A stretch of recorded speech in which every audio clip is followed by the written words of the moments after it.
Bismillah. I think we can do better than that. Assalamu alaikum wa rahmatullahi wa barakatuh.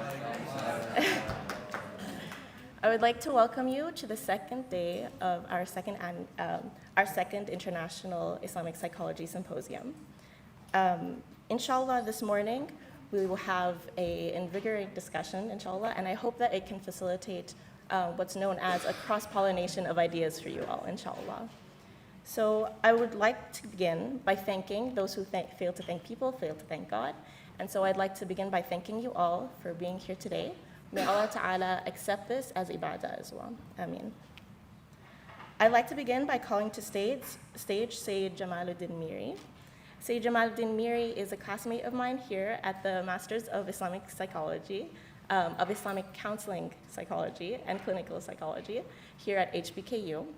He is a licensed counselor from Sweden, a co-founder and executive director of International Students of Islamic Psychology and Futuhat Academy. Please welcome to stage Sayyid Jamaluddin Miri.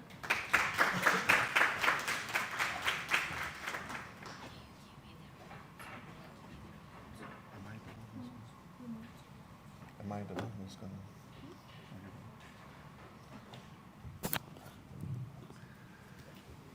Innovation is a lot of hasana, and when we do this together, it's a lot of barakah. I hope that we can have a good discussion where we don't create any illusion, no confusion. This is Islamic psychology, and as Dr. Rajab says, it's filled with multiplexity. In our reality, this is our objectivity. This is not something that comes from Western reductionistic ontology. So listen to me when I'm going to do this freestyle, and I look at this beautiful audience, and I see a wonderful smile. I just needed to do some raps, alhamdulillah. I'm very honored to be with you all. My name is Sayyid Jamaluddin Miri. I'm very honored to be connected to this important institution and university, Hamad bin Khalifa University, and also to be a student of psychology in a college of Islamic studies is something very unique, actually. And this is part of Dr. Rajab's vision. I appreciate Dr. Rajab for you advocating for this, and also Dr. Human and all the teachers at HBKU, CIS, all the scholars, all the students.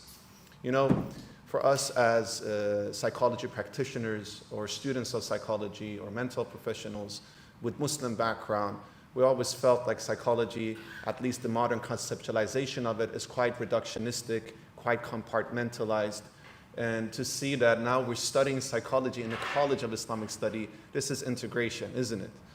Because many of our traditional scholars in different sciences, when they were studying chemistry or when they were studying philosophy or when they were studying medicine, they didn't do it as a secular science. They were studying it to understand Allah subhanahu wa ta'ala's creation, isn't it? So, alhamdulillah, thanks to HBKU, thanks to the vision that our leaders here have, we're now integrated it so that we're actually studying psychology to understand Allah subhanahu wa ta'ala's creation. Isn't that amazing? Isn't that amazing? Yeah, alhamdulillah. It's actually important to mention because this is a symposium, but it's not just a random symposium. It is a symposium that is organized by the College of Islamic Studies, you know. And as ISIP, the International Students of Islamic Psychology, global movement with over 30 chapters around the globe, we're very honored to support this conference under the leadership of HBKU and CIS, together with IAIP and Khalid Center and all other organizations. I want to start by just reflecting a little bit about the word today, which is innovation and innovative spaces. So etymologically, the word innovation comes from the Latin innovare, meaning renew, right? To bring something new into use or to introduce change through thoughtful adaptation rather than just rupture. In this sense, innovation in Islamic psychology is not about abandoning foundations, but about thinking beyond familiar forms in order to implement its theories in new and also expansive contexts, whether in civil society, in clinical settings, in university research labs, or in public policy initiatives. We need to bring Islamic psychology and Muslim mental health in all these spaces. And from an Islamic psychological perspective, we can draw deep inspiration from our classical scholars who were marked by intellectual curiosity and a willingness to explore new methods of learning, both within the Islamic tradition and beyond it. The spirit of curiosity is reflected in the view attributed to the great Turkish scholar Said Nursi. I know we have some experts. We have Hocam Taha Toprak, expert in Said Nursi. You should listen to his teaching. It's very, very impressive. Said Nursi described the ink of the scholars on the day of judgment as equal to the blood of the martyrs, related to the sacred value of knowledge seeking. And historically, as I'm sure many of you know, dear brothers and sisters, esteemed scholars and colleagues and students, Muslim scholars engage in continuous dialogue with revelations, with wahi, with the tradition, with their predecessors, with their peers, and scholars of other cultures, sometimes debating or refuting one another, but more often building knowledge cumulatively in a dialectical and generative manner. So with this in mind, dear brothers and sisters, we're looking forward to our esteemed panelists to further expand their thoughts and share the view of how Islamic psychology could enter educational initiatives, AI initiatives, how Islamic psychology can build sustainable architecture within mental health systems, and with that even interior designs, etc. And we hope to learn how they are visioning this innovative way. All right, I will now just introduce each scholar, and they will come step by step up on the stage. They will all have 15 minutes. We will check the time so that people are in time, inshallah. And after that, we will also have opportunities for Q&As. So dear brothers and sisters, please write your questions down. And I'm looking forward to engage with you all, inshallah. Our first speaker is Dr. Junaid Qadir. Professor Junaid Qadir is a professor of computer engineering at Qatar University in Doha, Qatar. His core research interests lie in human-centered artificial intelligence, AI ethics, and the application of AI in education and healthcare. His research is widely published with more than 250 peer-reviewed articles in leading journals such as ACM Computing Surveys, IEEE Transactions on Pattern Analysis and Machine Intelligence, NPJ Digital Medicine, and the Journal of Artificial Intelligence Research. He has won a range of awards, including the IEEE Engineering in Medicine and Biology Prize Paper Award back in 2023, the Emerald Literati Outstanding Paper Award in 2023, and the Qatar University College of Engineering Dean's Awards for Excellence in Research 2 years ago. He also received Pakistan's highest national teaching honor, the Higher Education Commission's Best University Teacher Award back in 2012. He has secured competitive research funding for Facebook Research, the Qatar National Research Fund, and the Higher Education Commission of Pakistan.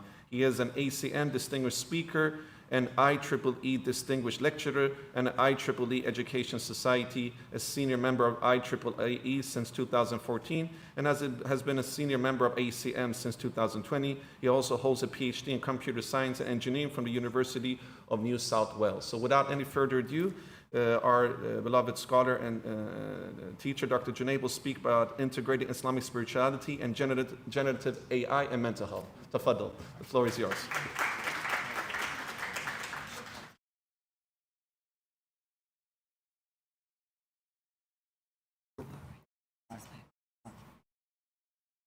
بسم الله الرحمن الرحيم نحمده ونصلي على رسوله الكريم. Thank you very much for coming late to today's session. I thank my teacher, Dr. Rajab. The work I'm going to present is, I'll come to that, but I don't, so basically I don't have any conflict of interest to disclose. And with that said, the title for today's talk is a multiplex framework for responsible AI augmented mental health care. This will build upon the presentation Dr. Rajab gave yesterday. I'm very honored to work with him and Dr. Human and other colleagues, Dr. Ala and Dr. Ibrahim. This is work we're doing across different institutes. And this is also about a new project we're starting, which is QRDI funded. So let me start by talking of the AI disruption, the promise and the peril.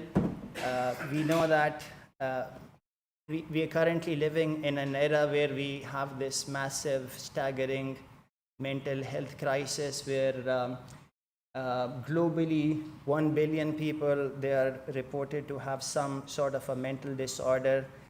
Which is a remarkable statistic, and we don't have enough professionals to support these people. And this is particularly dire in countries which are low or medium income. We have a massive shortage of professionals to support healing of such people.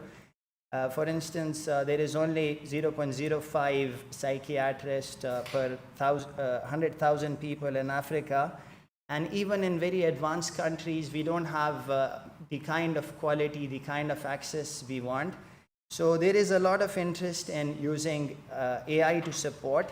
And in fact, many people, they're already using AI. They're not waiting for permission. They are just consulting AI. And the AI is not perfect, but it's good enough for many things. So we have to discern what is it good for and how can we make it more appropriate.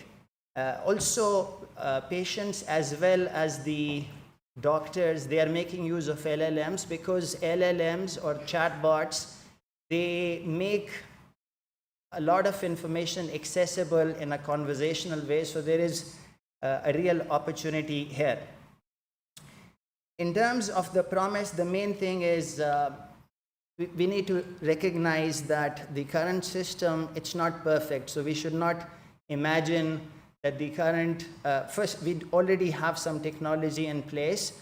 However, the practitioners, they are pressed on time. We have the issue of scalability. We have the problem of lack of empathy, because the doctors, they just have 10 minutes, 15 minutes, and within that time, they have to also interact with technology. They have to take data. So in a real sense, we can use technology to help heal people better, to take data beforehand, because the real source of data is the person, the patient, him or herself. But we currently are not doing a good job. But as technology is an advanced tool, it has many opportunities, it has pitfalls as well.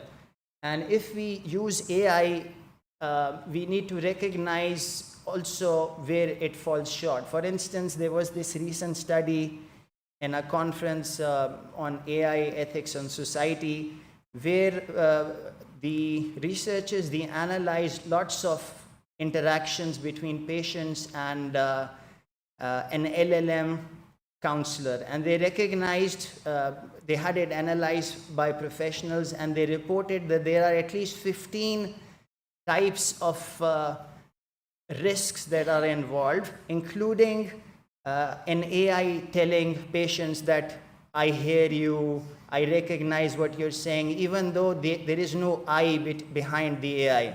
So it's like, it can be called deceptive empathy. There is also this problem of one-size-fits-all AI prescriptions, which does not really work. It may be good for universally agreed upon statements, but then there are cultural and contingent aspects we have to take into account when we are counseling real people. Also, in the field of philosophy, E.F. Schumacher, he distinguished between divergent problems and convergent problems. And many human problems, they are divergent, in which there is no single static technical solution to that. For instance, parenting, for instance, education. It cannot be solved one time. It's not like a math question. It's something where you have to continuously navigate the various polarities, do a balancing act, and do the best you can. So you cannot prescribe one thing for everyone. Just to go deeper into the pitfalls, I show you 3 or 4 example pitfalls. The first one is currently we're flooded with so many mobile chatbot, mobile therapist technologies, AI therapy technology. They would say and make big claims like this is your licensed clinical professional counselor, but they would also write somewhere in a small script that this is AI, treat everything it says as fiction. So there is this complete abdication of responsibility that you are using it on your own responsibility. This is not the kind of relationship we have with human counselors, where they're acting like a fiduciary, they are making decisions, they are prescribing something in your best interest, ideally. There is also the issue of crisis management. For example, sometimes you have a conversation and it gets into a position where you should really be taking an appropriate action. An AI is not tuned for that. There is the issue of sycophancy, which means AI is trained to be pleasing to people, and sometimes you need to be told something which does not please you. It may just startle you, or it might say that you are wrong in some way and you need to be corrected. So here we find, and in the paper they describe fully how this sycophantic behavior is going to lead to negative outcomes, and all of these risks, they have been established and documented by trained psychologists. They looked at and analyzed lots of logs, and they said current chatbots, they fail in this way. One of the insurmountable issue is deceptive empathy. The question of design of AI, should AI be anthropomorphic or not? Should an AI be mimicking a human person or not? We must know that AI is not a single thing. It can be designed in different ways.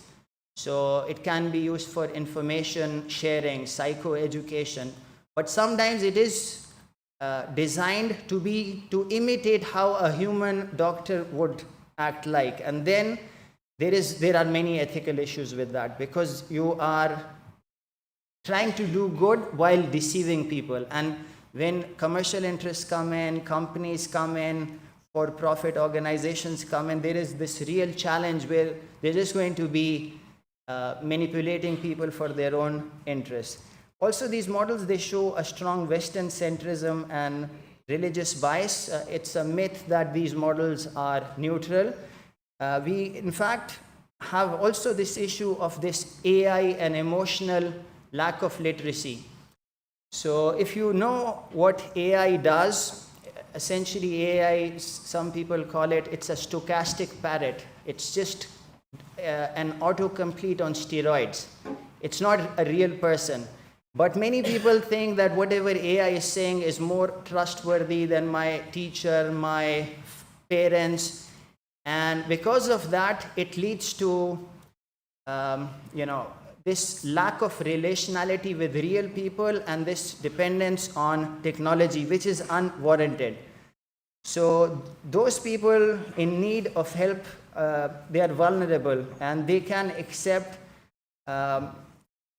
hallucinated advice or incorrect advice. And also this question that sometimes we're looking for things in the wrong place. So if you go to an AI looking for the answer to existential questions about what is a human being, what am I here for, it's like the person looking under the light for a key. He knows it was not lost here. So this is a famous joke. The main idea here being, you should sometimes, it's okay, like in modeling, we make reductionist models to help us understand something. But then taking it too far, you sometimes look under the light where you really know that even though the light is sharp here, but you are not going to find what you're looking for here. Another related idea from Allama Muhammad Iqbal, he quotes it in his poetry, that we should not, he says, if you want a house with a illuminated courtyard, you should not build a wall in front of the sun. So in our education, in our technology, if we are blocking our connection with the divine, with the Islamic principles, and we're relying on technology in which there is this wall, it's going to limit what kind of benefits we can have from it. So it also relates to the question, the fundamental questions. These are metaphysical in nature about what mental is, what health is, and whose health and whose mind are we talking about. This is fully discussed in this book chapter by Dr. Asim Yusuf and Dr. Al-Akiti.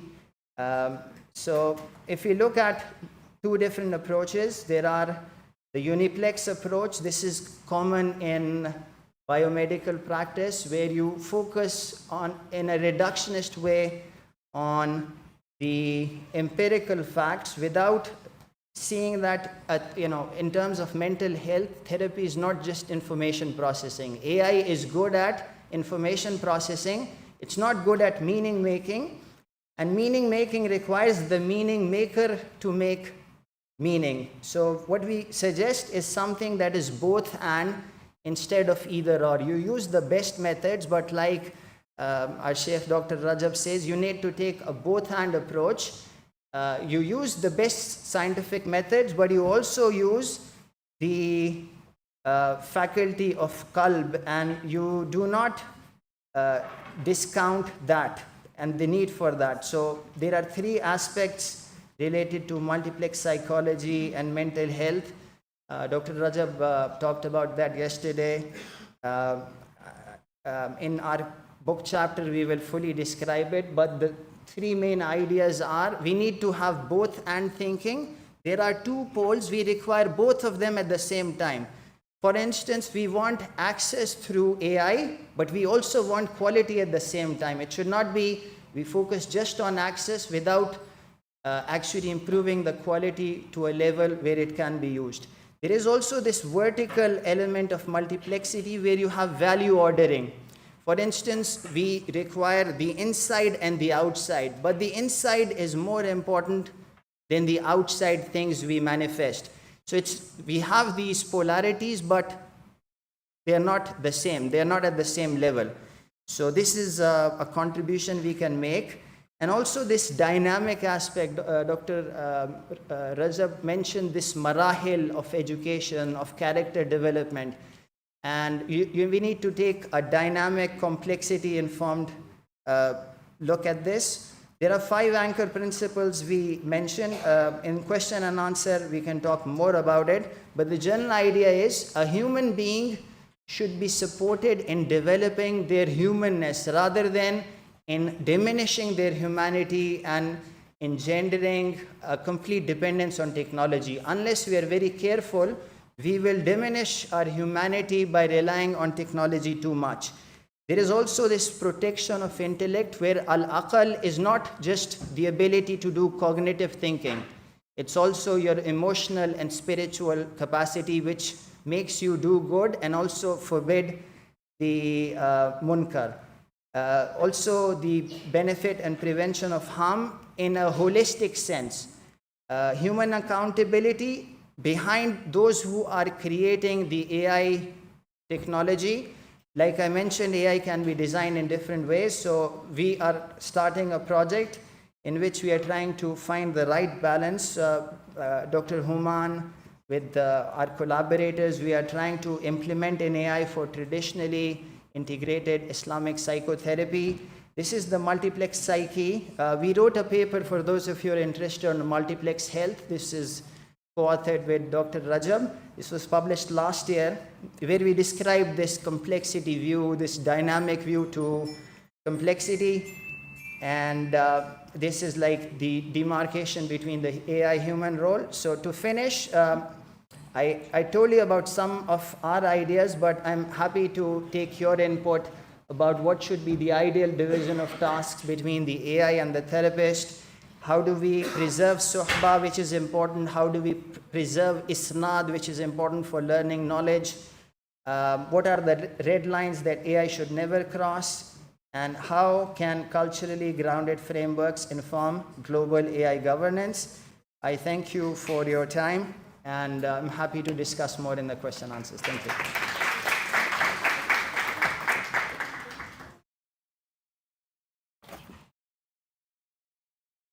We have some technical issues. Is it somebody from the tech team who wants to fix something? Yes. Okay, so we need to have 30 seconds break. But in the meanwhile, thank you so much for your great presentation, Dr. Junaid. And one more round of applause, please. Actually, it's quite interesting because there is this saying in our tradition that Allah subhanahu wa ta'ala created the animals with the shahawat, with the passions and desires, but without any intellect and aql. And Allah created the angels with the aql, but without any passions, so they just follow whatever Allah wants them to follow. And then the human beings are created both with the aql and with the shahawat, right? Both with the mind, intellect, and with the passions and desires. So that if you do tazkiyah and allow our aql to refine our passions, then we will come above the angels as the best of creation. But if we do not do that, then we come lower than the animals. And then I was thinking about AI. What is AI in this structure, Dr. Junaid? You can take the microphone. Is it on? Yeah. No, you need to press the button.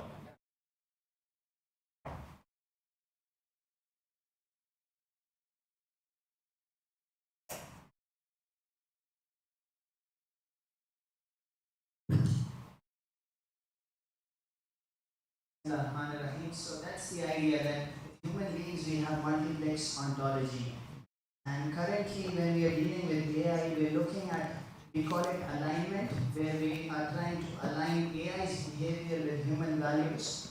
But we also need to look at tazkiyah, the harmonization of the multiplex aspects within a human being. And this is a reconciliation, we call it like a dynamic process between your animalistic self, Bahimia, and the Malakiya. And this is ignored in conventional AI research. So they're looking just at the technicalities, but we need to have this reconciliation. So we're thinking of that, and it's something Islamic psychology can contribute, because we have this holistic philosophical worldview. And like Dr. Raza mentioned yesterday, we need to also find allies, because these days it's very dominant where people are looking in very reductionist way, but there are other people who are also having similar ideas. To give a, to summarize, yes, we have this multiplex murakkab nature, which is what is our humanity. If we just go into one extreme, either just the Malakiya trying to disconnect from the real world and just trying to focus on the spirituality, that's not me. And in fact, we, polarity management, or both I'm thinking, it requires both at the same time. So if you try to just focus on one, you get into a lose-lose situation where you don't even realize the thing you're trying to aim for. That was a great answer, and it's so refreshing to hear people from STEM background who are reflecting from a multiplex approach, because usually we tend to think that STEM people are quite the opposite. So it's very refreshing to have you here, Dr. Junaid. Jazakallah khairan. Do we have all the speakers here now? Okay, so if all the speakers can come, give a round of applause to all the speakers. Please come up and sit here. If you have questions, we'll bring them in the Q&A, inshallah. So write them down, inshallah, and we'll do it in the Q&A, inshallah.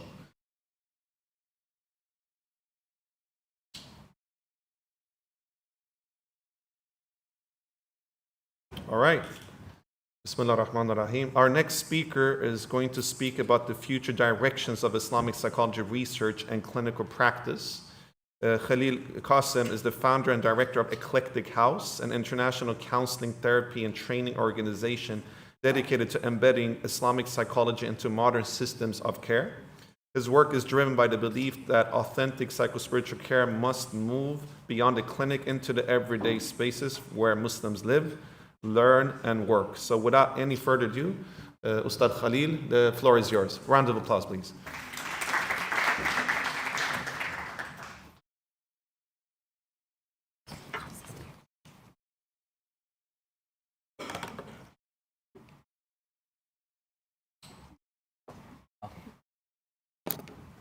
Bismillah, Assalamu alaikum.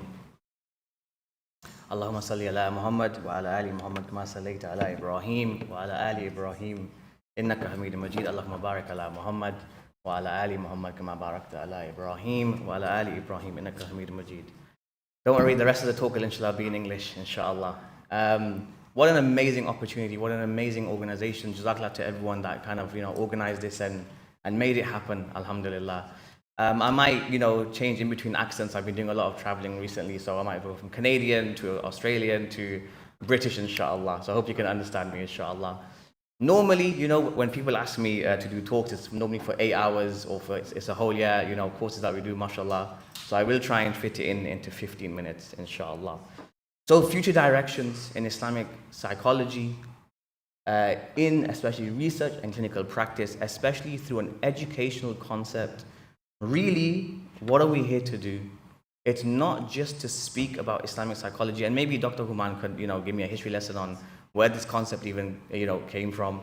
Psychology, who knows what psychology even means? One thing that's so fascinating is psychology means, or suke or psych, means the study of the spirit. But Islam never came to just give us the study of theological or theoretical concepts. It gave us practical application and applicability in how to actually grow a human being. How do you get a client, or how do you get multiple clients, male, female, different countries, different ethnicities? How do you get them to grow as people?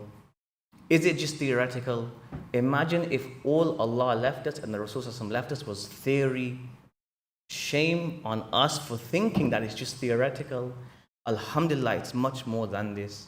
So Islamic psychology really isn't theoretical. It has a real world application and value to it. We have to understand it for ourselves, inshallah. Just a quick hands up. Who's used the word healing in this room? Don't be shy. Yeah? So normally, whenever I ask this question, and I always do more interactive workshops, we always say, and keep your hands up if you can definitively define it, and most people then shy away from it. Welcome to the problem that we have in the 21st century, that we are using language or borrowed language or colonial language for our people. Shame on us as practitioners, and shame on us as Muslims. Because really, what are we here to do then? As Alim Iqbal says, we become passive as people, and when we become passive, we become slaves, but not to Allah. So this is super interesting, inshallah. I have nothing to disclose, and there is no conflict of interest, alhamdulillah, for now.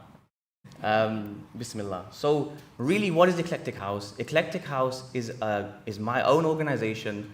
I've obviously opened it up with my brother many years ago now, mashallah. I think we're coming into our 5th or 6th year, inshallah. This is something that we saw as a niche and an issue that there wasn't a bridge, or there wasn't something that was able to be bridged from theory to practice. So Eclectic House, and this is when I was doing my studies in Morocco, mashallah, in Fez. If you haven't gone, please definitely try and go, inshallah. I was sitting with my teachers, and he said to me, how amazing is the eclectic way of the Rasul Sallallahu Alaihi Wasallam. And I said, Sheikh, explain this to me. And he said that once, and this story is in the seerah as well, once an old man and a young man stood up to the Rasul Sallallahu Alaihi Wasallam, and they asked the Rasul Sallallahu Alaihi Wasallam the same question. The Rasul gave the older man a different answer and the younger man a different answer. And I said, subhanallah, but I thought Islam was the same for everyone. And eclectic in its meaning means you take from a broad range of sources, or a broad range within one specific source that applies to an individual. So one thing that we look at as theories and frameworks is we also look at that it's no longer just one-to-one counseling. By the way, welcome to Exhibit A. That education is no longer on a one-to-one basis. Look at this amazing room, mashallah. One thing that I've also, fallen in love with as being a therapist, and also now being a course accredited, in Islamic psychology and teaching all over the world, mashallah, is you learn that everyone is looking for the same thing. We are looking for frameworks that help us get from someone to A to B. We are looking for self-development courses for ourselves. What does Abu Zayd al-Balkhi say? That really true counseling and therapy starts where? In the heart of the practitioner. Not in the heart of the client, in the heart of the practitioner. So as we are doing our training, our teaching, our courses, mashallah, all over the world, one thing that we do is we make sure our clients, and especially our practitioners, know what self-development is. It's not theoretical. It's one of the most, beautiful things, mashallah.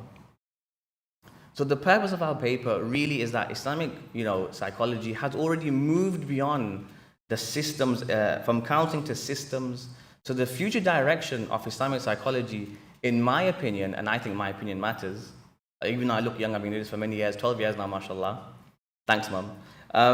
Is that it's super important, and it's so exciting that there is a bright future to be had here, especially in Islamic psychology, from a development approach, from a research approach, from an educational approach, and clinical settings approach.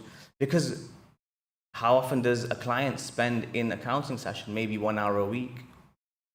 So clearly a client will spend more time with their systems or their aql or their belief concepts than they will do in therapy.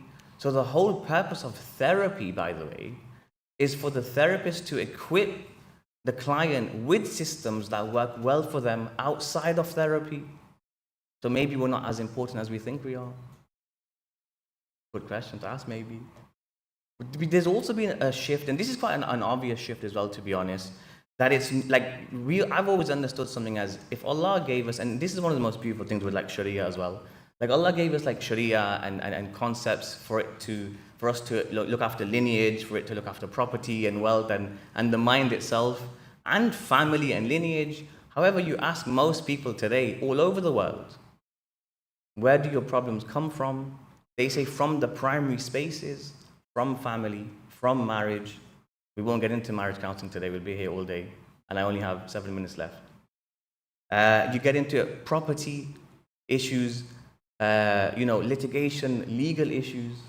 So Islamic psychology, not even that it must evolve, it's already evolved into systems. However, we've made it slightly complicated, because the more complicated you make frameworks, the more complex clients have to go through in regards to multiple layers of psychology or counseling.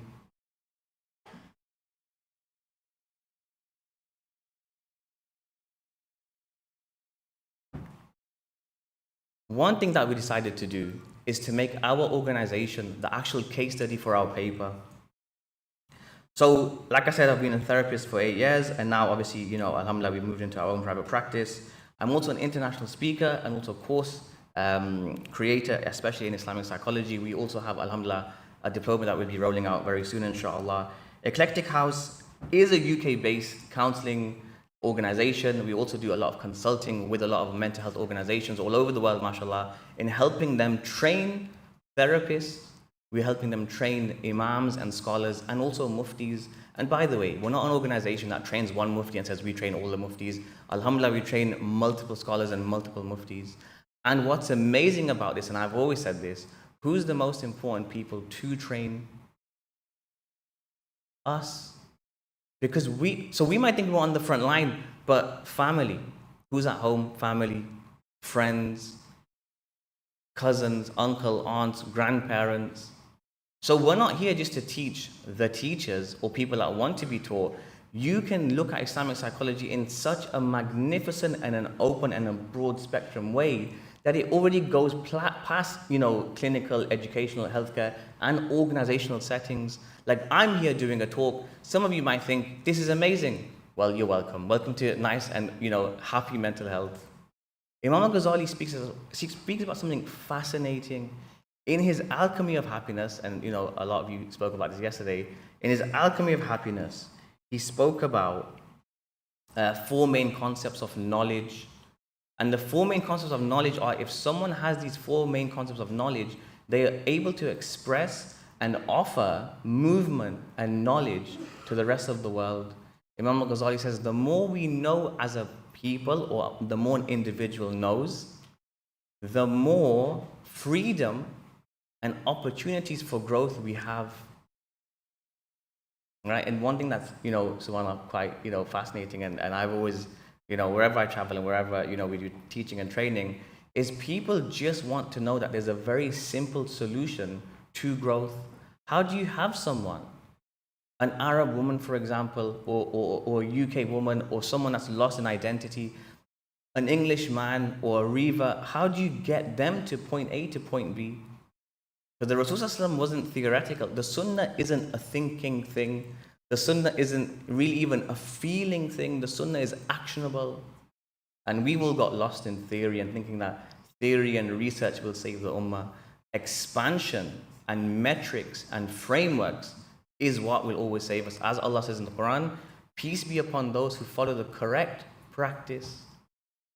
Islam is the only religion, and I did my dissertation on this, in regards to how Western psychology differs from Islamic psychology. Islam is the only religion considered to be an orthopraxy, praxy meaning correct practice, and as practitioners, really the correct practice is correct knowledge, leads to correct action, and correct action leads to correct thought. So from therapy to systems, what an amazing concept. And there was an amazing question yesterday that a brother asked, and he said, are these metrics and frameworks, suitable for secular people or Western people? The government healthcare system in the UK, I'll say this again, the government system, the leading healthcare system in the UK, NHS England, has also recognized Eclectic House as a training organization in Islamic psychology, and they send their non-Muslim academics to train with us. Because the frameworks are not just for Muslims, they are human psychology in regards to human development when it comes for emotions, mentality, mental health, emotional well-being, or our favorite, emotional regulation. We have fantastic frameworks, and this is kind of what sets us apart, alhamdulillah, especially when it comes to counseling, to systems. So I didn't want to get lost in the frameworks today, and really it's bad adab to kind of like rush knowledge. So I thought, I'll just speak about it a little bit. So we've got 5 main core frameworks. The first framework deals with spiritual issues or illnesses. The second one is more conversational. What a shame that some of us are so educated, yet we are not allowed to practice. One thing that Eclectic House does is it allows practitioners to practice under the Eclectic House banner, because we are internationally accredited, well, dual accredited, which means Eclectic House is a training provider of Islamic psychology, and our courses are also accredited, which means in-house, we've had amazing practitioners go from, an average person or a lay person to then simply, seeing clients all over the world, mashallah, because of the frameworks and systems that are put into place that changes the spaces from counseling one-to-one to systems. We are also training imams, teachers. We are training head teachers in schools who are dealing with well-being policies for children across multiple schools. We are dealing and we are nurturing, and we are also training doctors and lawyers and pharmacists to be on the front line of mental health and psychology. Our third framework is fantastic. It's a self-development framework. The self-development framework is amazing because it literally gives you the language and helps you understand how someone goes from point A to point B. I have 1 minute left, inshallah. This is just our geographical reach at the moment. So obviously United Kingdom, United States, Europe, GCC, Qatar, UAE. And it's amazing, mashallah. We are actually currently training people right now in Qatar. We literally were just in Turkey as well, mashallah. And we just did some training in self-development and an introduction to Islamic psychology. And we had an amazing turnout of young people who want to promote and do well-being services, who are not just wanting to become counselors, but run well-being initiatives for people in their community. We had an elderly woman who says, I want to just take other elderly women out and go for a walk across the Bosphorus. I said, can I come? She said, no. I said, okay. Yeah, subhanAllah. And this is amazing because it's not just about counseling. This is perfecting and moving the well-being needle forward from private accredited organizations like ourselves, mashallah. Challenging stigma in help seeking. So based on booking data, approximately 55 to 60% of services are now men. Normally we have Ramadan off. Last Ramadan we had 20 men reach out. These are also imams that are reaching out for counseling and therapy services. Male engagement is highest where care is faith congruent, ethically framed. 1 second. Just 1 minute, inshallah. Yeah, inshallah. And gender sensitive. Suggests that Islamic psychology may function as a stigma-reducing gateway to mental health. Relevant to Qatar and MENA, we've already spoken a little bit about this, inshallah, and this positions Qatar as a general knowledgeable hub for Islamic psychology. Future directions, amazing, exciting, very, very open.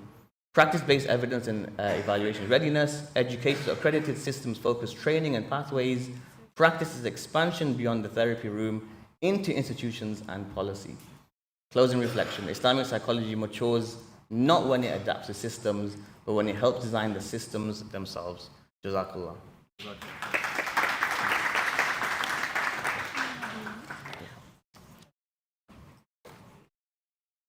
We need to become better in applause. Round of applause, please. I have a question for you, but I prepared it in a creative way because I'm also eclectic, actually. But I actually have a reflection on eclecticism. So eclectic, predictive, but you need to be selective, have an usul principle based. This is what we trace, rooted, revival based, or survival shaped by aql and naql. So let me open a ladder. Brother Khalid, can you explain with eclectic, what is the aim? The question is better than the answer. Subhanallah, I think one thing, I think being young and having great, sheikhs and scholars and the team we've got, nearly 30 people in the team now, mashallah, I think just seeing how far we can take Islamic psychology and how much it actually makes a difference into the real world is more exciting than anything else. And I think the fact that we probably hold ourselves back as a community when we have enough knowledge and enough courage and enough temperance and wisdom and justice, which is Sharia, for us to become courageous enough to do the work that is required, not to do the work that we want to do, the work that we need to do. MashaAllah. Beautiful answer. Thank you so much. All right, brothers and sisters, we'll go to the next speaker. And the Q&As will be in the end of the fifth speaker, so please write your questions down and we'll address them. So our next speaker is from Australia. Dr. Hanan Dover is a lecturer in Islamic psychology at Charles Sturt University. I had the honor to meet her last year when I was in Australia. She's one of the leading practitioners of Islamic psychology, not only in Australia but internationally as well. I'm also getting a new accent, by the way, brother.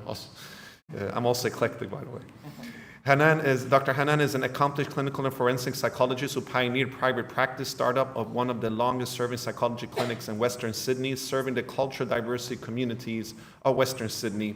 She has completed psychology 4 degrees at Western Sydney University and is also a lecturer, as I said, at Charles Sturt University, is also a member of Australian Psychological Society and the Australian Association of Psychologists Incorporated, AAPI.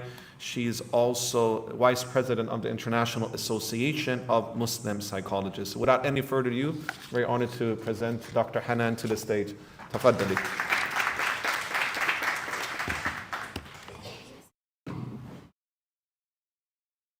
Bismillah ar-Rahman ar-Rahim. Jazakallah khairan for the introduction.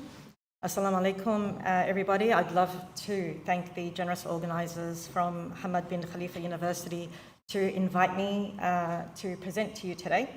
I'll also like to acknowledge the contributions of Professor Malik Badri in his pioneering effort in modern Islamic psychology. This Saturday, inshallah, will be 5 years since his passing. May Allah illuminate and widen his grave. I'd also importantly like to stress that I'm also Palestinian. I have difficulty with people believing I'm Palestinian. Both my parents were born in Palestine, so I'm Palestinian Australian, alhamdulillah. So my presentation is looking at a faith-responsive employee assistance program that I developed in Australia. It's founded from and grounded in Islamic psychological framework, and it launched in 2025 in June. It was 2 years in the making, and one of the, I suppose, groundbreaking elements is that I would say it's the first internationally Muslim Islamic informed employment assistance program. I'd like to thank Allah for ADHD because it helps me be creative in a lot of different ideas, and this model is one of those that I'd like to also explore expanding into the Middle East via Serenica Wellbeing, and I'll talk about that later. So the core message of the employment assistance programs is that staff, wherever they may be in organisations, must trust the pathway. Because we know commonly in Australia, for example, there isn't a huge uptake by organisations. So even if organisations have EAP services, and the majority of large organisations do, there's not a huge uptake in employment assistance programs, and I'll talk about what they are, because there isn't that element of trust or matching in terms of services, whether it's culture, whether it's religion, whether it's gender, whether it's language. Anything that can help a staff member connect to use the service. And well-being and mental health is actually a huge issue in Australia, but it's also well supported in Australia, whether it's government or whether it's private institutions. Mental health is one of the areas that Australia tends to care about. So when we look at a faith-responsive program, okay, it's not religious counselling at work. That needs to be emphasised. However, what we've done with AFIA EAP is to be able to integrate Islamic psychological and mental health concepts within the program. And what I did was map out the different EAP programs around Australia to see what they look like and to see how we can be different with AFIA EAP, because we're asked, in fact demanded, in our DN to do things with excellence. So in mapping out the different EAP services, I wanted it to be creative and different and interactive, so not just a free counselling service, which is external to the organisation. This is important. So EAPs are usually external to the organisation.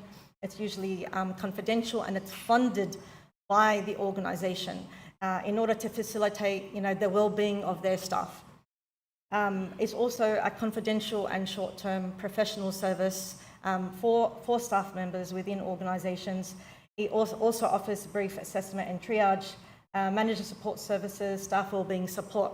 But I increased a lot more services within AFIA EAP so that we could increase the mental health literacy even within Muslim organisations and their staff members as well. So it's also a teaching and learning tool. So it's also, importantly, it's evidence-based. Okay, so it's got an Islamic ethical architecture that improves accessibility and also protects confidentiality, especially within close-knit contexts. And it also adds clear boundaries between clinical care and human resources, duty of care, and also pastoral support as well. And it's also important to know that employment assistance programs, some organisations provide it to staff members, but more wealthier organisations will also allow you to use employment assistance programs to immediate family members as well, because it is a costly service for organisations to have. It's also important to know what it's not. So it's not performance management, it's not HR investigation. The employer never has access to any of the clinical records as well. And generally, if a staff member believes that the EAP service is not confidential, they're not going to use it. And one of the things about conveying this or trying to sell this to Muslim organisations is to ensure confidentiality and the separation between AFIA EAP and the organisation itself in which they are employed. This actually helps build more trust. And I chose Muslim schools as my first target area for AFIA EAP, primarily because they are wealthy. When I say Islamic schools, it's not the madrasas. We're talking about curriculum-based, government-funded private schools, and there are over 50 in Australia. And they tend to be wealthy, and they tend to have extra funding to provide wellbeing services for their staff.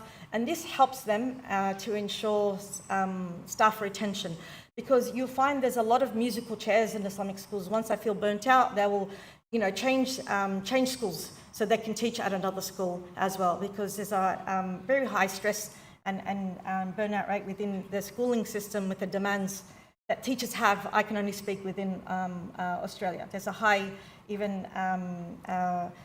rate of teachers leaving the education system because of the stress that's involved as well.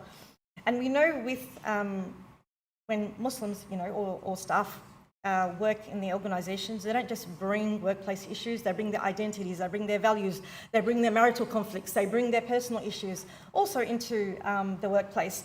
So one of the ways, that the EAP helps facilitate them to be able to work effectively is to provide wellbeing services. And so we were fortunate enough to have our first clients, which is Australia's largest Islamic school. They're also very competitive. So the largest Islamic school wanted to be the first to sign up to this program. And they have over 500 staff. They have more than 8,000 students across different campuses in different states. And We actually signed them up in June and started delivering services in July. So the national average of EAP uptake per year has shown to be 5%. You know, within 6 months of delivering this service, and I'm just using one Islamic school for this presentation, there was a 10.5% uptake, you know, in utilizing the services. I was flown in. I was flown into Perth. Perth is still in Australia. It's 4 hours away from Sydney. You know, I flew to Dubai in the same day on Monday. I was in a different country from Doha to Dubai in return. In Australia, you could fly 4 hours and you're still in Australia. You know, so I presented and Afia EAP, talked to them about Islam and mental health, you know, so that they can trust me, who I am, you know, and that translates in trusting the services. All our well, that's not true. Most of our mental health staff are Muslim.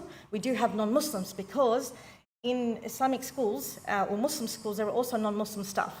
You know, so we make sure we cater to everyone. So they can choose whether they want to see a Muslim psychologist or a counselor, psychotherapist, or non-Muslim. You know, they have the opportunity to choose. And choice is important when it comes to mental health services as well. Okay, so I have 6 minutes left. The one thing that you won't see in this presentation, and I wish I could show it, is the interactive nature of the dashboard. So all the hundreds of staff members within the Muslim schools that we have, they have their own email to access the interactive dashboard, and it provides them with so many different resources, mental health resources, you know, Islam and anxiety and depression. How to, because our target is Muslim schools, we have a lot of material that's related to mental health and school students, or you know, how to look after your mental health and well-being as teachers as well. You know, how to address classroom behaviour, how to look after kids who've got special needs, neurodiversity, and Muslim students, for example, or classroom. How do you navigate the classroom and different environmental structure for people who may have ADHD, for example. So it has a lot of information in there, and anyone who would like to explore, I'm happy afterwards to show you the dashboard. We also offer group training and supervision for school staff as well, and their wellbeing departments. We also have religious mental health consultation. Now, this is important because all our staff must have a minimum university degree. We don't allow, you know, people to deliver these services if they just have like a diploma or a college, because we don't believe that that is effective enough knowledge to be able to provide these services. Because in Australia, EAP is delivered by clinicians and practitioners.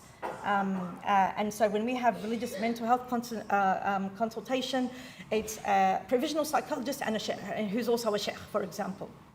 You know, because some people want Islamic information, so we cater to those needs as well. On the dashboard, we have information about different areas of mental health, and what we do is we include, obviously, Islamic verses and hadiths. And so even if you're a non-Muslim staff member, you know, it helps you with the literacy, mental health literacy, to help your students, you know, as well. So we're not expecting them to convert, it's not about that, you know, but it gives them the information that, that they can utilize to connect with their students when they're teaching or delivering counselling, because there's wellbeing teams, you know, or putting together programs for their students. And everything is from an Islamic psychological perspective. So they click on that and they get all the materials that they can actually access as well. Okay, so this is the exciting part of the dashboard. I thought about what can we do that's quite different. I don't like, you know, we talked about, so brother Khalid talked about using our own concepts. I didn't want to call it mindfulness, you know, not even muraqabah, you know, or anything else. You know, I wanted to call it something a bit unique, so I called it sacred pauses, where we've actually created, you know, it's original creation of kind of clinical, hypnotic programs where they can actually listen. And so there are different topics that they can actually use to help them spiritually ground. They can use it in between sessions, during their breaks, at home. They've got access to this. Actually, the teachers love it. They actually wanted us to create one for students, so that they can actually play it in their classroom to settle the students down, you know, before they start teaching, for example.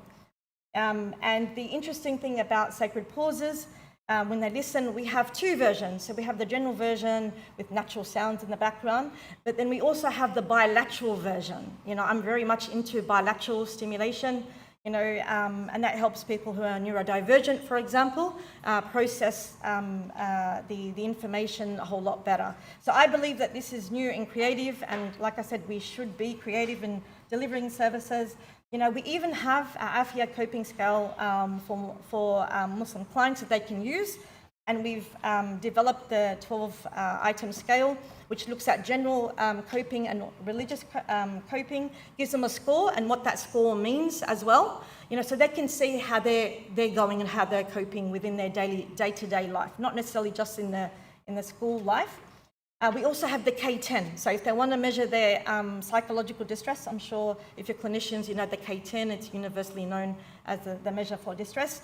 So they can see where they are on the spectrum in terms of psychological distress, and which may be, and then obviously we use it, so they then, okay, if they're high, okay, we offer counselling. It's a way to draw them further into the service. So it's not manipulative or deceptive, but it's a way for them to access the service as well. And we've got a lot of blogs and tip sheets, the importance of physical health in coping, looking at exercise and nutrition, because we know the self, it is actually multifaceted. It's not just mental health, it's also physical. And we talk about how, even for their students, how it can actually assist their learning. I remember when I was a child in Australia, went to public school, we spent 20 minutes before we started our formal classes doing aerobics and exercise. We've lost the importance of exercise in schooling, because as we know, exercise facilitates learning. It also improves mood, and this is very important for students who are at school, obviously, and for generally everybody. And so Serenica Wellbeing, I've got just maybe a minute left. So I created this. It is a registered, legally registered company in the UAE. I was fortunate enough to have a brother who's got a business in Australia and Dubai to facilitate this, where it's actually a standalone telehealth in the UAE. I've only just started it end of last year, but the hope is for Afia EAP to transition into the Middle East. I will make a controversial comment. I've been to Dubai for the last 2 years multiple times. I don't know how successful this will be, because I believe that it's got spirituality kind of issues to do with Islam when it comes to organizations and companies. Alhamdulillah, I've been in Qatar since Saturday. It's a really spiritually inclined kind of country. So maybe, this is the place that it needs to be rolled out. But it's a work in progress, and the idea is to bring it to the Middle East, inshallah. Jazakallah khairan.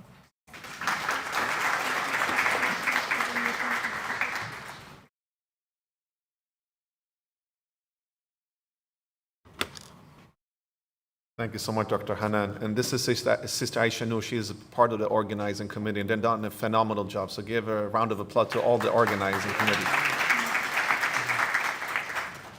So for the CPD participants, we displayed this QR code pre-evaluation for day 2, but not many people were here, so you can just scan and do your evaluation.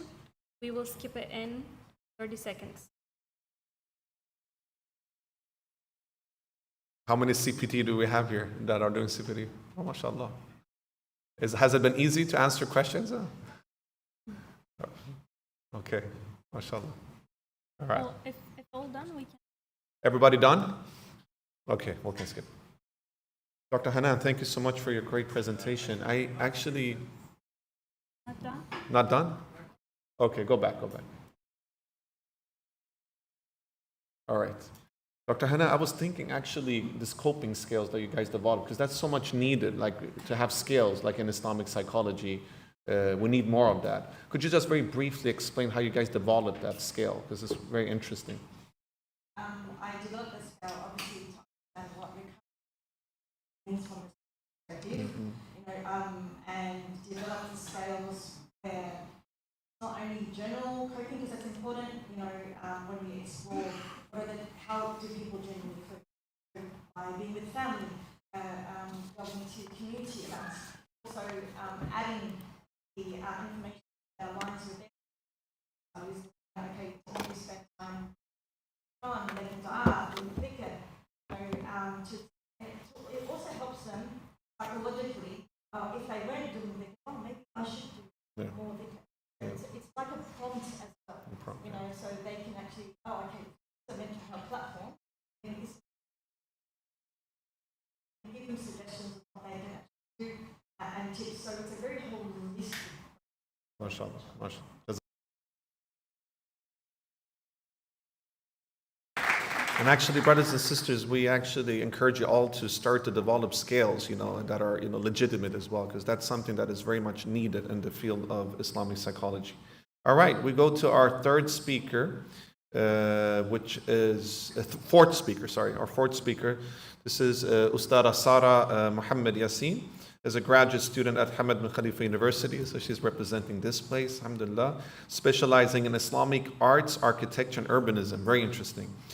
She has a particular interest in hospital design and the philosophy behind healing architecture, understanding how the physical environment itself contributes to aid the healing process. This is a very interesting topic indeed. The title for her presentation will be The Alchemy of Space and Spirit, the Bimaristan Model. Rounds of applause.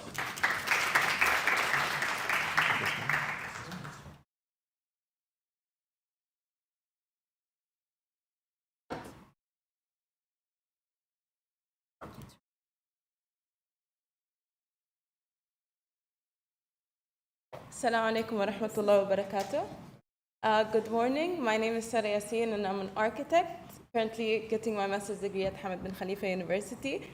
And I'm an architect, not a psychologist. But this topic caught my attention because I'm interested in the Bimaristan, because my thesis is about Bimaristan, reviving the Bimaristan. And my talk answers the symposium question through one specific lens, which is the built environment. And my argument is simple. Spirituality is not integrated only by adding religious content into the built environment, but it can be integrated through space, through what the environment allows the patients to do or feel and choose during care. So I use the Bimaristan as a historical model, not to replicate its form, but to extract its principles into the contemporary mental health services today. So why is this question urgent? I have no conflict of interest to disclose. So why is this question urgent now? In the Middle East, many people want mental health care that feels clinically credible as well as spiritually meaningful. However, in the modern mental health care usually follows an imported biomedical template where spirituality is often treated as an extra or is absent. So the tension I'm trying to address here is how can we integrate spirituality without compromising clinical rigor or patient autonomy? And the answer is simple. Integrating spirituality into services means designing care environments where spiritual engagement is supported and ethically inclusive, meaning it is built into the patient's journey rather than imposed. So now I'll explain how I approach this and what I started from the Bimaristan and when I translated. My methodology was qualitative interpretive analysis, where I read the Bimaristan model through two frames. The first frame being Islamic psychology, especially the idea of health as a balance. And the second one is the healing environment and evidence-based design, which is EBD. And from that, I concluded why the outcome is not a historical reconstruction, but it is a translation framework where I extract the Bimaristan principles, translate them into principles or special strategies that can be embedded within the design of the modern mental health facilities. And so with that, what does health mean in this tradition, and why does that immediately make space relevant? In Islamic psychology, well-being is not only about symptom reduction, but it's a balance between mind, body, soul, and the environment that holds them. So spatial design becomes part of the healing process because it supports the nafs, which is the emotional agitation and distress. It's regulated through sensory balance. And the qalb, meaning and inner orientation, is supported through stillness and contemplative cues. And the aql, clarity and reasoning, is usually supported through order, stillness, and legibility or safety. So this is why the built environment is not just a decoration, but it's a therapeutic and a spiritual interface. And with that lens, the Bimaristan becomes a really powerful tool or example of integrated care and holistic care.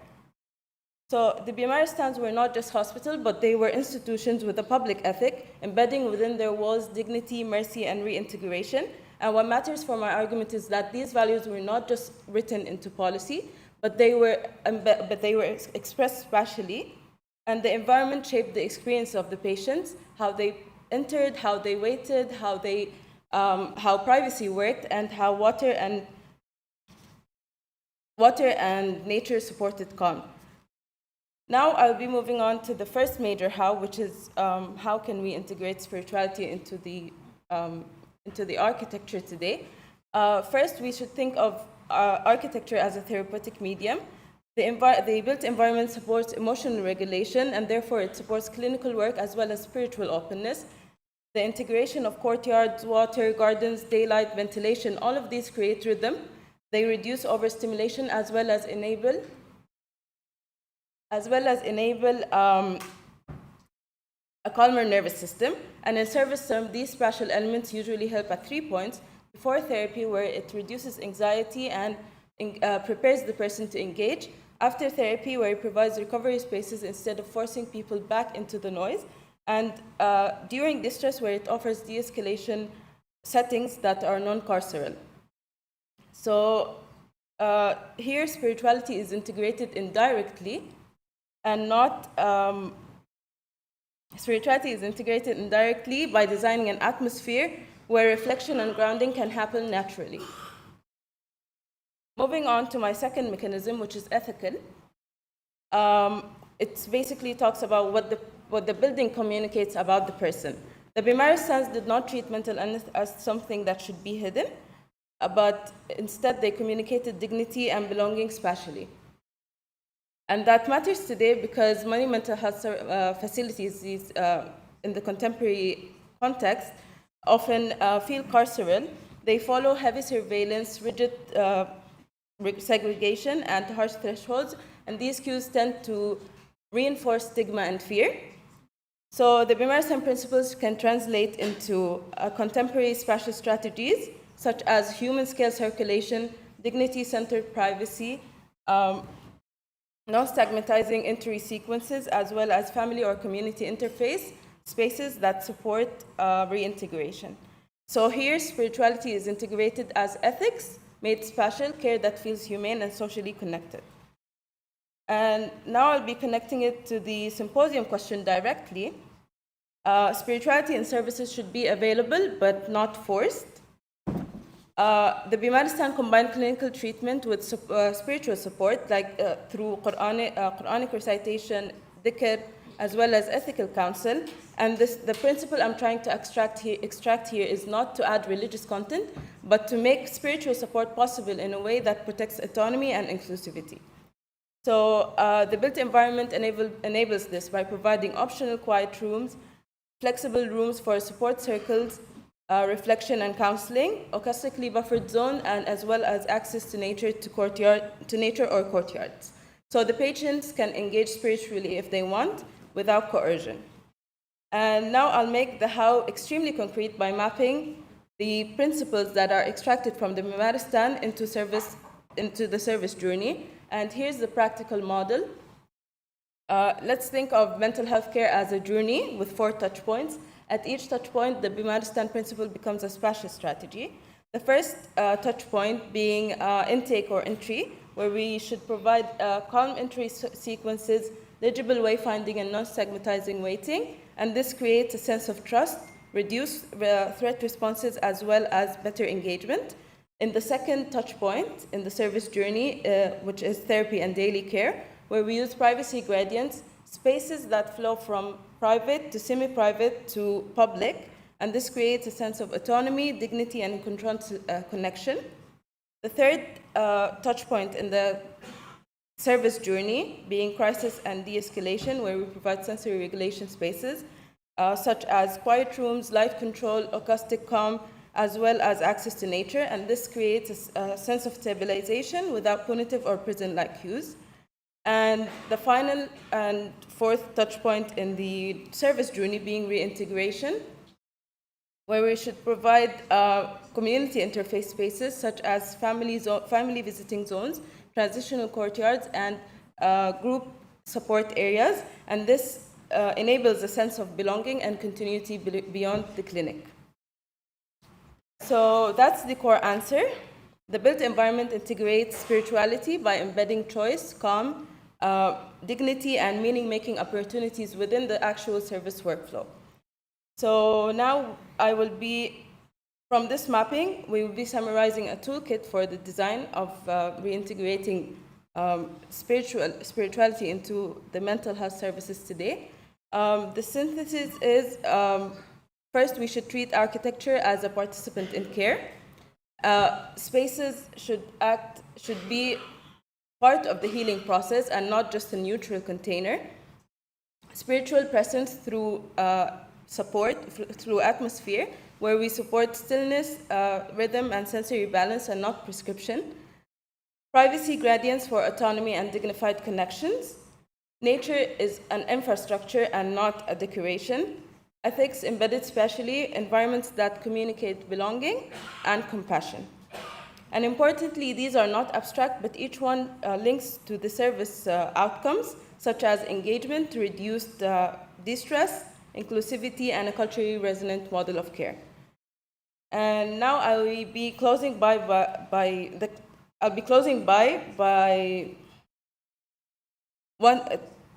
tying it back to the symposium title in one clear takeaway, which is the Bimaristan shows us a model where spiritual meaning and clinical care can coexist because the environment supported balance, dignity, and a voluntary spiritual engagement.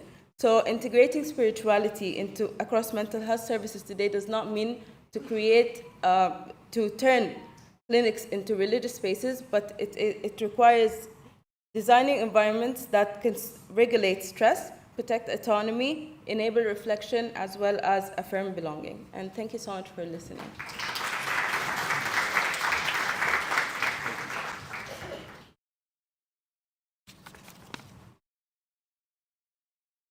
That was amazing, mashallah. Jazakallah khairan, Sister Sarah.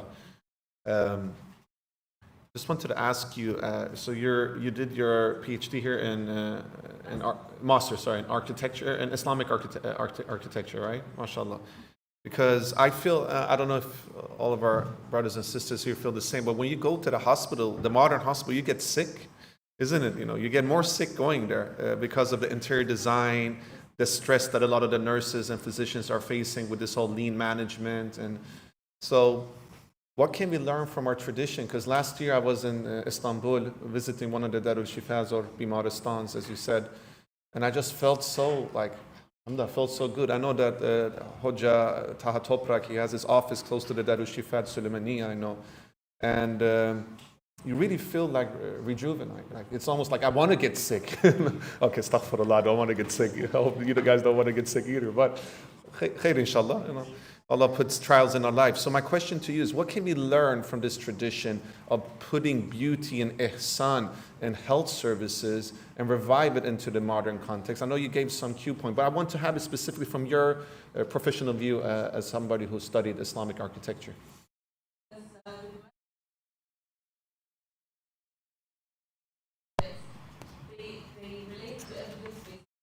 Yeah. And evidence-based design can tie back to designing with nature.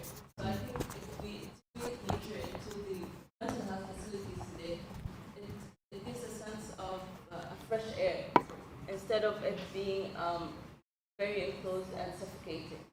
So I think designing with nature in mind and avoiding an institutional feel. This will help create an environment where the patient can feel at ease instead of feeling suffocated or feeling like I'm here. It's very suffocating. I definitely agree. And there is a beautiful story of Fakhruddin al-Razi, one of the great, Abu Bakr al-Razi, who was one of the great physicians in our tradition, when he did some empirical research. So he put meat in different parts of Baghdad to see where the air pollution was less, and then he established the hospital there. So it's so amazing. We were looking forward to work with you, sister, inshallah. Ron, you want to say something? We'll do it in the Q&A. It will be after the last one, with your permission, Dr. Wahid, inshallah. Rounds of applause again. We're coming to our final speaker for today, and then we will have Q&A, so inshallah all of our esteemed participants can ask their questions. Brother Guled Abdullah is a graduate student in applied and organizational psychology and works as a manager at Don't Waste Quality, where he leads teams supporting unaccompanied minor refugees through social and psychological guidance. He's also a researcher and an author of a book called Two Sides of the Same Coin. He's going to speak about Usul al-Nafs, a foundational framework for Imam training. Without any further ado, tafaddal. Rounds of applause, please.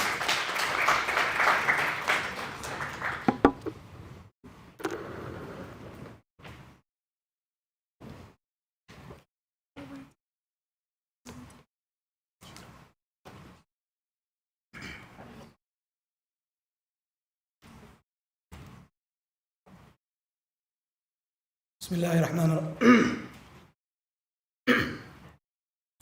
الله الرحمن الرحيم الحمد لله رب العالمين والصلاة والسلام على رسول الله وعلى آله وصحبه ومن والاه. السلام عليكم ورحمة الله وبركاته. All praise is due to Allah subhanahu wa ta'ala, and peace and blessings be upon our beloved Prophet Muhammad sallallahu alayhi wa sallam.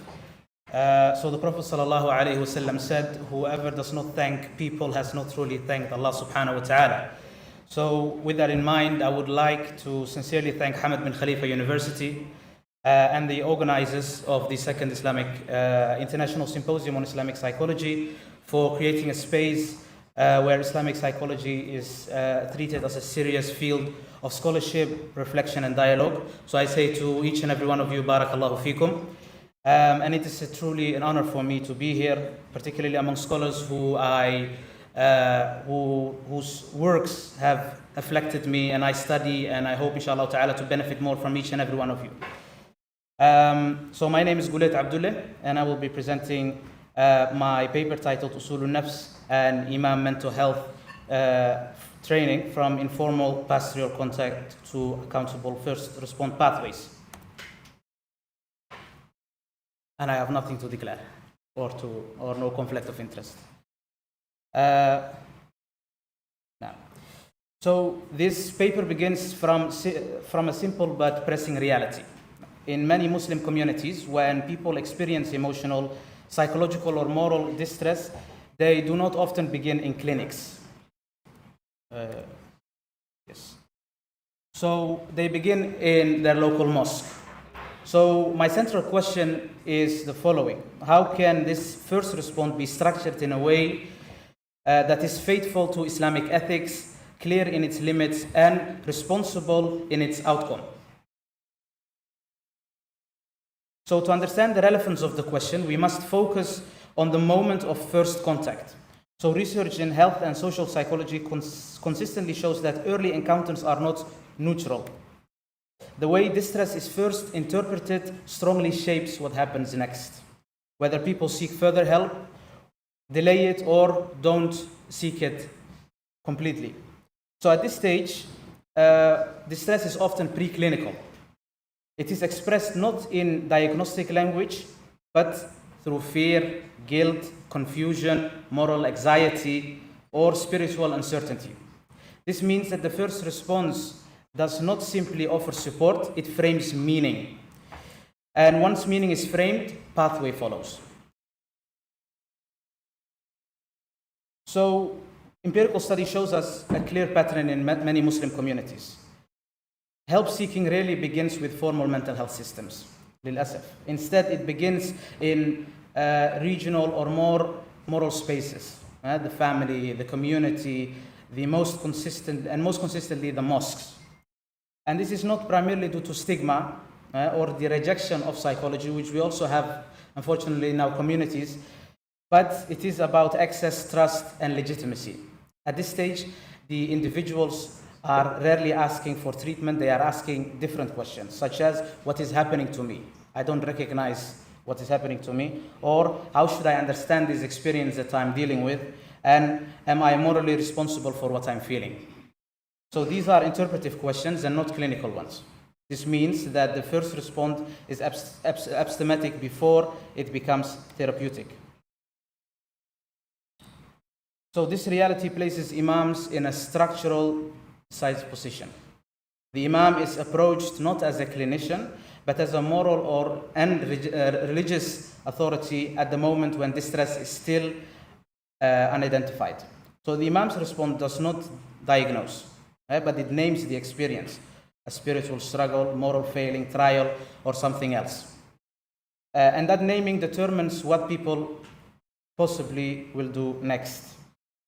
So yet, most imams are trained in jurisprudence, fiqh issues, aqidah, etc., the sharia. They are not trained in early psychosocial or clinical risks and how to refer people to psychologists or psychotherapists or doctors. So, and this creates a situation of high responsibility without a clear structure. So this leads to what I describe in the paper as a structural gap. On one hand, there is the pastoral authority, we have the accessible trust, we have the moral legitimacy. On the other hand, there is a clinical responsibility, safeguarding the risk recognition and timely referral, which is very important. But what is missing is the infrastructure between these two domains. There is no standardized first response protocols, no shared language for early assessment, and no clearly defined referral thresholds. And as a result, transitions into professional care are often ad hoc, dependent on individual judgment rather than structured pathways. So this gap does not imply failure of negligence. It produces a risk for community members and imams themselves. So when this structural gap remains unaddressed, two risks emerge. The first one is the over-spiritualization, when clinical distress is interpreted primarily through moral or spiritual frames. Even when clinical risk is present, this can delay treatment and increase shame. And the second one is the spiritual struggle for moral distress, which is primarily treated as pathology leading to an annihilation of and loss of meaning. So these are not opposites. They stem from the same absence, the lack of principled first point of contact. So in response to these challenges, there are different imam training initiatives in the world. But they also fall short if we speak about creating a system where the imams and the people who are working in the mosques have a clear system with which they can work on. So we see that the availability of courses right now are, for example, short-term workshops where there is awareness. You see a course, for example, on how to treat people who are suicidal or how to see someone who's suicidal. But when someone finishes their courses and gets his diploma, it stops. And then we have the academic programs, for example, which are inaccessible to imams because it is broad. It invites everyone, and it is not built especially for imams. And the state support systems where they give the imams trainings in different subjects, but there is no clear support from the state when it comes to psychology and the imams, and there is no governance from a state, which is very much needed because we see a lot of problems coming from people going to imams with their psychological problems, and they get answers which affect them probably the whole life. And I have seen this just coming back from Somalia, where this problem is very big.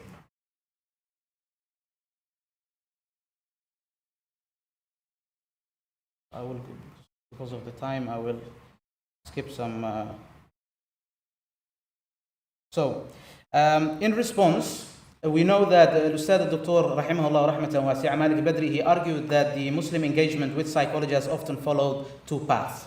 He said that it was either rejection of the psychological science or the uncritical importation of Western frameworks. And both approaches are problematic. So, Al-Ustad Dr. Rahimahullah Malik Badri therefore called for a grounded integration, the engagement rooted in Islamic epistemology while remaining empirically responsible. So, this paper tries to respond to that challenge by introducing the usul al-nafs, which is the foundational framework for the nafs or the psychology, which is a very big statement. Those who know usul al-fiqh and the other usuli principles know that it is a bahar which has no shore.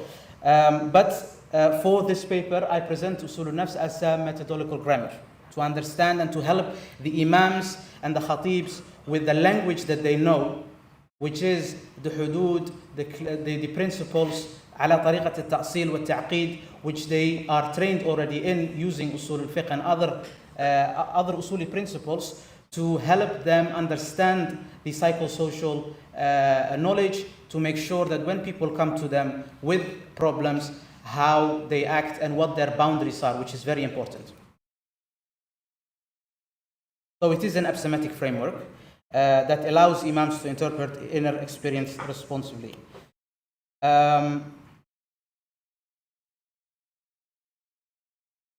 So these boundaries, the boundaries in the framework are not externally imposed professional rules. They emerge directly from Islamic ethics.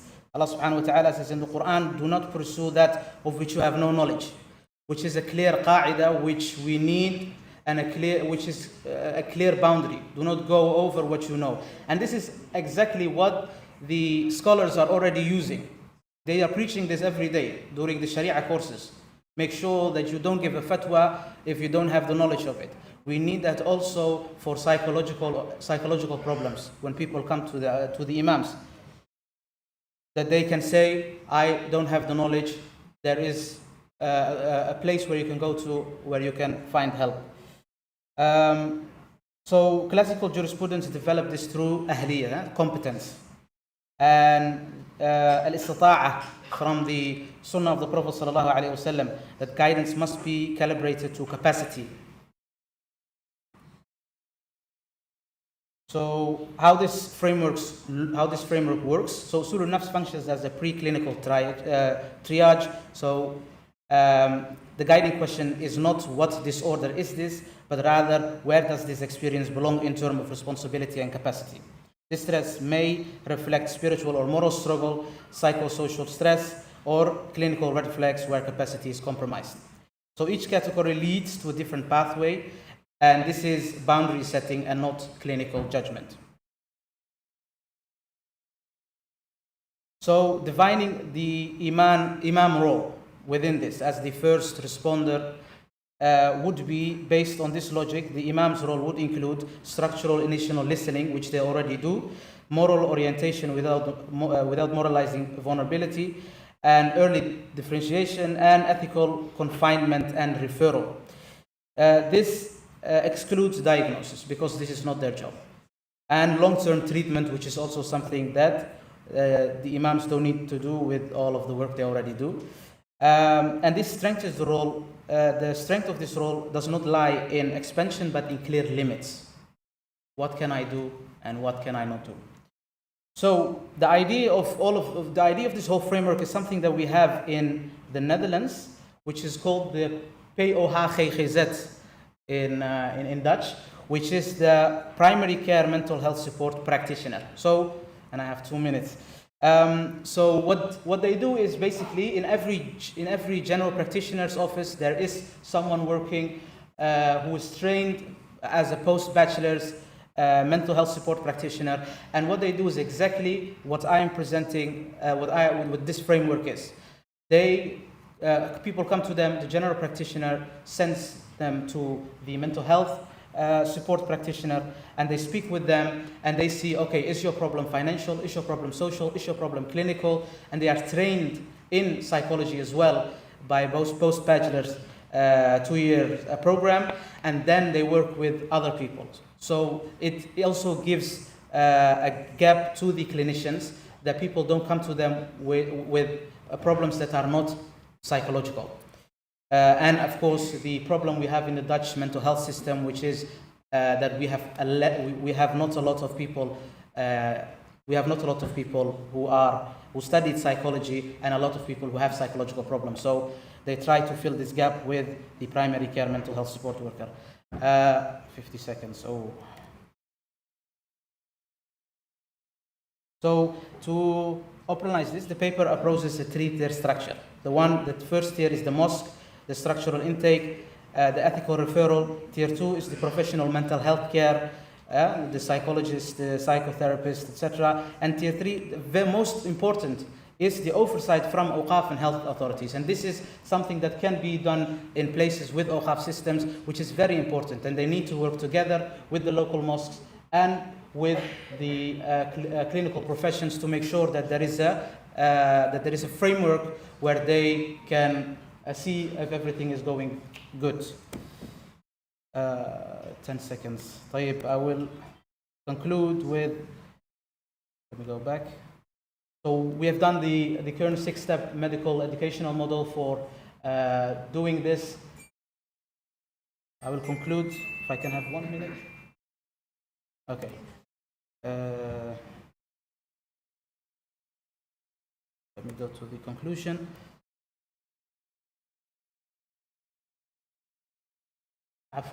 So, to conclude, if help-seeking journeys begins at the mosque, structuring this is the first step, and this is not an innovation, it is a responsibility we have. And Usul al-Nafs offers a way forward, على طريقة التأصيل والتعقيد, which is already known, grounded, bounded, and accountable. جزاكم الله خيرا, بارك الله فيكم, and I look forward to your questions.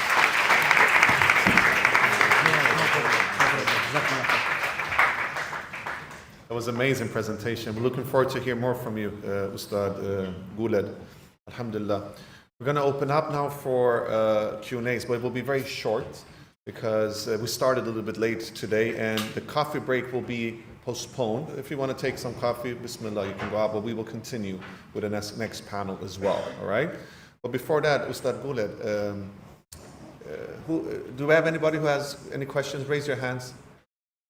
If it's direct questions to any of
Abdullah. So scan this code and join the international global movement, inshaAllah ta'ala. I want to thank all of our panelists once more, and we will not have any coffee break. We will start the next, or Brother Yaqub, shall we take, no coffee break. You can bring coffee and come back, inshaAllah ta'ala.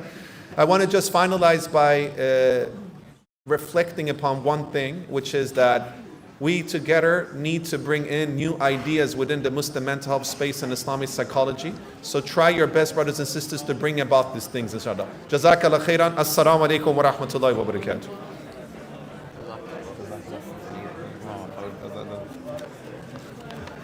I'm sorry, sister, I saw that you were waving your hand.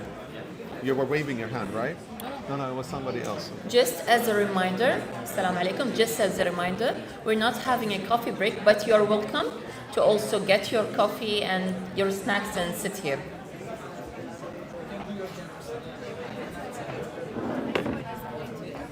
Yeah, because he said there isn't any.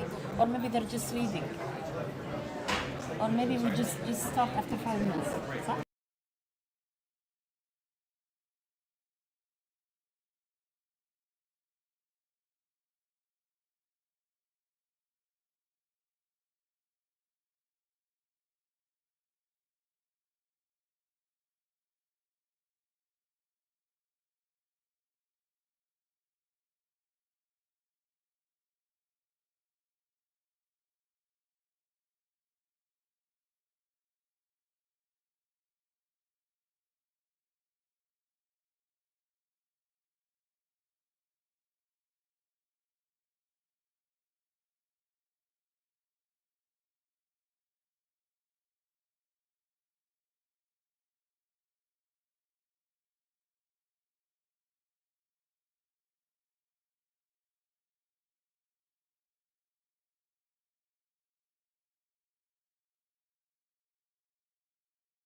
spirituality as the dimension of istishfa. It invites reflection of how faith, meaning, and ethics shape therapeutic relationship, clinical decision-making, and the experience of care within the diverse Muslim context. We are pleased today to welcome our moderator, Ms. Ru'a Al-Ataifi, a clinical psychologist at Amna Medical Center here in Qatar. She is also the co-founder and president of the psychology chapter at Qatar University. Please, round of applause. We really appreciate this chapter. And I would like to also make an announcement. I would like you to congratulate Ru'a and the team of the chapter for winning the best chapter, the best chapter of Qatar University. Please congratulate Ru'a. طيب دلال يعني ختمت ختمه يعني نسيتني ان احنا هنا في المؤتمر. السلام عليكم ورحمه الله وبركاته. بسم الله والصلاه والسلام على رسول الله. After exploring different theories, models and experiences, we now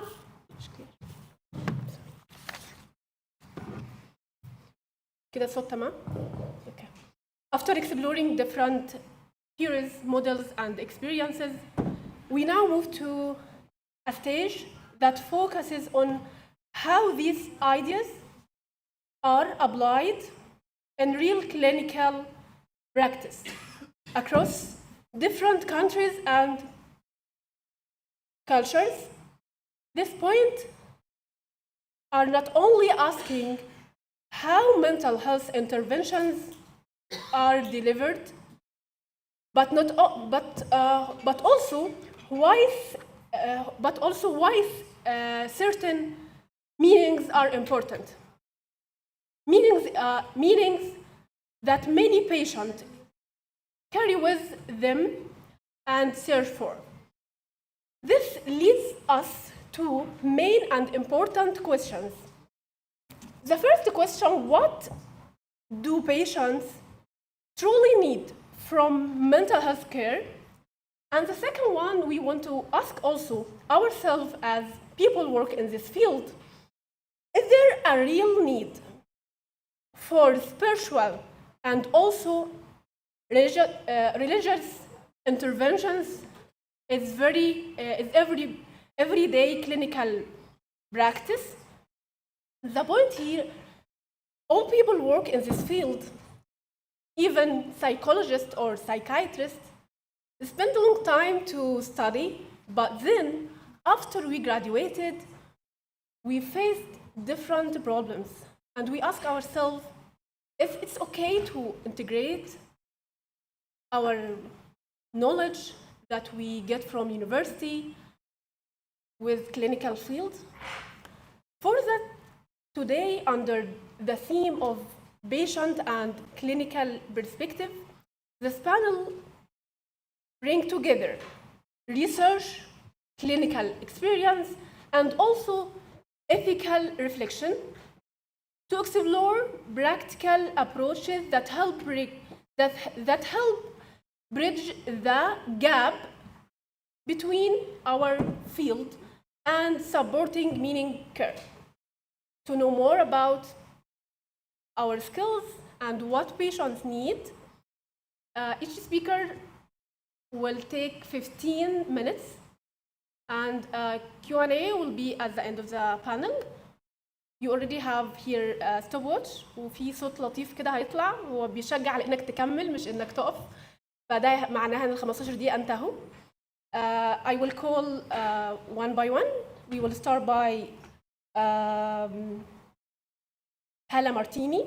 هي حبت ان انا اعرفها بالعربي، فهالة مارتيني او دكتور هالة مارتيني استاذ محاضر في كلية الانسانيات والعلوم في جامعة عجمان، وهي كذلك باحثة تجمع بين اختصاصي اللغة العربية والإرشاد النفسي، وأحييها على هذا الدمج المميز.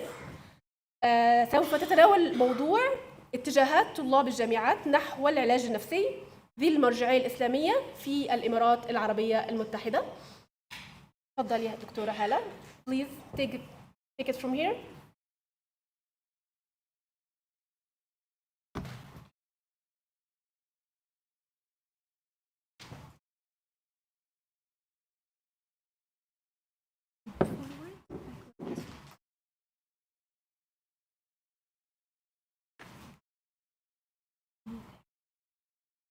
one is yeah.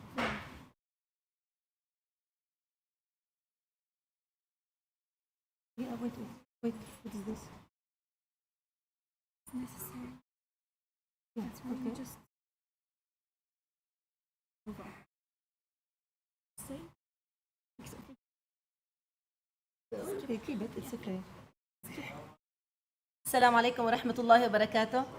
حياكم الله جميعا وشكر الله لكم مجيئكم ومسعاكم وبارك في مضيفنا في جامعة حمد هذا المؤتمر الرائع وهذه الدولة الأروع، وبارك الله في الجهود جميعها وكتب أجركم وجعلكم يعني في من أحب الله ورضي عنهم ورضي عن مسعاهم. حقيقة بعد بسم الله الرحمن الرحيم جمعت كما قالت الأخت رؤى بين اللغة العربية والإرشاد النفسي، لم يكن ذلك عبثا ولكنها أقدار تسوقنا. درست تخصص الذي أهواه والذي كنت شغوفة به وأكملت حتى يسر الله تعالى لي وحصلت على درجة الدكتوراه في اللغة العربية لأشبع حبا وشغفا في نفسي حتى بلغته. فكما يقول عمر بن عبد العزيز رضي الله عنه إن لي نفسا تواقة ما بلغت شيئا إلا وتاقت إلى ما هو أسبى منه أو أعلى منه. فلما جعلت في الجامعة إضافة إلى عملي كمحاضر في اللغة العربية أوكل إلي أمر الإرشاد الأكاديمي والتربوي وخاصة مع طلبة علم النفس. وجدت أنني في قلب الدائرة، في قلب الحدث، من ينظم لهم فعالياتهم، من يجهز لهم الخطط إلى آخره. فقلت يعني أقدارنا تسوقنا إلى خير يعلمه الله وإن كنا لا نعلمه. وفي خضم ذلك يأتيني طالب من علم النفس قد فقد ساقه وسجل عندنا في الحالات الخاصة. جاءني بعد محاضرة الإرشاد قال تسمحين لي بدقائق؟ قلت له تفضل. قال أنا بعد أن أنهيت الثانوية العامة خرجت إلى العمرة، وبعد أن أنهيت العمرة وتحللت في الحرم قصصت شعري خرجت باتجاه الفندق 10 دقائق من زمن ما يعني حلق شعره إلى أن وصل إلى الشارع الذي يقطعه ليبلغ الفندق. لم حافلة كبيرة مرت لم ينتبه السائق له، صدمه أوقعه أرضا ومشى فوقه. رجل أصيبت ورجل قطعت. الحالة النفسية التي أصيب بها 3 سنوات في المستشفى، عمليات مستمرة، لم يرى الشمس 3 سنوات، جعلت منه كتلة بشرية تعيش مأساة وظلمات بعضها فوق بعض. جاء يكلمني ويحدثني وأنا أسمع إلى أن قال أنا فكرت كثيرا بالانتحار. له يعني أنت إنسان مؤمن كما تخبرني وكذا، فلماذا هذا التفكير؟ قال لأنه يبدو أنه إيماني ما هو مقبول. أنا طالع من العمرة يصير فيني هذا الشيء، علمت أني أمام معضلة وأن أدواتي لا تكفيني. فطيبت خاطره وقلت له نلتقي. وقضيت أسبوعا أقرأ في علم النفس وفي الإرشاد النفسي وماذا يجب أن أقدم. فلما عاد بعد أسبوع قال لي أنا من زمان أبحث عن أخصائي نفسي، هو يعتقد أني أخصائية نفسية، كان طالبا جديدا. قال أنا من زمان أبحث عن أخصائي نفسي يؤمن بالله ويعيدني إلى الله. هل تسمحين لي أن آتي من فترة إلى أخرى؟ قلت له بالتأكيد. هنا كان لابد أن آخذ القرار وأنتقل إلى الإرشاد النفسي، لأني في البداية أشبعت شغفي وصار لزاما علي أن أمد يد العون إلى أبناء أمة هم بأمس الحاجة إلى من ينتشلهم من الظلمات ويعينهم على سلك طريق النور بعون الله تعالى. فمن هنا صرت عضوا معكم، ولذلك أبدأ بعرضي الذي اقتبسته من قصة هذا الفتى لأقول لابد أن أبحث في اتجاهات هذا المجتمع الذي أعيش فيه. هل يتقبل العلاج النفسي ذي المرجعية الإسلامية كما طلبها هذا الفتى، أم هناك تناقض؟ خاصة أني عرضت أكثر من مرة أن يضاف مادة اختيارية إلى منهج علم النفس تحت مسمى فقه النفس، فقوبلت بالرفض. أيضا الطلبة لدينا في الإمارات تنوع كبير. أنا في جامعة عجمان فوق 200 جنسية في الجامعة، وكذلك في الإمارات. كان لابد أن نختار موضوعا يمس هذا المجتمع ويوضح ويبين مدى تقبله لهذا النوع من العلاج أو رفضه. طبعا كانت مشرفتي ومساعدتي ومعينتي وموجهتي في هذا الأمر الأستاذة الدكتورة الفاضلة رشا عبد الرحمن، رئيسة قسم علم النفس، والتي كان يفترض يعني أن تكون معي، ولكن لظرف صحي طارئ ألم بولدها لم تتمكن من ذلك، فنسأل الله تعالى أن ييسر لها كل خير ويجزيها عني خير الجزاء. اخترت أن أتحدث عن طلبة الجامعات لقربي منهم، خاصة أن الجامعات الآن لم تعد يعني فقط طالب والله عمره 18 سنة انتقل إلى الجامعة وبدأ يدرس في هذا السن المتعارف عليه. لا، الجامعات الآن لدينا أمهات، لدينا جدات، لدينا آباء وأرباب أسر، كلهم يعني بعد فترات طويلة قرروا أن يعودوا إلى مقاعد الدراسة. إذن نالت منهم الحياة ما نالت، لذلك نجدهم مثقلين بالهموم. فاخترتهم عينة لهذه الدراسة، وبلغت العينة 270 طالب وطالبة، ربما معظمهم من تخصص علم النفس أو تخصص قريب مثل علم الاجتماع والتربية، لكن أيضا هناك عدد لا بأس به من طلاب تخصصات مختلفة. فهذا الأمر وهذا التنوع فتح النقاش حول جدوى دمج القيم الإسلامية والإرشاد الديني داخل الممارسة النفسية الحديثة، لتنطلق هذه الدراسة من سؤال محوري: كيف ينظر طلبة الجامعات في دولة الإمارات إلى هذا الدمج، وما شروط قبوله، وما حدوده المهنية؟ طبعا أهداف الدراسة: أردت أن أستكشف الاتجاهات وأقيس القبول، أردت أن أقيس اتجاهات الطلبة نحو العلاج النفسي المدمج وأحدد درجة هذا التقبل والاستعداد. أيضا أردت أن أحلل التصورات المجتمعية لديهم تجاه المعالج المرجعية النفسية وأرصد الفروق حسب الخلفية الأكاديمية للطلبة.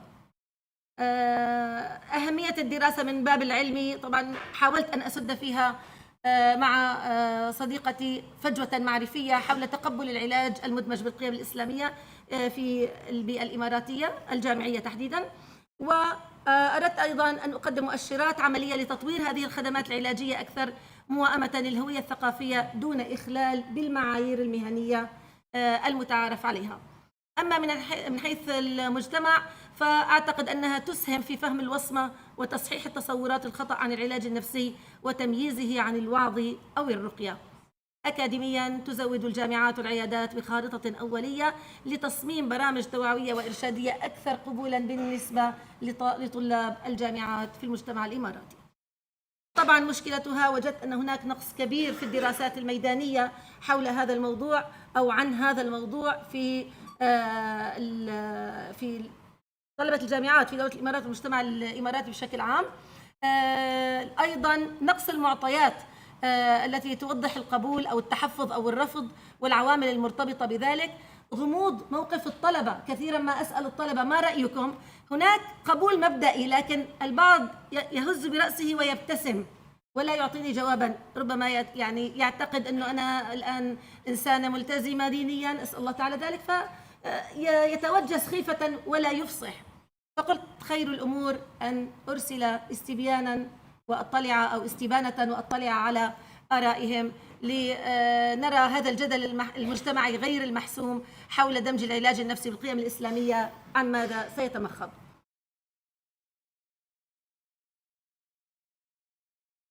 طبعا الفرضيات، كأي دراسة لابد أن نضع لها الفرضيات ومشكلة البحث ومنهجية البحث، ولكي لا أطيل في أمور أنتم بها أساتذة لي، فأردت أن أدخل في طبعا الدراسات السابقة، أدخل في أبرز النقاط حتى لا يتفلت منا الوقت. اتجاهات التحفظ غالبا هذه الدراسات السابقة التي وجدتها ترتبط بالوصمة وبضعف الوعي بطبيعة العلاج النفسي، لا يرفضه كعلم. أيضا الدعوة المتكررة لتطوير خدمات حساسة ثقافيا ودينيا وتكثيف التثقيف المجتمعي لتقليل الوصمة في سياق الإمارات الخليجي. أيضا دراسة أخرى تقول ما تزال الاعتبارات الاجتماعية الأسرية تؤثر مع تحسن نسبي لدى الفئات الأعلى تعليما. الوصمة قد تعدل أثر التدين على طلب المساعدة. نعم. انخفاض الوصمة يعزز الاتجاهات الإيجابية وارتفاعها قد يعكس هذه العلاقة.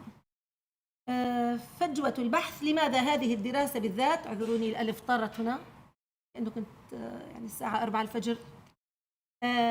فجوة البحث. لماذا هذه الدراسة بالذات؟ لأن معظم الدراسات تناولت عينات عامة، مقدمين رعاية، مراجعين، بينما التركيز على طلبة الجامعات في الإمارات أقل حضوراً، وعند في الإمارات عدد كبير من الجامعات وبالتالي عدد كبير من الطلبة يستدعي أن نتوقف عندهم. أيضاً قدرتي المباشرة على التواصل معهم هي التي شجعتني على اختيار هذه العينة. هذه محاور الاستبانة التي كانت بين أيديهم.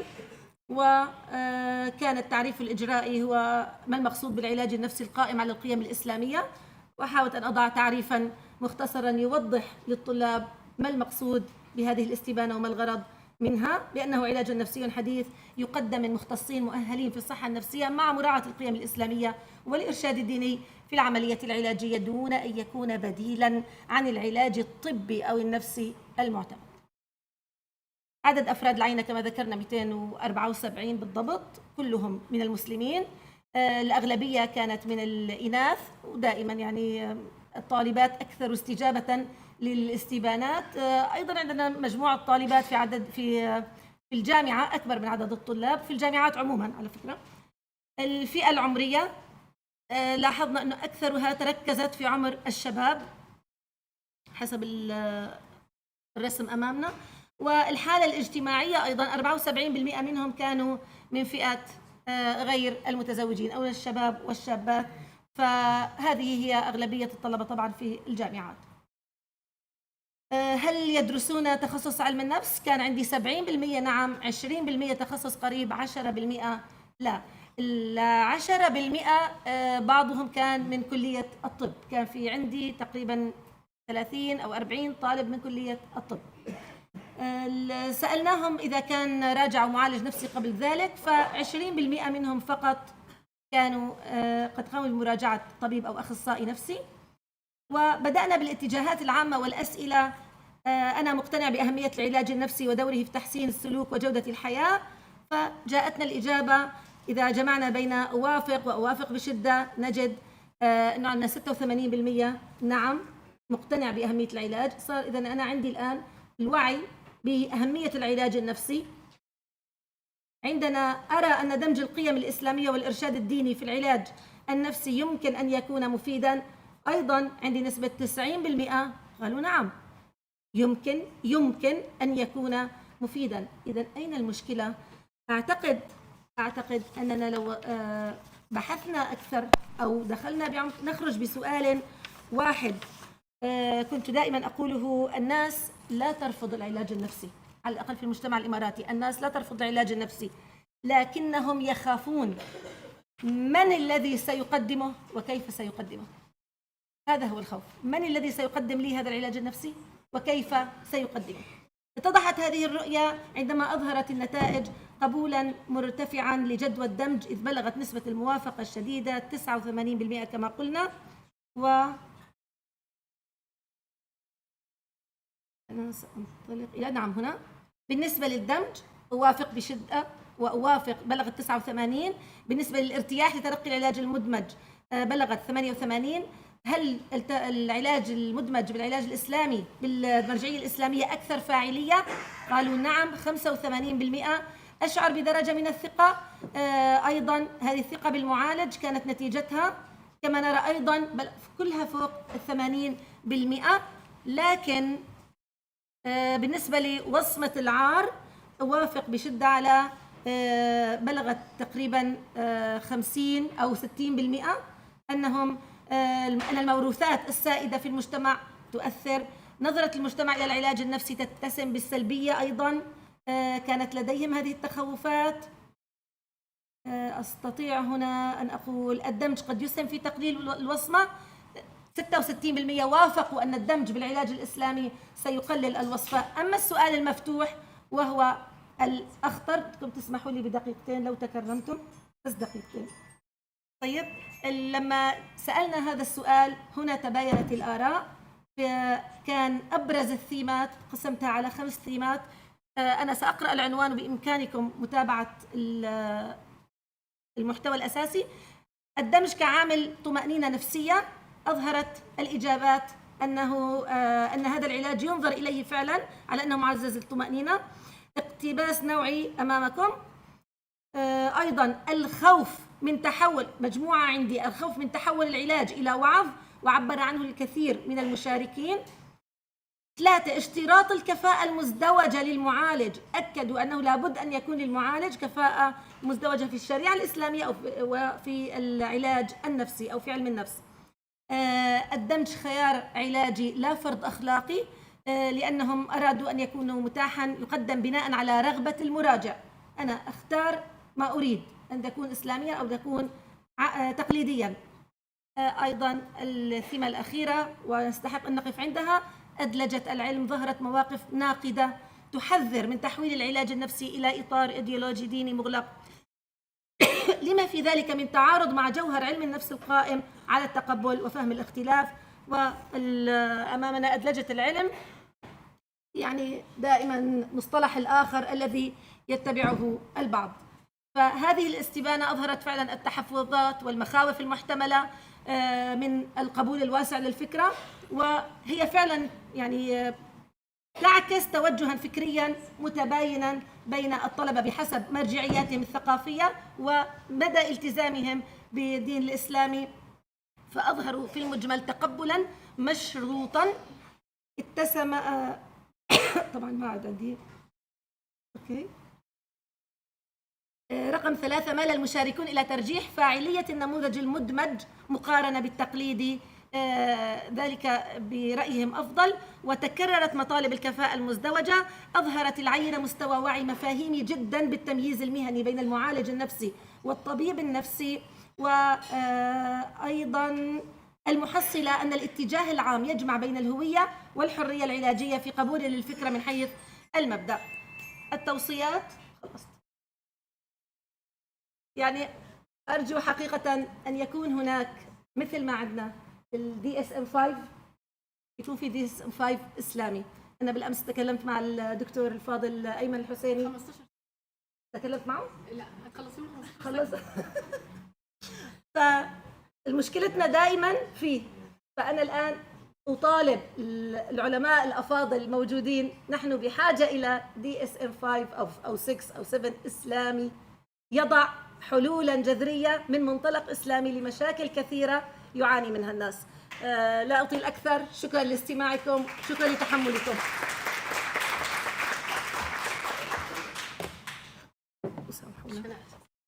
أنا كنت خايفة من موضوع إن أنا أقطع حد ده، فإحنا بدأنا بالمقاطعة. دكتورة سهيلة مش هقطعك، إحنا متفقين.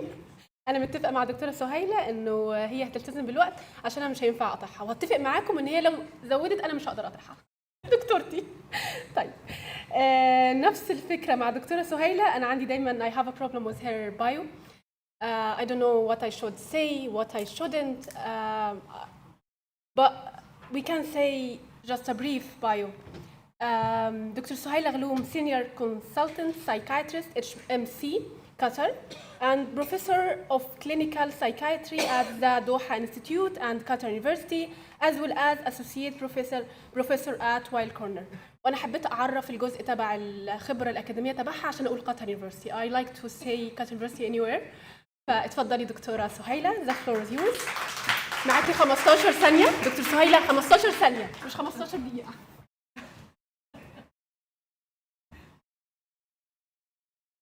Assalamu alaikum rahmatullah. Thank you. Always nice to be introduced by you. And thanks to the organizers for inviting me to this amazing event. It's interesting because for the last well, yesterday and this morning, I've been reflecting not only on what I'm going to present, but also on everybody else's talks and how it can reflect on my experience with patients, on the clinical experience with patients, and the amazing talks earlier about integrating with imams, training imams, about the architecture and the setting of hospitals, all really extremely crucial. So I have nothing to declare, no conflict of interest to declare. Am I going? Okay. So I want to start with this quote. So we've heard yesterday, early morning, about the fact that mental health has been away from spirituality for many, many years. In fact, thanks to or no thanks to certain people who established or created mental health, psychological interventions, etc. But over the last years, the move back towards recognizing the importance of spirituality in its broader definition in mental health has become clearer. And this is a quote from the Royal College of Psychiatrists of the UK, their spirituality special interest group. And they reflect how they're recognizing the role of spirituality and how at times people may feel that they're not spiritual, that it's not part of their daily life. But at times of, is there a pointer? No. Okay, so at times of illness, of stress, loss, bereavement, and death, spirituality comes back to us, regardless of whether we were practicing otherwise or not. And they identify spirituality as actually more or less a core element of being a human being. Okay, so what I'm going to talk today about is reflections from my personal clinical experience with patients, day-to-day cases that we see in a hospital setting, and I cover both inpatients and outpatients. And there will be quotes of statements that either patients or their families have said. So in mental health, we've always spoken about biopsychosocial models of formulating a case, of understanding etiology of any presentation, and of formulating based on that the management plan for that individual patient. And certainly in my training, this is what we've kind of learned how to repeat it, rote learning, biopsychosocial. Later on, the spirituality aspect was introduced, and we started talking about biopsychosocial spiritual. And the idea is that what we see in clinical practice, it does make a huge difference to when we talk about individualized care. It makes a big difference to understanding, to conceptualize the symptoms for the patient. What does it mean to that specific patient? Do they believe that their symptoms stem from jinn, from ayn, sihr, or not? Do they see their experience, their depression, for example, let's say? Do they see it as fate, qada qadar, ibtila, it's a test from Rabb al-Alameen, or which can be a very positive coping mechanism, it can help towards coping, or do they see it as deepening their sense of guilt that's already one of the symptoms actually of depression, in which case it would be seen as a negative and it would be hindering their management. Okay, so just wanted to emphasize the point that it's complementing. So we no longer should describe biopsychosocial and possibly add or don't add spirituality. In my humble opinion, I think it should be there as complementing all. So it's a holistic approach to patient management. So story number one. This is a patient. This happened very recently. So this was only two weeks ago, actually. We had a patient who was he has been living in Qatar just for the last couple of months, 3 or 4 months. He's African, Christian. And we have weekly MDTs, multidisciplinary team meetings, where there would be psychologists, social workers, occupational therapists, physiotherapists, nurse, doctor, who else? Clinical pharmacists. So the whole team that is involved in a holistic care of patients is involved. And this patient, everyone was telling me the feedback, that's before I saw the patient. At least 2 or 3 members of the team were saying that this patient has delusions of death, or the patient has death wishes. Somebody told me the patient has delusions of reincarnation. And so later on, I sat with the patient and we're trying to identify whether he has mental illness or not, does he need to be in hospital or not, and how to manage him. So now the impression as a clinical team we got was this is a patient with psychosis. Is it schizophrenia? Is it bipolar disorder, mania with grandiose delusions? We don't know. So I sat with the patient, and he was admitted because he had a conflict with his boss. He wanted to travel back to his country. The boss told him, not yet. You need to wait until the summer holiday, which is a few months down the line. So I was talking to the patient, what is the issue? He said, okay, so I used to be a drug abuser. I used all sorts of different drugs in my home country. And now I'm here in Qatar, and since I came, I stopped using all drugs, and I'm clean. And I declared myself as a born-again Christian. Okay?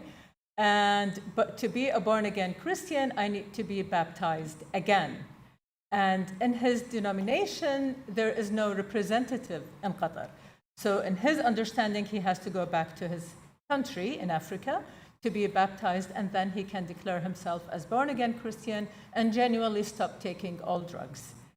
And because people in the team didn't understand this concept of born-again Christian, they assumed that this was all a delusion, that he's talking about death, birth, and reincarnation. So the whole understanding of the patient was influenced by this misunderstanding of where he comes from. And I know that this is an Islamic psychology integration event, but we are in a multi-ethnic, multicultural, multinational, and this is an example here I see in front of me, society, and certainly these are the cases that we see in hospital, and understanding where the patient comes from and at least having some understanding about their faith can save a lot of diagnostic mishaps and challenges. Okay? And it can avoid certainly over-pathologizing. So a normal experience that everyone was describing as a delusion. Okay? The other story is actually a colleague who works in the health sector somewhere in Qatar. I'm not going to say where or who, obviously. She actually showed me a video of her daughter, and she was telling me, you know, I never spoke, not that she didn't believe, but she never had this concept of ain, sihr, possession in her mind. Yeah? And she went through life adi, normally. She showed me a video of her daughter. She had brought in mtawwa to read ruqya on her daughter. And in the video, this daughter who I had seen when she was a child, an adorable little girl, but now she was, I think she was 18, 19 at that time. While the sheikh was reading Quran, this girl stood up, her voice changed to a very harsh voice, masculine type voice, and she was lunging towards her mom, wanting to strangulate her mom. So the mom believed that this is evidence now of possession. We know that, or in some literature, 2/3 of cases that presented with possession disorders were ultimately diagnosed with mental illness, more specifically psychosis. Okay. Now, another case where, that's another story, another case where misunderstanding could delay treatment and it could present a very challenging therapeutic input to the patient. This is a quote from a mom. So this was a young boy who was at university.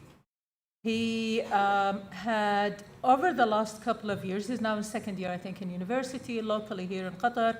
He has dropped, over the years, he was becoming more and more religious, and his mom was very proud of that his son is now learning Hafidh al-Quran, and he has learned quite a few chapters of the Quran, and she was very proud of it. And the whole family is very religiously oriented, very adherent, actually, religiously, mashallah. But in the last few months, this young man, he dropped out of university because he was saying that to really learn the Quran, he must learn it quickly, he must focus on it, and therefore he must stop everything else in his life.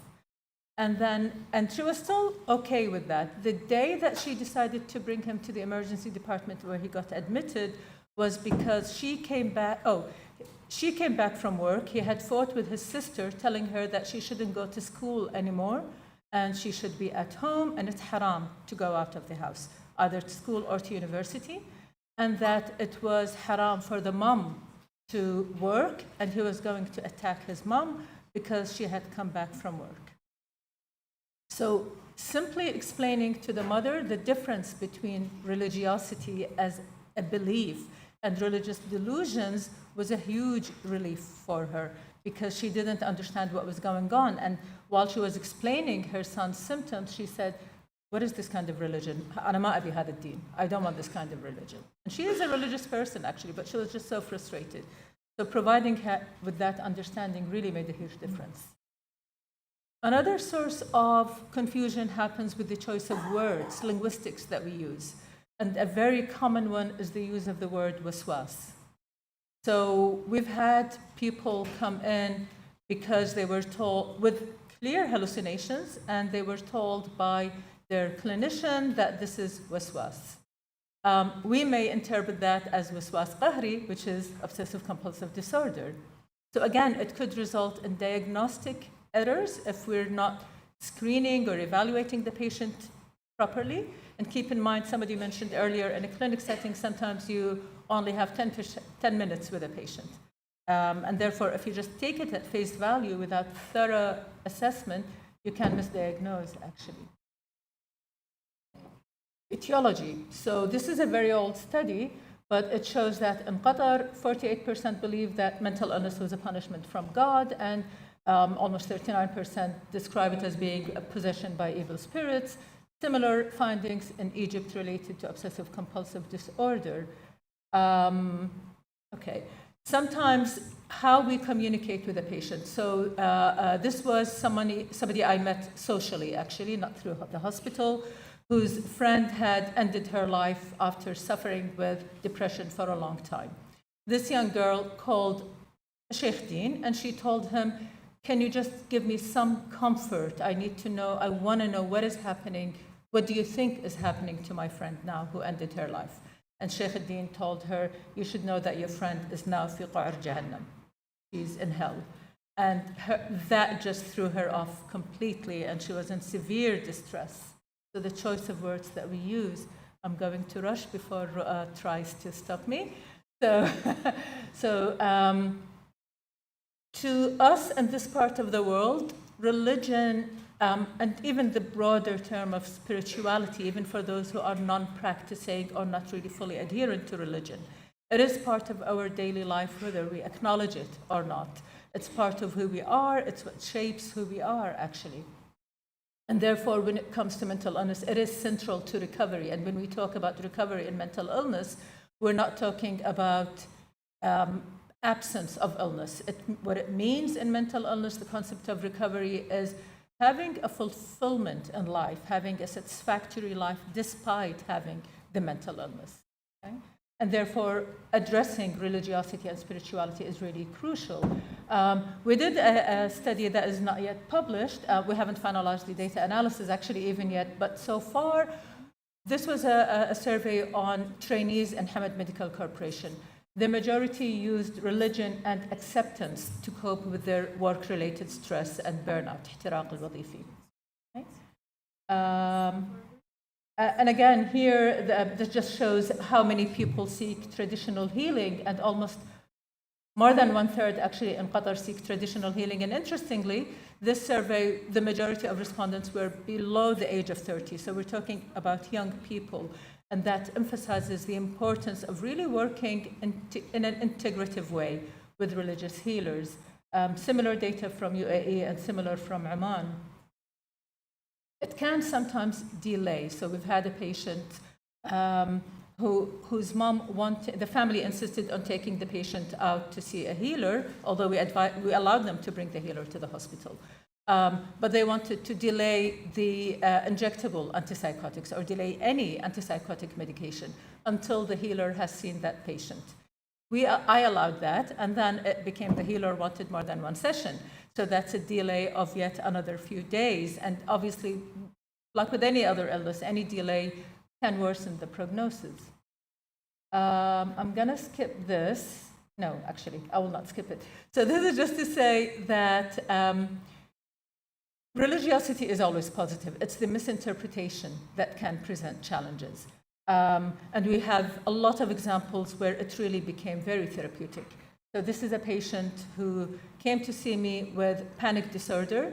She spoke to somebody from Awqaf who advised her to recite a few verses from the Quran. One of them was, أَلَا إِنَّ أَوْلِيَاءَ اللَّهِ لَا خَوْفٌ عَلَيْهِمْ وَلَا هُمْ يَحْزَنُونَ. And she has been saying that repeatedly, and it genuinely made a huge difference to her acceptance of the panic attacks when they begin. And staring at me, so I'm going to skip all of this. And I just want to move on to this part that talks about why we hesitate in asking questions, because sometimes we feel that I'm an imposter. Is it my role to ask the question? How do I ask the question? And I don't want to trod into positive areas or sensitive areas that might offend my patients. And I don't have a concluding slide anyway, so thank you very much.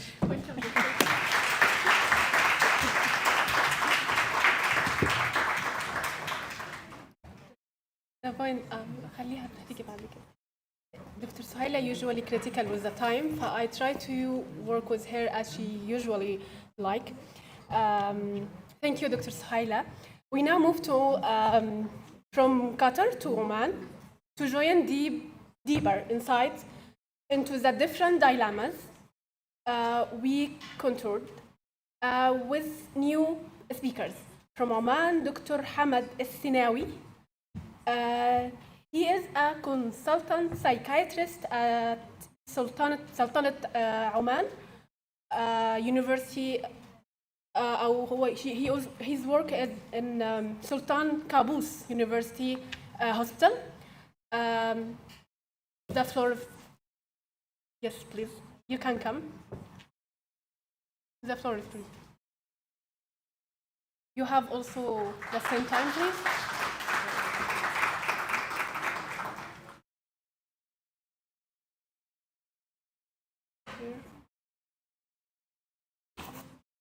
بسم الله الرحمن الرحيم والصلاة والسلام على سيدنا محمد. أشرف الأنبياء والمرسلين. I'd like to start by thanking the organizers for inviting me to participate in such a lovely and dynamic activity, and it's always a pleasure to come back to Doha. Bismillah ar-Rahman ar-Rahim. I have no conflict of interest to disclose. I'll be describing some clinical cases, just like case examples similar to Dr. Suhaila, probably not as adequate and well described. I'll also be showing photos. The photos are not for the patients, and they are just a demonstration. So these are my objectives. I'll start by describing the ethical principles from a Western perspective, then introduce an Islamic way of looking into ethics, dive into maqasid sharia, how can we fit that when we are addressing ethical dilemmas. I would also present a framework when we are facing an ethical dilemma, and then we go through the process of dispute when clinicians or the family members are in dispute with how to address such a situation with the family. What are the different methods that we can do to get into a solution that is like a win-win situation? So I'll start by definition. Ethics in general is a philosophical entity where we are discussing the morality of what is right and wrong, what is an appropriate behavior. It's kind of a moral code of conduct, and ethics in general is applied to different aspects of life. But when we talk about clinical ethics, we are focusing more about how do we address clinical situation when we have an encounter between a patient and a member of the health workers. Why do we need to talk about medical ethics? Medical ethics is essential because mental health issues are a global situation, and according to the WHO, more than 1 billion people around the world are suffering from mental health problems. So in our daily practice, we are more likely to come across a situation where ethical principles are in conflict with the current situation where we are dealing with. We also, like Dr. Suhaila described, we are working in a multicultural situation. We are people from different backgrounds, different religion are working with us, and we have to balance patients' need with our own beliefs. How do we avoid what is known as moral discomfort when we are facing a situation where there is a conflict between our belief and the patient belief, and eventually the outcome that we produce should not be conflicting with our cultural values and faith. There is also the issue about working with people who are vulnerable, people who are probably likely to have no capacity because of their mental health problems, people who are delusional. This kind of their mental health situation is affecting the way they make a decision. So informal consent might be an issue. And some people become vulnerable because they are depressed, they have low self-esteem, and they undervalue their own choices and ability to make a clinical decision. So it's our job to lead the discussion toward a healthy situation. Also, there is an issue about cultural belief versus what is the best for the patient. Sometimes in an Arabic situation or in the Middle East, the family have a higher power. And sometimes the family might not have the same best interest for the patient. So you are divided in between. So I'll have a few examples for that to describe. This is a very recent kind of paper, very interesting. It looks into the ethical or kind of legislation related to mental health. Like in the West, they have what is known as a Mental Health Act, where a person, when he or she is in a certain mental state, they are unable to make a decision. The state interfere into providing a system where a patient is seen by different doctors. The role is not just, the decision is not only based on one person, but there is a multidisciplinary assessment. So we are balancing the patient's safety versus the safety of the community. A patient who is under the mental health can be detained in a hospital legally. He can challenge this detention, and this will affect the way, so the doctors will have to defend why this patient needs to stay in hospital. This review looked at the situation in different countries in the Middle East, and out of 15 countries, only 8 had a proper mental health act. However, in some countries, this mental health act was just somewhere in a shelf, so it's not really practiced in the daily life. So it's there, but it's not fully practiced because the system does not fully exist. So when we talk about medical ethics, these are the 5 principles that is describing or summarizing what are the ethical principles when we are addressing a patient's care. So autonomy means the patient has the right to make a decision. However, the patient must have what is called mental capacity to make the decision that is appropriate for them, and they are having enough information. Beneficence means basically a health worker should not do any intervention that is causing harm to the patient. Justice is having to consider the well-being of the patient and everyone else. Non-maleficence, meaning that whatever you do, you should not be done under the inflicting harm because of the outcome of your intervention. And confidentiality means basically respecting the patient's. أوضح شوية؟ Okay. Great. So confidentiality, basically respecting patient's right for keeping secrecy. So you are not allowed to share his information with the others without the patient's consent. So what are the ethics from the Islamic perspective? So basically here we are integrating the issues that are where Islamic values are playing a part. So basically you are including the code of conduct that is based on halal and haram, what is permissible, the halal, and what is not permissible, the haram. And how can this be reflected in the way we are addressing the patients. Also, the Islamic ethics are derived from the ethical principles that is related to Al-Quran and Sunnah and Al-Sharia and Al-Ijma'. So the Ijma' Al-Qiyas, so a group of scholars would meet together and discuss a case if this case was not found to be described in Quran or Sunnah. So this is like Quran comes first, followed by Sunnah, followed by Al-Ijma' wal-Qiyas, and there is something called Maqasid al-Sharia, which is like more of like a legal framework of addressing certain ethical issues. So the Maqasid al-Sharia can be summarized in this slide. So protection of faith means that whatever intervention you're doing or whatever contact you're having with the patient should not lead to any outcome that is not, or that is against faith or something haram, literally. So you're not allowed, for example, to give somebody alcohol to help them sleep, because they do that in some nursing homes in the UK. You're not allowed to implant an organ from certain animals if the Sharia says that. So you are protecting the faith, followed by protection of life. So whatever intervention you are doing, it has to lead to protection of life. This should not lead to death, and this is a common scenario when we are talking about miscarriages or abortion, and how do we address that in Islam. Protection of lineage, so basically in Arabic, حفظ النسب. So this is why donation of sperm is not allowed in Islam, because it leads to اختلاط في النسب. Protection of property. So again, you should not allow a person to make decisions that will affect their financial status or their inheritance. And protection of wealth. So these are connected. And this works like the priority is for deen, followed by life, followed by lineage. So they come like in an order of importance. So what is an ethical dilemma? So basically an ethical dilemma is a situation where if you do, if you don't, in both ways you are doomed. So a situation where good or bad can be looked at differently. So this is a situation where you need to, probably what is medically right might not be right for the patient himself or herself, or where there is conflict between what the therapist would recommend and what the patient actually needs.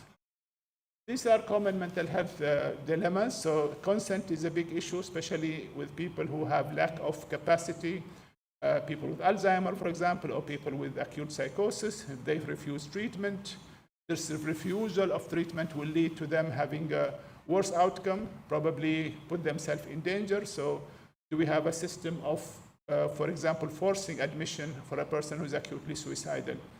Do we have the right to detain this person to hospital, and for how long? And what would happen next? What if the family, for example, refuse? What if the consent is conflicting with the family's wishes? Confidentiality versus duty of protect. So for example, if a patient is expressing a thought of killing somebody, in that case, you have the right to break confidentiality. We saw, for example, during COVID time, confidentiality became less important because people had to report cases where a person is positive for COVID, and then for the sake of protecting the whole community. We talked about involuntary treatment, where a person can be prescribed ECT, for example, or long-term injection, again, their wishes because of their mental state. And finally, the closure of diagnosis. I have an example for that we'll go through. And end-of-life decisions. Can the patient make decisions whether to refuse treatment, for example? What if somebody has Alzheimer's? The doctors feel that they would not benefit from tube feeding because it's only prolong their pain. The family insists on the tube feeding because they don't want to let go of the patient. And this is a daily dilemma where we have conflict, even among different doctors, because different people look at it differently. So we'll start with the first case example. This is a 70-year-old man who has been treated for depression. At present, he's on remission, but he was recently diagnosed with bowel cancer. The family or the daughter chooses to see you first, saying that I don't want my father to know the diagnosis because that will upset him. I am worried that will push him into depression again. So please don't say anything about bowel cancer. This case discussion works better for a workshop, but I'll do this quickly because of time. So here the question whether, the big question is, does the patient have to tell or not to tell, basically? Do you have the right to keep the secret from the patient, or does the patient have the right to know his diagnosis? And if you look at this, the Western principle, so autonomy means the patient has the right to do the diagnosis. This is his life, this is his health, and he has to make decisions. Beneficence, so the family believe in patients protecting the patients because that's what they're defined as best interest. Non-maleficence means that if you withdraw the truth from the patient, if you don't tell them the diagnosis, there would be consequences. How are you expecting them to comply with treatment, for example? Veracity means that the patients or professional in clinician have the duty to provide honest and clear information. You know this patient has cancer, you have the right to come out and tell him the diagnosis. And then the cultural sensitivity is how to incorporate the cultural values and the family need in this particular situation. If we apply maqasid sharia, so here first is hifd of deen. So a person who has terminal illness, he has the right to know. So maybe he wish to have certain preparation toward his death. Maybe he will want to pray more or go to Hajj or Umrah and probably get closer to God. Al-Amar bi-Adillah, at the end of the day, nobody can predict when somebody will die. Hifd al-Nafs, again, the goal here is to protect the patient's life. So you need to convince this patient to start medication or whatever form of therapy prescribed by his treating doctor because that's the best interest for him. Hifd al-Aql, so again, you have to understand that whatever choices is available for treatment should not interfere with this patient's ability to make decisions. And then hifd al-Mal, so a patient will have to settle his debts, do his wasiyah, and those sort of things.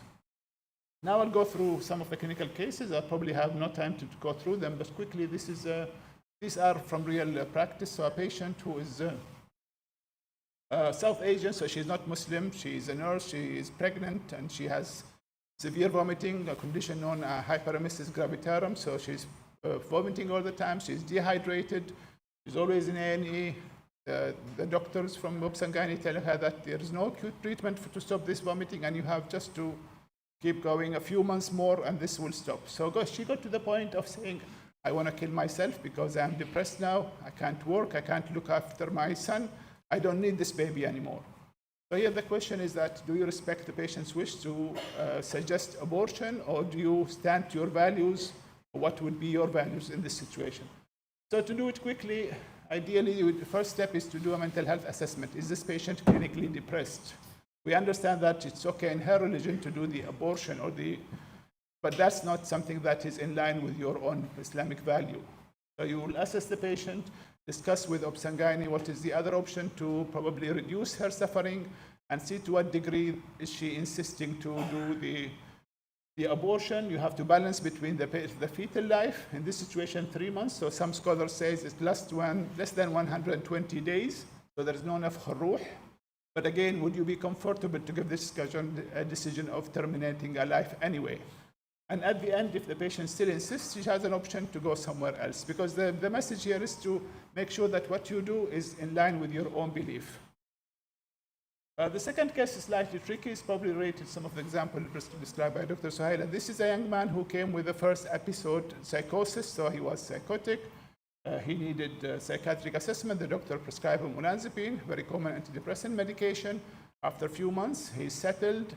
The son refused to come to the clinic, but the mother continued to feed him this high carbohydrate dish. It's probably something like pancakes with oil and lots of honey. So he got in the habit to have that every morning, and guess what? Inside that is some grounded olanzapine. So he is well for years, and this habit continues. Even when he goes to visit his grandmother, the grandmother will receive a gift, and inside that gift is a few tablets of olanzapine. So there's like a chain of deception. So a few months later, the son found a job somewhere else. He wants to move to the city, and the mother is now concerned that there's nobody to continue feeding this olanzapine. Just less than a minute. So the question is there, what would you do? Would you disclose this to the patient? How would this going to affect the patient-mother relationship? Would you just believe that mother is always right? So you understand this concept of seeing her point of view, assess the harm. You need to know that this medication is increasing the risk of developing diabetes, for example. So continuing to feed this might lead to harm to the patient.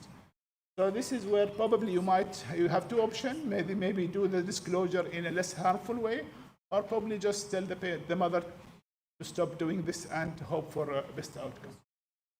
So I'm just going through quickly to discuss the framework of how do we resolve an ethical situation. So you start by identifying the problem, you acknowledge the feeling of the different members, just less than a minute. Because you told me I speak very quickly and I have time, so. So you acknowledge the feeling of people in the ethical committee, then you consider what are the alternative choices that would help you address this situation, and then act accordingly.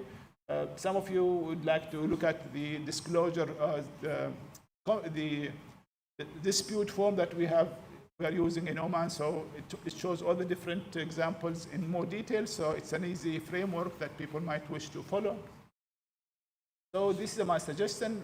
The way forward is to develop more culturally appropriate ethical principles that incorporate faith with modern scientific values. Have a collaboration with the faith healers, just like we saw in previous examples, and also establish training for clinical ethics in different disciplines. I'd like to finish with this, and thank you very much.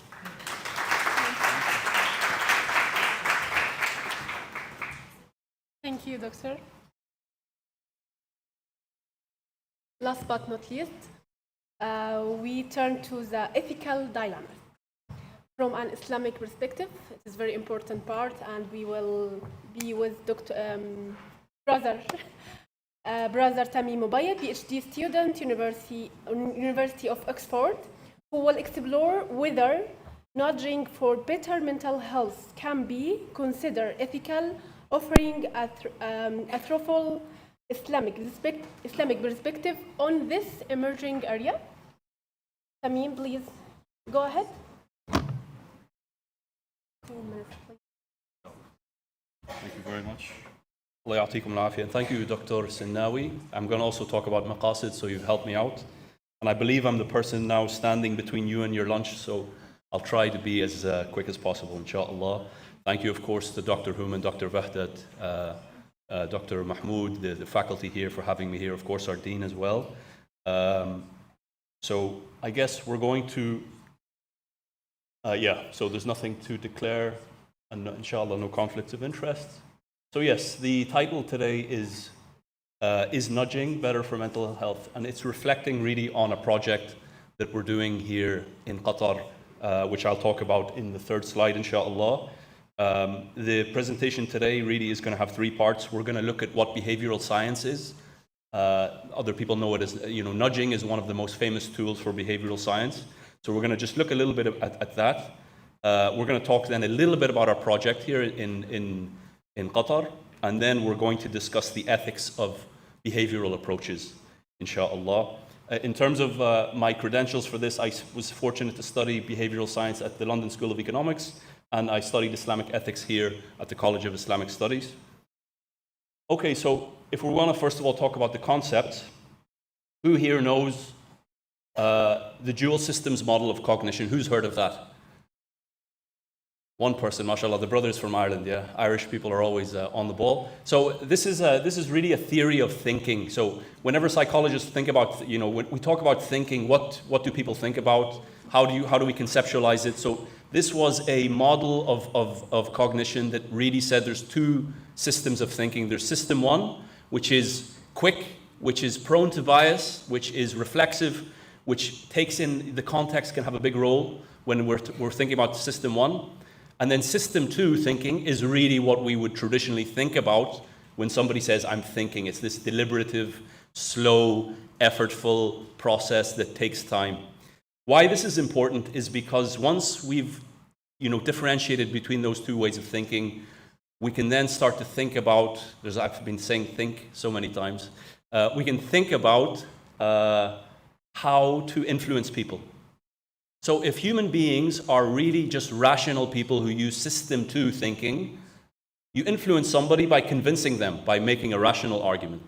But if we're also aware that there's also system one thinking, another way of influencing people is framing how the choices are framed to them, or nudging them, which is the next term then I'll talk about. So who has heard of that? Who has heard of nudging? Again, the Irish brother, mashallah, 2 marks, and I think Dr. Junaid as well. Okay, so nudging then was really a tool that came out of behavioral science that influences people in a non-direct way. And then from this comes the last term there. I think nobody's heard of this. Has the Irish brother? Libertarian paternalism? No, okay. Dr. Junaid, yeah, there we go, mashallah. Okay, so if we're just going to just recap, for all those who were here yesterday, Dr. Rajab mentioned homo economicus. So this was the way people used to think about human beings and their thought, that human beings were rational. So if somebody wants to influence somebody, it's about framing, or not framing, it's about convincing them of the value of what to do. And this theory of human beings now is under question. So we're not as rational as we used to think. So libertarian paternalism, it's a bit of an oxymoron. Libertarianism usually is associated with giving people as much rights as possible, not influencing them, letting them do whatever they want, whereas paternalism is this idea of being paternalistic. So this is the idea that that there should be people within a society, whether it's the government, whether it's policymakers, whether it's people from academia, who are nudging people towards decisions that are better for themselves. So that's just a brief overview of behavioral science and its concepts. And these are some of the important figures. Richard Thaler there, he won the Nobel Prize for Economics. And then Cass Sunstein is there as well. We'll talk about them in a little bit. Okay, so our project with Dr. Mustafa, it's his baby. And Dr. Suhaila is also the lead at HMC. This is our project. What we're doing is we're using nudging to impact on the mental health care treatment gap in Qatar. So this concept that I was talking about, these abstract terms, we're putting it into life as a lot of other countries are doing for a specific cause, which is to get people in Qatar who need mental health care into mental health care. So essentially we're trying to persuade them using the behavioral framework. So we have a system. So obviously the first thing before you start doing interventions, before doing experiments, you go and read what other people have done. So we carried out a systematic review of barriers to accessing mental health care in the Middle East. So we narrowed down a little bit. It's not really feasible to look globally. So we narrowed it down to the Middle East and studies that specifically looked at barriers. So why people who might need treatment, why they don't go to treatment. So we found 18 studies, and across those 18 studies, there was collectively nearly 13,365 participants. So if I ask you all, what are the reasons that these studies, the collection of these studies, what did they find was the most significant barrier to accessing mental health care in the Middle East? What's the main reason people in the Middle East who might need health care don't go to health care? Just if you see some of the categories, it's access, financial, lack of support, language difficulties, motivation, perceived harm, preferring alternate care, like Dr. Sohaila mentioned, some people would like self-reliance minimization, stigma, treatment pessimism. If I was to say, what's the most significant reason? Stigma, yeah. This is, anytime I tell somebody I'm working on this project, the first thing, about 60% of the time, they say stigma or shame. Actually, what the systematic review found was that the highest, the top-rated barrier was actually this one here. This ties into the idea of people feeling like, number one, they can handle the problem themselves, or number two, that they don't really need to go to a medical professional for help. So this is very useful for us. Of course, now we don't just take this and run with it. The next stage of our project is to survey people specifically in Qatar, different people. But it's useful to see then what kind of the reality is according to the collation of these studies. Now, of course, you need to nuance this a little bit. Maybe some people are more likely to say that, I want to handle the problem myself rather than I feel that there's stigma attached to it. So it's not like, it's not completely separate. There's a lot of bleed over. Okay. So, is nudging ethical? Before we really get into the topic, well, not before we get into it, we're going to get into it, number one, in a way that's kind of within the field. So, some of these thinkers that I mentioned, so mainly Richard Thaler and Cass Sunstein, this is really coming from them. So, where they're having a discussion about nudging. So, I guess number one, we want to ask, are humans good decision makers? This is going to determine whether nudging should play a role or not. Then we need to also think about who are the choice architects? Who is going to be nudging people? Who's going to be setting things up in a way to nudge them towards certain decisions? And then, of course, we want to think about coercion. Is this something that's coercive? Two of the key terms, one of the key ideas that comes from within the field of behavioral science is that you want to nudge people towards something that they actually would want to do. For example, we all want to save more money, so we want, the government might make a policy to make people save more money. People want to generally look after their health, so the government makes policies that make it easier to look after your health. So this is a core idea within that discussion. And then we want to really think about, Islamically speaking, is nudging something that is preferred? For that, I've turned to the work of Abu Hamid al-Ghazali, one of the key thinkers, one of the key medieval thinkers from within our tradition. And I think there's a few key concepts that are worth considering. Number one is this idea of niyyah. So intentionality. How important is intentionality?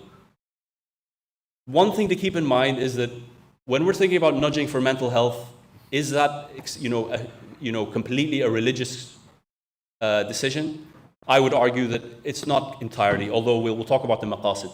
Anyway, even with religious decisions, Abu Hamid al-Ghazali talks about, first of all, when he talks about worship, he mentions three different ways, three different classes of worship.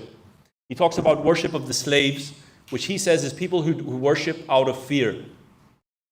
The higher level is the worship of the merchants, which is people who fear, who worship out of, fear of punishment. The second is love of reward. So he's likening this to somebody who's like a merchant. And at the very top, he talks about the worship of the free, which is these are the people who worship out of love for Allah. Why that's relevant for our discussion?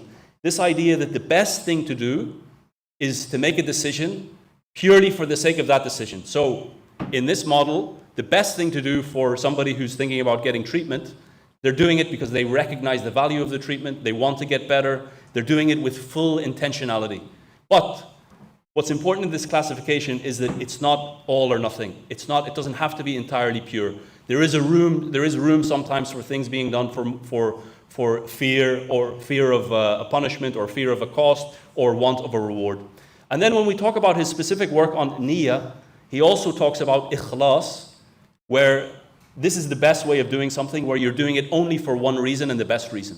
But again, there's a gradation there. Sometimes you do it for more than one reason. Sometimes there's one reason that's dominant and one reason that's not so dominant. So this is kind of a nuance that allows a pragmatism that I think we can say allows for or promotes the idea of doing something like nudging. And now we want to talk about maslaha as well. So generally, when we're thinking about mental health, I think the first thing that we think about is preservation of al-aql. And of course, that's valid. And of course, within that framework, a government making a policy or an academic institution promoting something that's good for mental health, of course, that's going to fall under maqasid al-sharia and al-maslaha, and that's something that should be encouraged. So there's an indication there that this is something that can be useful.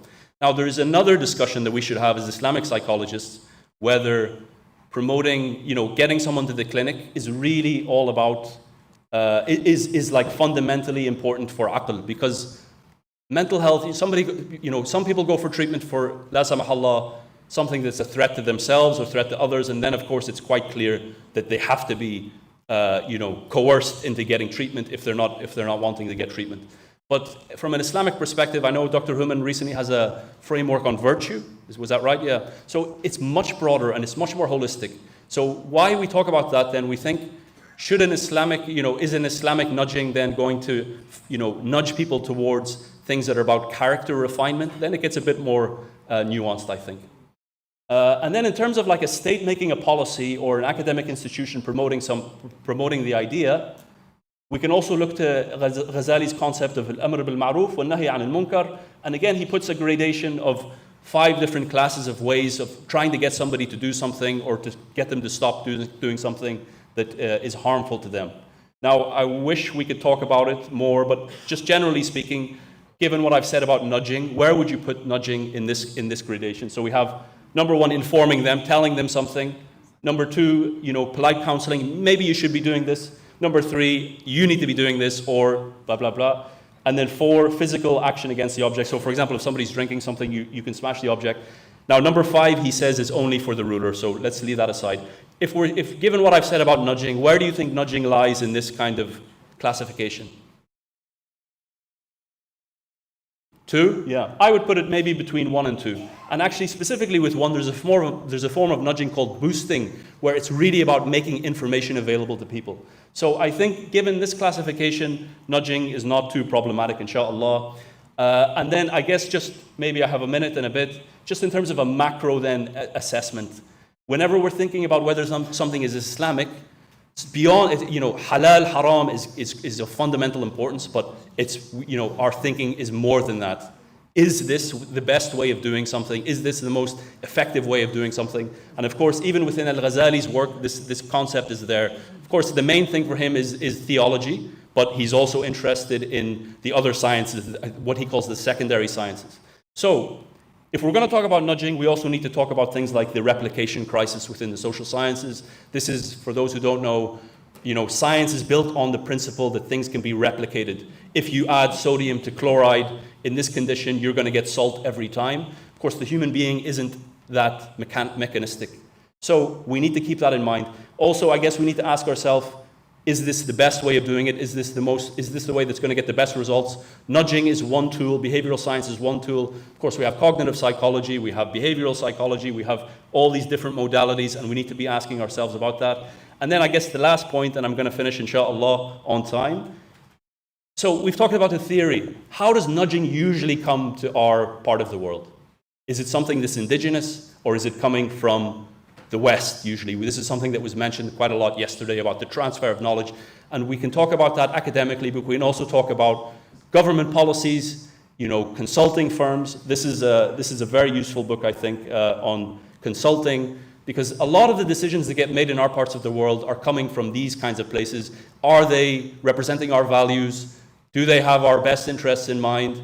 This work is very useful to consider that. There's a lot more to talk about, but I think I'm going to finish right on time.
To assess, difficult to sustain, and often interrupted by the lack of resources or insecurity.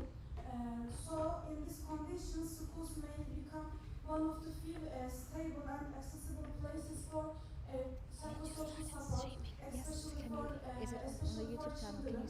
Children can find support in the schools can find structure in the schools.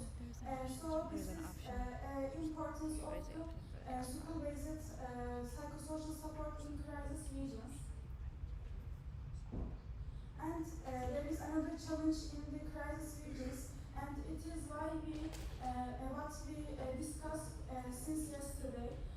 As you know, the psychosocial support models are developed in Western secular and individual-centered paradigm, and when they are applied in Muslim communities in crisis regions, these may be unfamiliar for them. So it brings us to other question, and it is how can we design a school-based PSS model that is culturally meaningful for Muslim communities in crisis regions? To respond to this question, we developed a model which is called Trauma-Sensitive Schools of Earth model. We also say TCCM. TCCM is a school-based psychosocial support model which integrates school counseling and guidance services, trauma-informed care, and Islamically psychology for crisis regions in Muslim communities. And CCM has a three tier structure, and tier 1 is universal support, tier 2 is targeted support, tier 3 is intensive support. Let me explain them. Tier 1 is for all stakeholders of schools, for all of the students, all of the teachers, and all of the parents in the school. And there are some key activities for this tier, and these are school-wide screening for need assessment and risk assessment also, and Islamically-based classroom guidance sessions, and trauma-informed care training for teachers, and cooperation among all of the stakeholders, including parents. For this tier, in the study, we conduct approximately 120 classroom guidance sessions for students, and they are Islamically based. The tier 2 is for at-risk students, And in this level, we conduct such activities, Islamically informed group psychoeducation for at-risk students, and this group psychoeducation focuses on psychological resilience, and we conduct approximately 45 group psychoeducation sessions. And the tier is for intensive support, and this tier provides the highly needed students individual counseling.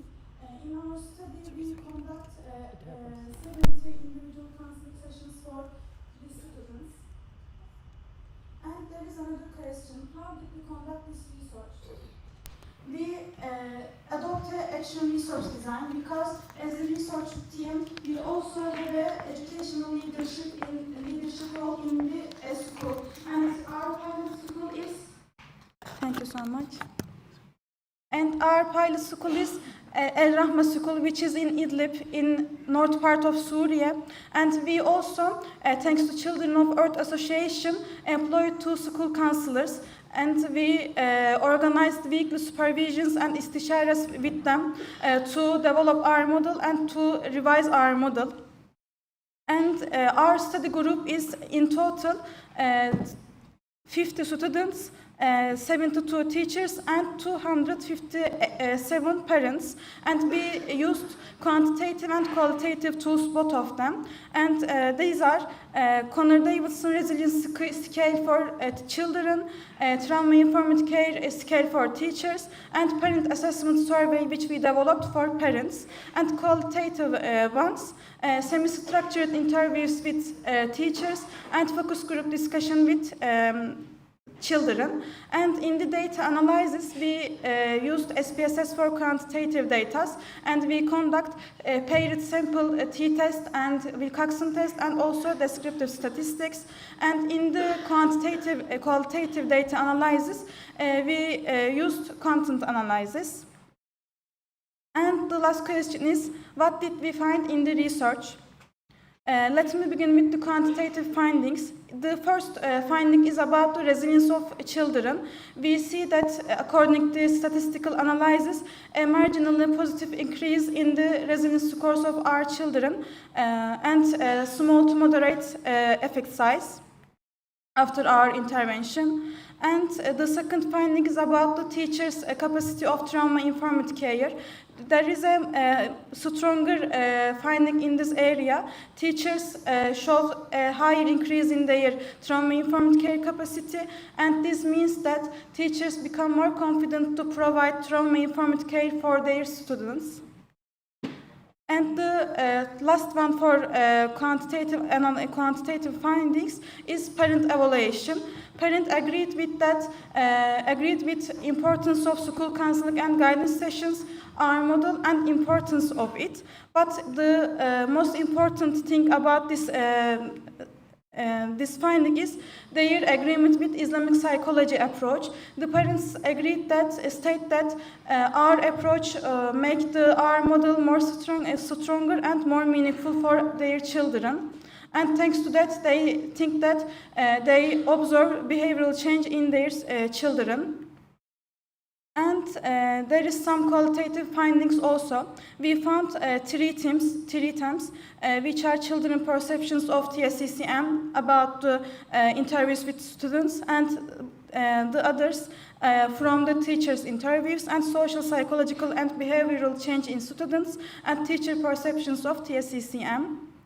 According to that, children state that they feel safe, comfortable, and supported in the counseling sessions, in the counseling activities, and they also observed self-development in the social skills. For example, they state that they feel more self-confident, they started to interact with their peers more easily. And another findings is about the teachers. Teachers says that they see the improvement in the students about their emotional well-being, about their behavioral problems, and their attitudes to schools. They say that students become more self-confidently, become more emotionally regulated, and become more willingly to school to participate into the activities. And also they say that children establish more respectful relationship with them. And also teachers said that our Islamically based approach is meaningful for their students. There are some quotations from teachers. And this is my part. And my colleague Merve, inshallah, will continue for conclusion and future directions. Thank you so much.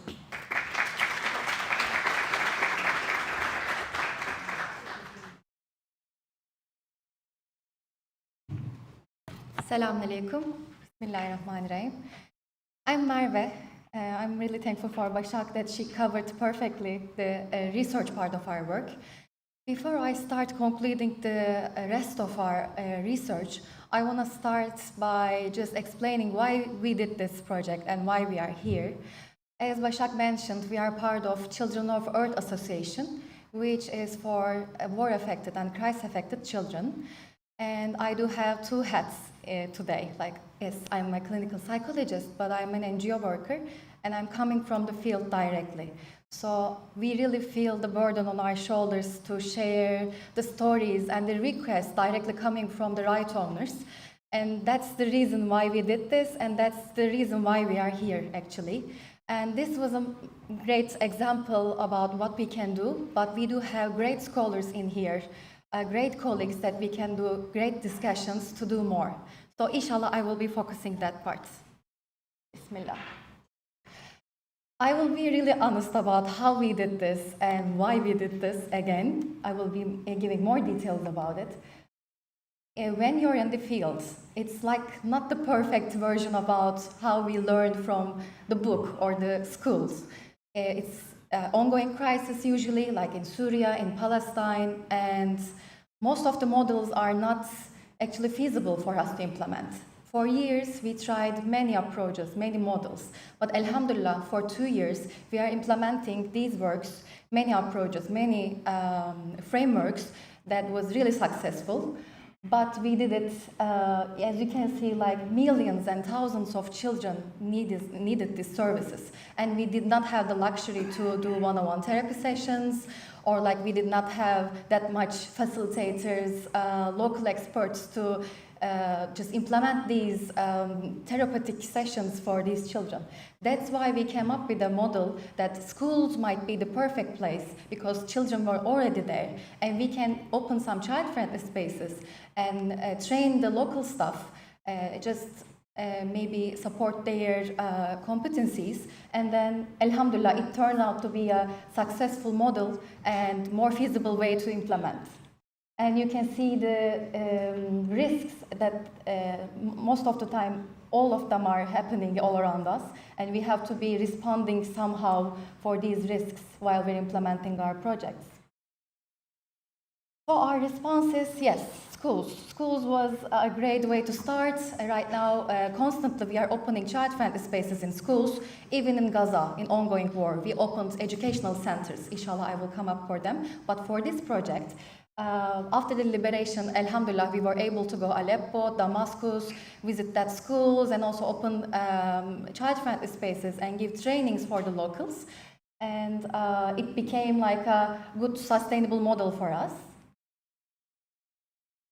As for the conclusion of our project, with the qualitative and the quantitative data that we collected, alhamdulillah, we gained holistic impacts in overall. And yes, trauma-informed care was an approach, but we integrated culturally sensitive and faith response to make it appropriate for the field. And alhamdulillah, our response and the results that Başak shows that it's feasible. And our most loved colleague, our professor Samah Jabir, is always saying, when there's a collective trauma, healing should be collective. Alhamdulillah, we learned a lot from her. We are reflecting or learning from Syria to Sudan to Somalia to Yemen, and this actually was a really like a lightning for us through our journey. For sure, we do have limitations, and our intent is re-implement this project again and again. And inshallah, we need a control group for the further research, and we need actually more validated tools to measure our work. Okay, I mentioned about the burden on my shoulder. I just want to say that why we are here, the second reason is, actually, we want to be a bridge because NGOs are able to just present our work as we are doing in here in the academic field, but we are also on the field so that we can be a bridge between academy and the field. So we are working directly in orphanage, in schools, in community centers, and these are the spaces that we work. And while we are there to train locals, we learn a lot.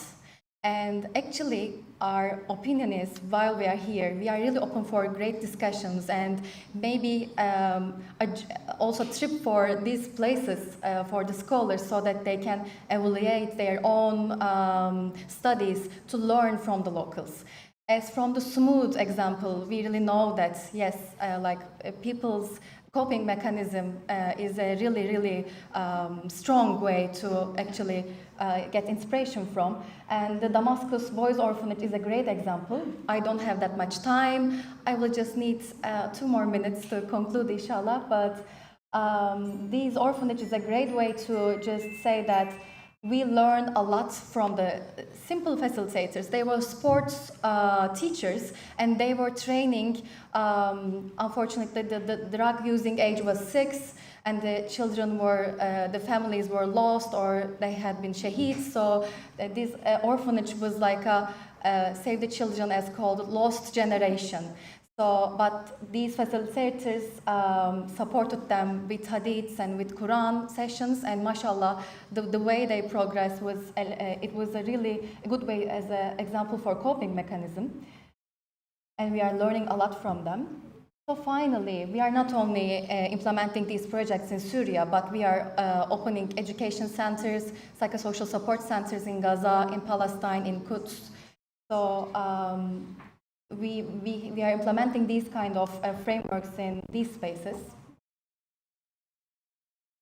What we are asking for is, we are on the fields and we are here together with all of you. We are really, really open to learn and change experiences. So we want to implement more and we want to enhance this project, but we do need help. So we are just asking to join us or maybe just share the experiences, any type of discussion that we are really open to. And this was just a model that we tried. So we do have many other contents and many other approaches that we are implementing. For more discussions, we are here together today. So inshallah, we can talk more.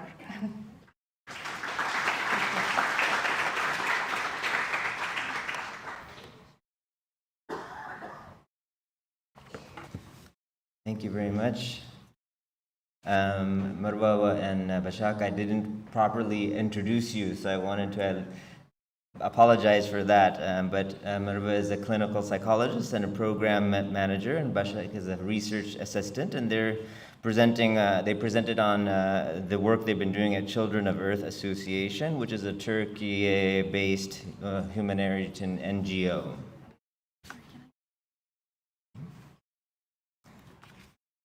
All right. Our next speaker is Dr. Muhammad Omar Salam. He is a consultant psychiatrist and he's the head of the psychiatry department at Al Ahli Hospital here in Doha. Dr. Muhammad has an extensive career in England and Ireland and Qatar and has published on topics related to spirituality and psychiatry. And his topic today is the Spiritually Focused Assistance Program, an Islamic protocol for religiously integrated cognitive behavioral therapy. Well done.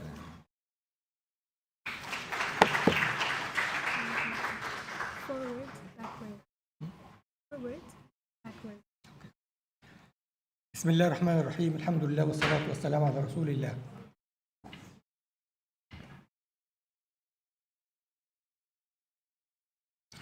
I have nothing to declare of any conflict of interest. Of course, you know that psychotherapy with religious content is far superior than traditional secular psychotherapy and other psychiatric interventions. This has been discussed before. Hence, we have two types of CBT standard protocol, which is a secular type, and CBT with religious content, which is called also RCBT. The history of this Western type of cognitive behavioral therapy with religious content goes back to Prost and her colleagues in 1992. And this is her reference. She compared two groups, depressed patients, one group with standard CBT protocol and the other one was with using the religious CBT. Both were religious depressed patients. The results were far superior and shorter in recovery for the religious type. She detailed her technique in her book called Psychotherapy in Religious Framework. Of course, it used some sort of Christian rationale for cognitive restructuring. Then in our area, Azhar and his colleagues in Malaysia made a replication study for anxiety disorder and bereavement, and he found the same results, superior efficacy for CBT with religious content for religious patients. Our Associate Dr.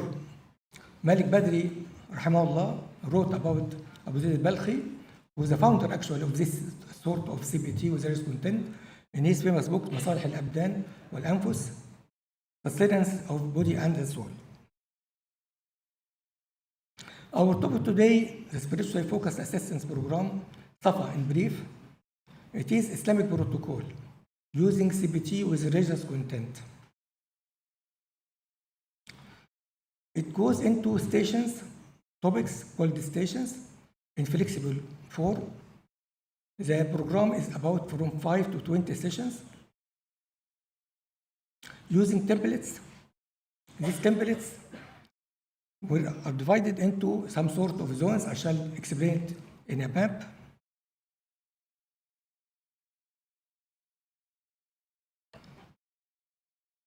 Here there are 17 stations, template stations, divided into 4 zones. Here color coded. The red upper zone is the time flow or متعلقات الزمان, divided into past matters, present affairs, and future concerns.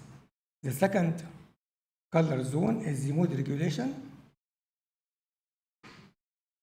which is 2 areas, serenity, tranquility, and pleasure and happiness.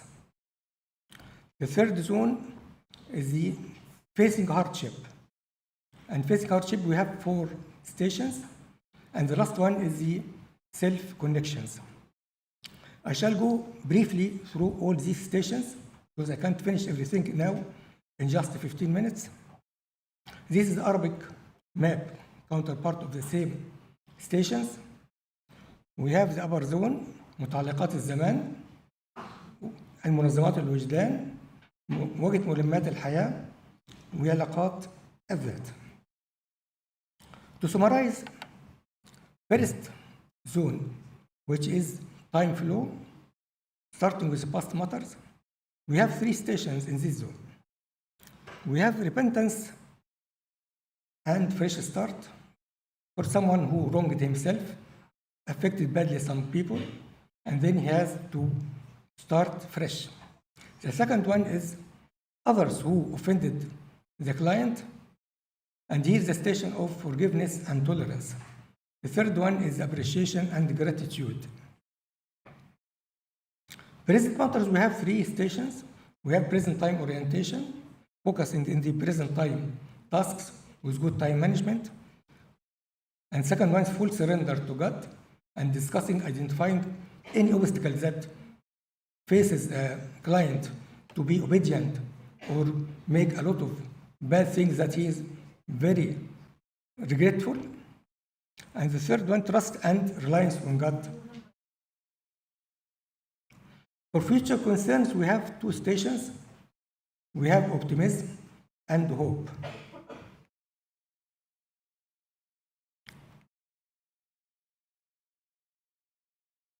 Facing hardship, we have 4 stations. First one is about dealing with pain and afflictions, acceptance and contentment. الأولية اللي هي الصبر، والأخرى اللي هي الثانية اللي هي القبول والرضا. Then third station about the nature of the worldly life, and the fourth one is the making the afterlife the main concern of the client. The self-connections, there are 3 stations. One is the self-connections, about the self-concept, self-esteem, assertiveness. The second one is interpersonal relationship. And the third one was connection with God.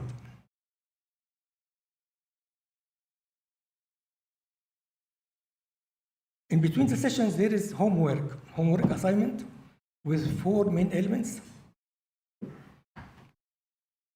The thought record, if the CBT is conducted. Then there is faith diary, I shall talk about it, worship activities, and selected activities. The thought record is known for the recording the automatic negative thoughts, and the feeling usually is the signal, all right, which is signaling some sort of occurrence of negative automatic thought should be recorded. It could be thought, it could be image, it could be memory recollection, associated thoughts, and situation and date. The second component of the homework is writing faith diary or faith journal.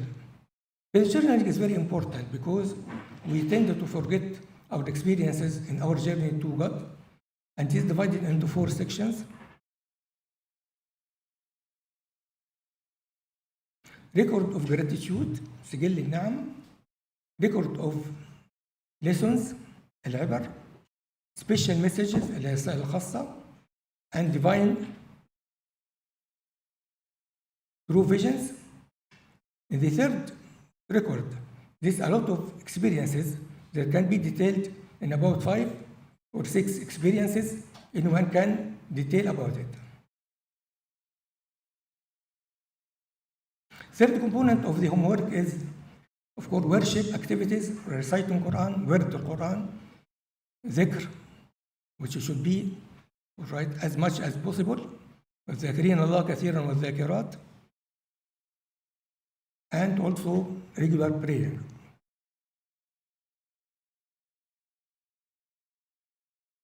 These worship activities invite very positive thoughts.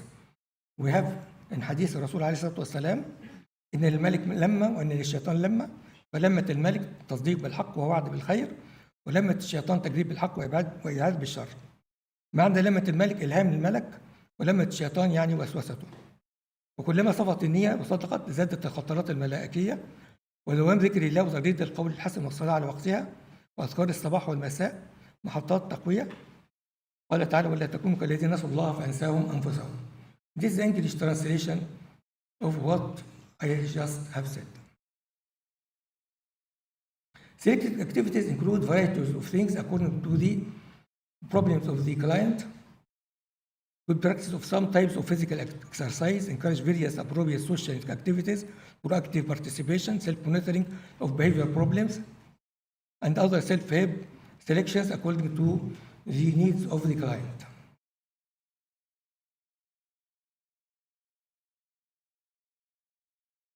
I shall give very brief short example of one of these stations. The station of, here in mood regulation, we have the station of happiness, pleasure and happiness. This is the 10th station. Every station has 2 components, psychoeducation and practical applications. For the psychoeducation here, There is difference between pleasure and happiness. The former is materialistic, such as food, all right, or acquiring something new, desired. Of course, this is short term, and of course, satisfied. After satisfaction, there is another hunger for another one, and so on.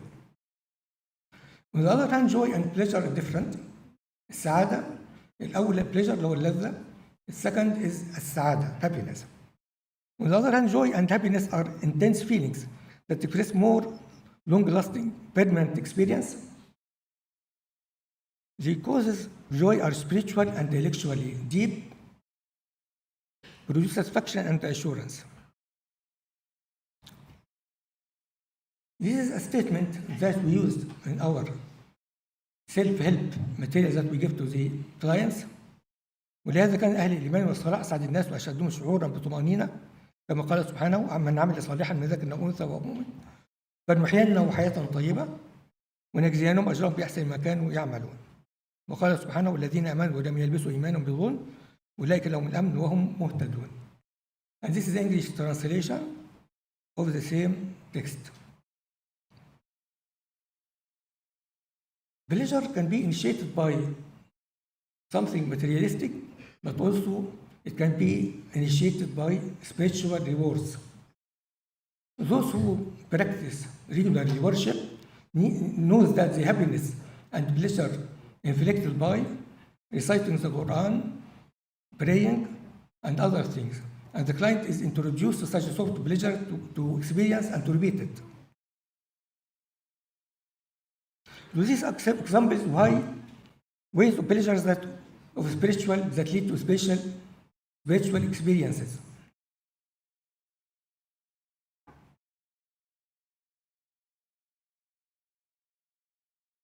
For this program, the frequency stations not need to be sequential.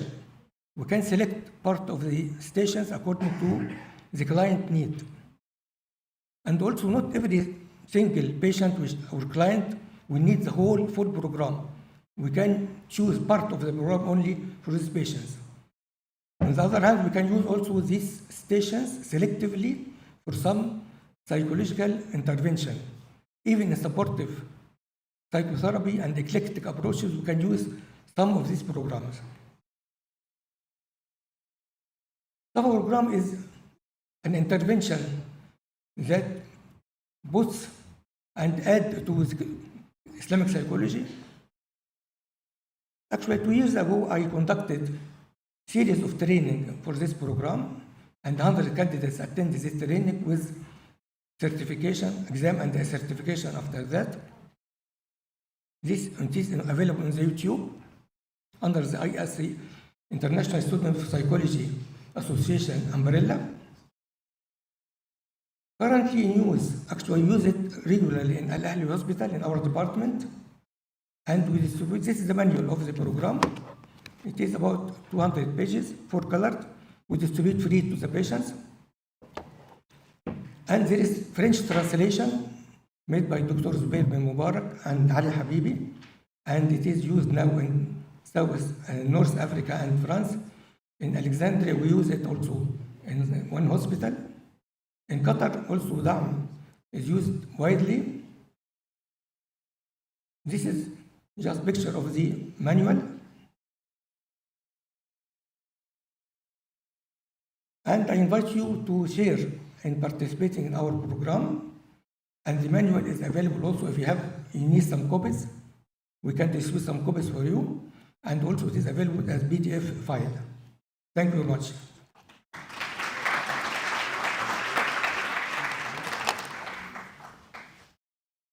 Dr. Mohammed, we have a request from Dr. Naveen from Al Ahli, who's going to just... Had something? Yes, had something to present to you.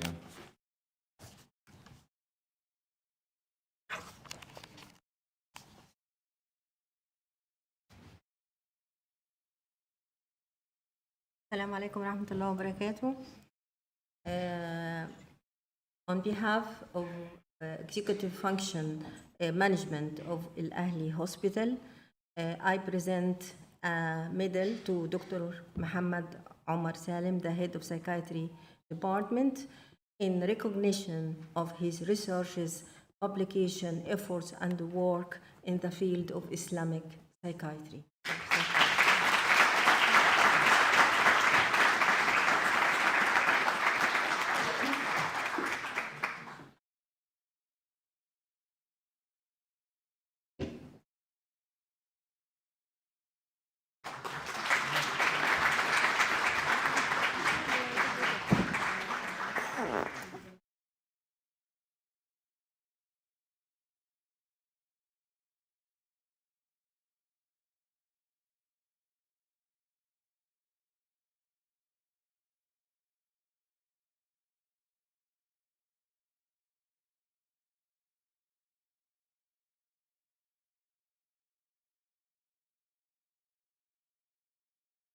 Okay.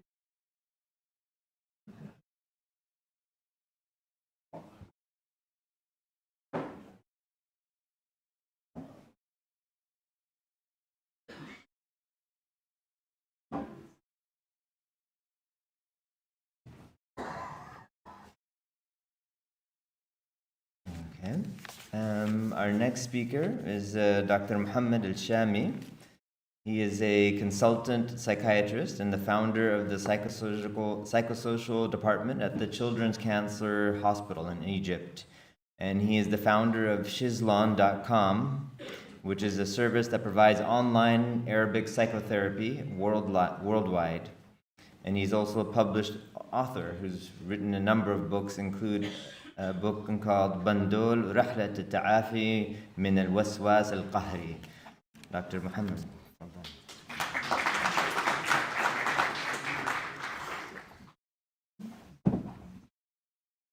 السلام عليكم ورحمة الله وبركاته. بسم الله والصلاة والسلام على رسول الله. First of all, I would like to deliver my talk in Arabic actually. So I apologize to those who would have to put their translator devices on. تاني حاجة أنا حابب أشكر طبعا المنظمين جامعة قطر، جامعة حمد بن خليفة، السايكولوجي شابتر، والمنظمون الآخرون على الدعوة الكريمة. وثالث شيء دي السلايد دي أضيفت في البرزنتيشن بس actually there is a conflict of interest actually. Okay, that I am Muslim. This should be said actually. يعني احنا نتمنى انه الانتمائي خلاص لا يطغى على التنظير والبحث العلمي، لكن وجودي هنا بسبب اني مسلم واني بحب الاسلام وكذلك بحب علم النفس، واتمنى هذا this double of conflict, the double of interest don't cause any conflicts. طيب احنا سريعا كده عشان الوقت. فطبعا معروف كم المرضى النفسيين. احنا ال WHO بتقول ان حوالي 20 الى 25% من سكان العالم كله عنده امراض نفسيه، والمسلمين بيشكلوا اكثر من خمس سكان العالم. وطبعا اغلب الادويه والعلاجات النفسيه جت من الغرب، واحنا الغرب استفاد كثير من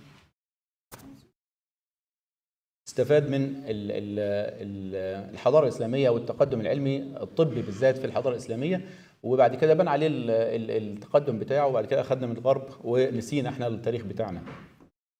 ولذلك اهملت طرق العلاج الديني على اعتبار ان العلم غربي وان هو علماني بشكل عام ولا يخضع لاي دين، وده علشان يوافق كل الاديان وكل الناس وكل سكان العالم لكن احنا عندنا كنز صح افتقدناه وهو العلاج الديني.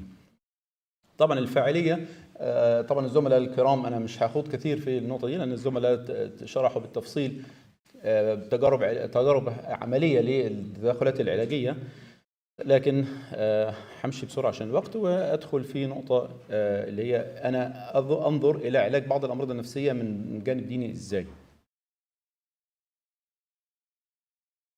طيب خلينا نتكلم على علاج القلق. كويس، عندنا مرض القلق من الامراض المشهوره جدا، يمكن اكثر الامراض شيوعا في مصر تحديدا وكثير من دول العالم. كويس. انا لما جيت ابص من زاويه دينيه، تمام، ازاي ممكن نعالج القلق دينيا فقط، لقيت اكثر من 15 بعد في العلاج الديني للقلق. اول شيء التفعيل الكامل للايمان بقضاء الله وقدره. يعني كلنا عندنا هذا الايمان، لكن ازاي نفعله؟ ولما نيجي نقول الناس تفعله، زي ما مثلا واحد مسلم وبيرتكب معاصي فبتقول له انت مش مؤمن بالله، يقول لك انا مؤمن بالله. كويس، طيب ليه مش يعني ليه بتعصي الله سبحانه وتعالى؟ هو الايمان نازل عنده، فتفعيله يعني انا ازود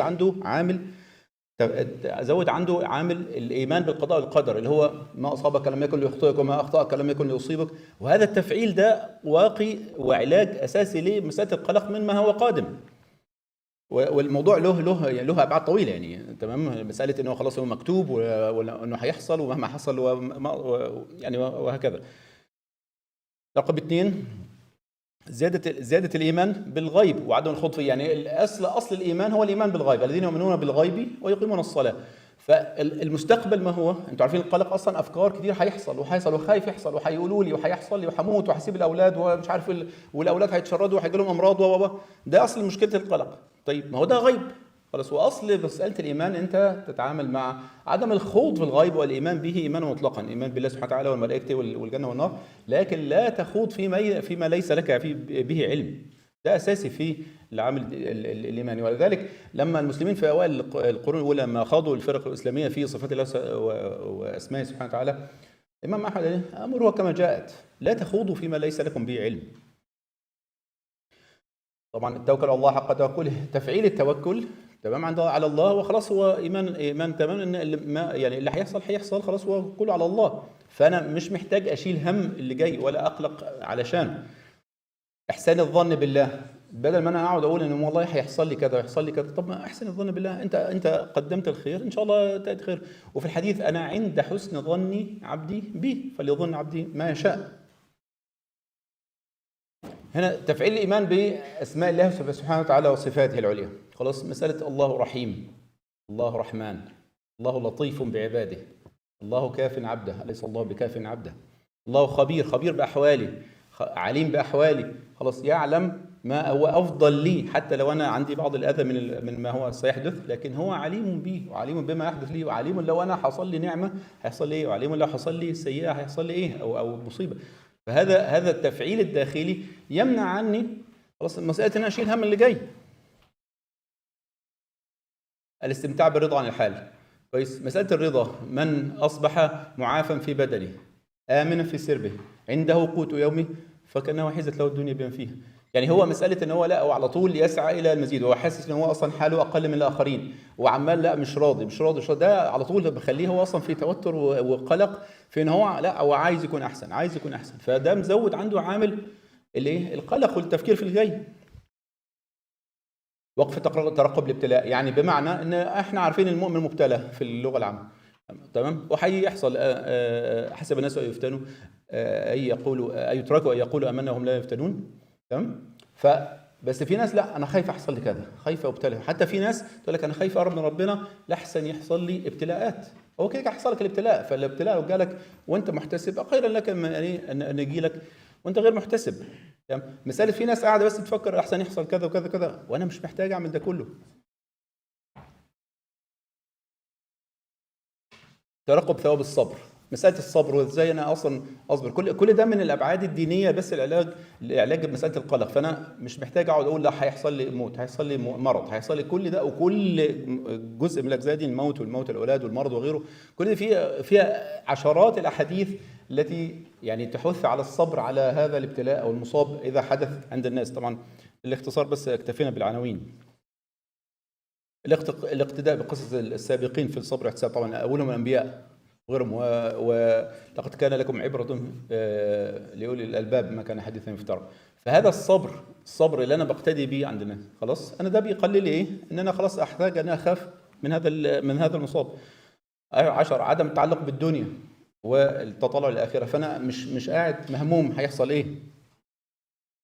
فضيلة كظم الغيظ العصبية اللي احنا بنسميها باللغة الدارجة العصبية، خلاص التنشن أو الانكزايتي حتى إيفن، خلاص. وقد ايه بقى في فضل كظم الغيظ والتوصيه النبويه او النصائح النبويه في كظم الغيظ طبعا كثيره جدا. عدم انتظار تحقق الاحلام. عندنا في ناس كده تقول لك انا شفت حاجه وهتحصل، انت ليس لك ذلك، انت مش محتاج تقعد تنتظر ما يحدث. كلهم، كل الناس أو كثير من الناس خلاص ان هو خلاص هو يعني عنده خلاص الحلم كانه وحي وخلاص هو مستني انه هيتحقق. ده ليس صحيحا، خصوصا ان في حديث صحيح ذكرت ان الرؤيا من الله سبحانه وتعالى وهي جزء من اجزاء النبوه. لكن في حديث اخرى صحيحه ثابته عن النبي صلى الله عليه وسلم ان الاحلام هي جزء من حديث النفس. فدي حديث صحيح، فما تفكر فيه النهار ممكن يطلع عليك بالليل، ما فيش مشكله خالص. تلاقي مثلا واحده جالها عريس بعد كده هي بتحبه، بعد كده عملت استخاره، بعد كده قال لك الاستخاره لقيت حاجات حلوه في البيت. طيب ليس شرطا، يعني مين قال ان الاحكام ناخدها من القرارات او الاحكام ناخدها من الاحلام؟ لا خلاص، انت اصلا حابه الموضوع، خلاص طبيعي ان ممكن يحصل حاجه. فانا مش المفروض اقعد اتامل في موضوع الاحلام كثيرا. تعلم الصبر والتأني، البعد عن القيل والقال وكثره السؤال.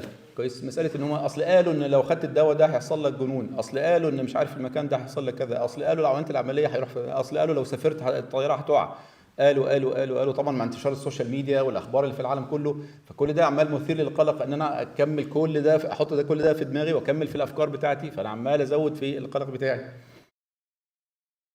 الدعاء طبعا، الدعاء الله يعني انه سبحانه وتعالى يلهمني الصبر والاحتساب والتوكل عليه وهكذا، هذا الدعاء. وفي ادعيه كتير عن النبي صلى الله عليه وسلم، واسالك الرضا بعد القضاء، ده من الادعيه اللي تخفف عن الانسان القلق.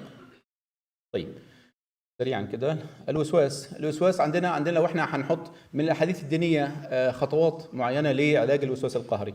اولا اثبات صحه المريض عنده وسواس ديني، انا افكر في الله سبحانه وتعالى افكار سيئه، وبعد هل انا كفرت؟ وبعد كده في مرضى تلاقيهم بيتشهد واغتسل مره واثنين وثلاثه واربعه اساسا هو كفر. لكن لا، ده غير صحيح، لان بنص الحديث النبي صلى الله عليه وسلم ذلك صريح الايمان. وفي الحديث الاخر تلك محض الايمان الوسواس، تلك محض الايمان، وجود الوسواس اصلا دال على صريح ومحض الايمان. فده اثبات لصحه الاسلام، وبدل ما هو اصلا عمال يدخل في الشهاده والاغتسال المرض. رقم 2 اثبات ان نسبه الوسواس الاول، الوسواس القهري لما يبتدي ممكن يبدا من الشيطان، وده علشان ما يقولش ان انا والله ده جاي من عندي انا اللي كفرت، انا اللي شكيت في الله سبحانه وتعالى. العلاج بالاستعاذه بالله الشيطان الرجيم، وفيها احاديث وعلاجات اخرى زي انه يدفل عن يساره 3، ده في الحديث، وكذلك فليقل امنت بالله، واخيرا واهمها خلاص ولينتهي، مش اهمها كلهم مهمين طبعا، ولينتهي اللي هو في العلاج النفسي الثوت بلوكينج، خلاص فانا بقفل على الفكره ولا استفيض فيها. هو الوسواس بيعمل يقعد يعيد، طب ولو حصل كذا، طب لو الحاجه دي لمست كذا يبقى جت على ده وهكذا. طبعا هو في امثله كثيره في الوسواس القهري. الاضطرابات شخصيه، وليكن مثلا احنا ناخد بس اختيارين، اللي هو الشخصيه النرجسيه والسيكوباتيه. مش معروف النرجسيه جنون العظمه والكبر والغرور ومش عارف ايه، والسيكوباتيه اللي هي الخداعه الكذابه المجرمه. فلو تاخد بالك ان هذه الشخصيات اصلا قائمه على ابعاد غير دينيه اصلا خلاص، وان اصلا قربها من الله سبحانه وتعالى يساعد كثيرا على العلاج والشفاء باذن الله تعالى.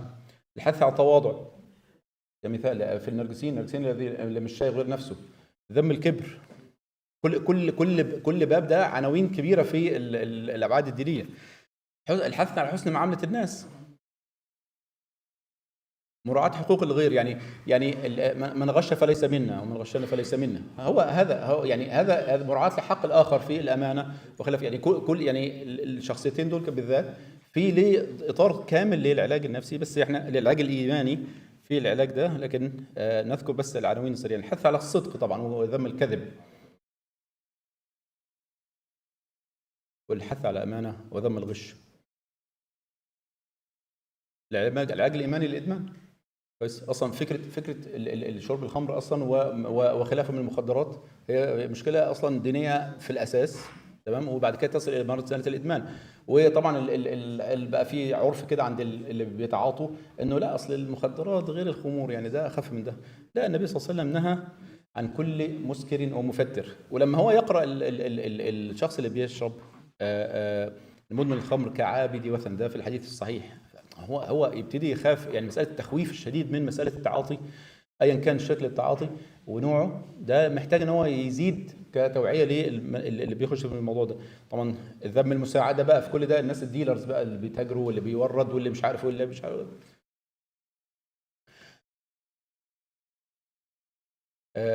التسميه باللفظ الصريح ان هي ام الخبائث، تمام. فمن شربها لم تقبل صلاته 40 يوما، فان مات وهي في بطنه مات ميتا جاهليا. ده اللي هم اللي بيحصل لهم تسمم او اللي بيموت اوفر دوز، ربنا يعافينا جميعا يعني.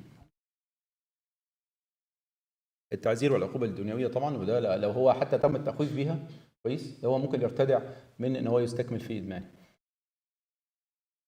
فتح باب التوبه لكل مذنب، وده واضح ان هو خلاص الاقلاع عن الذنب والتوبه وخلافه. لما بنقارن سريعا، احنا انتوا عارفين في الان اي اللي هو برنامج ال 12 خطوه بتاع الادمان والمخدرات، بيبني على 12 خطوه. ال 12 خطوه دول المفروض هو بيعدي بالترتيب في كل خطوه. دي العناوين يعني سريعا كده، العناوين بتاعت ال 12 خطوه. لو تاخدوا بالكم ان هي اصلا البرنامج ده في الاصل هو برنامج كنسي، يعني ما اتعمل في من اساسيات الروحانيه الكنسيه المسيحيه كويس، لكن ترجم بعد كده للمصطلحات يعني اقل دينيه، لكن لما تبص لها فعلا هي في اصلها ديني كويس، وممكن كلها يطبق من بعد ديني بحت. فما بالك احنا بقى ليه ما نعملش احنا نفس البرامج دي؟ الاعتراف بالضعف، ان هو ضعيف قدام المخدر، والايمان بقوه اكبر مساعده. طبعا هي كلمه عامه، لكن احنا عندنا القوه الاستعانه بالله سبحانه وتعالى، والتسليم لله، والجرد الاخلاقي، محاسبه النفس، والاعتراف بالخطا، والاستعداد للتغيير بعون الله سبحانه وتعالى، طلب المساعده منه سبحانه، قائمه المتضررين اللي هو الناس اللي انا ضرتهم في ادماني، فازاي اقدر يعني اصالحهم، التعويض عن الخسائر اللي حصلت. كل ده مبادئ اصلا عندنا في الدين.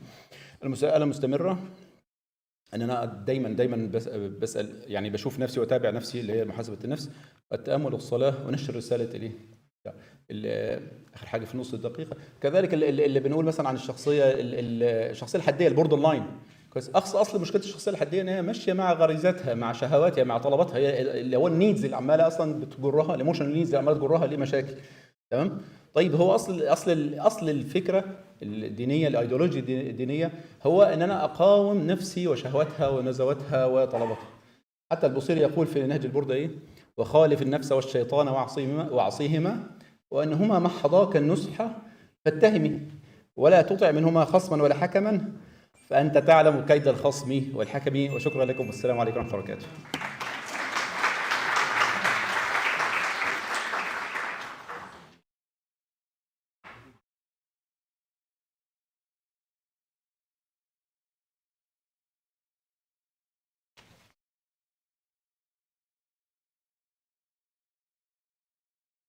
Thank you, Dr. Muhammad. Our next speaker is Dr. Sultan Al-Brahim. He's a consultant psychiatrist and assistant professor in Qatar University. He has expertise in addiction and recovery, mental health and well-being.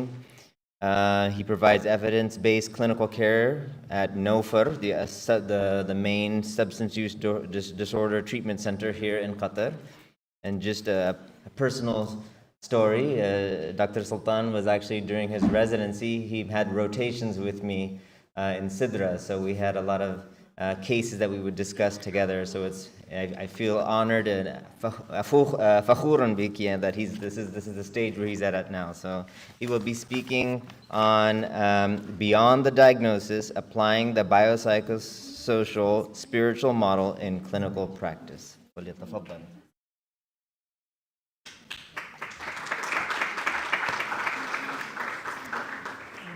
Thank you, Dr. Amar. أعوذ بالله من الشيطان الرجيم. بسم الله الرحمن الرحيم. إنا عرضنا الأمانة على السماوات والأرض والجبال فأبين أن يحملنها وأشفقن منها وحملها الإنسان. I'm going to talk in Arabic and a bit in English. So أود أذكر نفسي وزملائي الموجودين هنا أنه الحديث في إدماج الأمور الدينية في الخدمات النفسية هو من فروض الكفايات اللي تصدى لها الأخوان اللي هنا. بعض الفروض فروض عينية تجب على المؤمن، وبعض الفروض فروض الكفايات. فالإنسان يكلف بأنه يبذل الوسع والطاقة حتى تحل البركة ويتحرى الصواب في ما يتعلق في هذا. Now I'm going to shift to English, so I'm going to say that I have no conflict of interest, and I will speak a bit about the topic, but I want to emphasize that the topic of the conference is about Islamic spirituality. And when you look at Islam as a religion, so Islam is an organized societal system. When it comes to spirituality, it's more of an individualized experience, and it's subjective at some point. So when from practice as a doctor or as a clinician, so you see people in practice that some of them are actually religious and not spiritual, other are spiritual but not religious, and sometimes you see people who are not religious and not spiritual. When you look at the international guidelines around how do we tackle spirituality and religion in the healthcare sectors, for example, mental health specifically here, you look at the APA, you look at the World Psychiatric Association, and also today we had some of the slides showing the Royal College stands. All of them, they agree on integrating the spirituality into the assessment. I think it is very important to make this as a routine assessment, and that's why I'm going to talk about the biopsychosocial, but also spiritual model. So we added the spirituality to it as an integrated.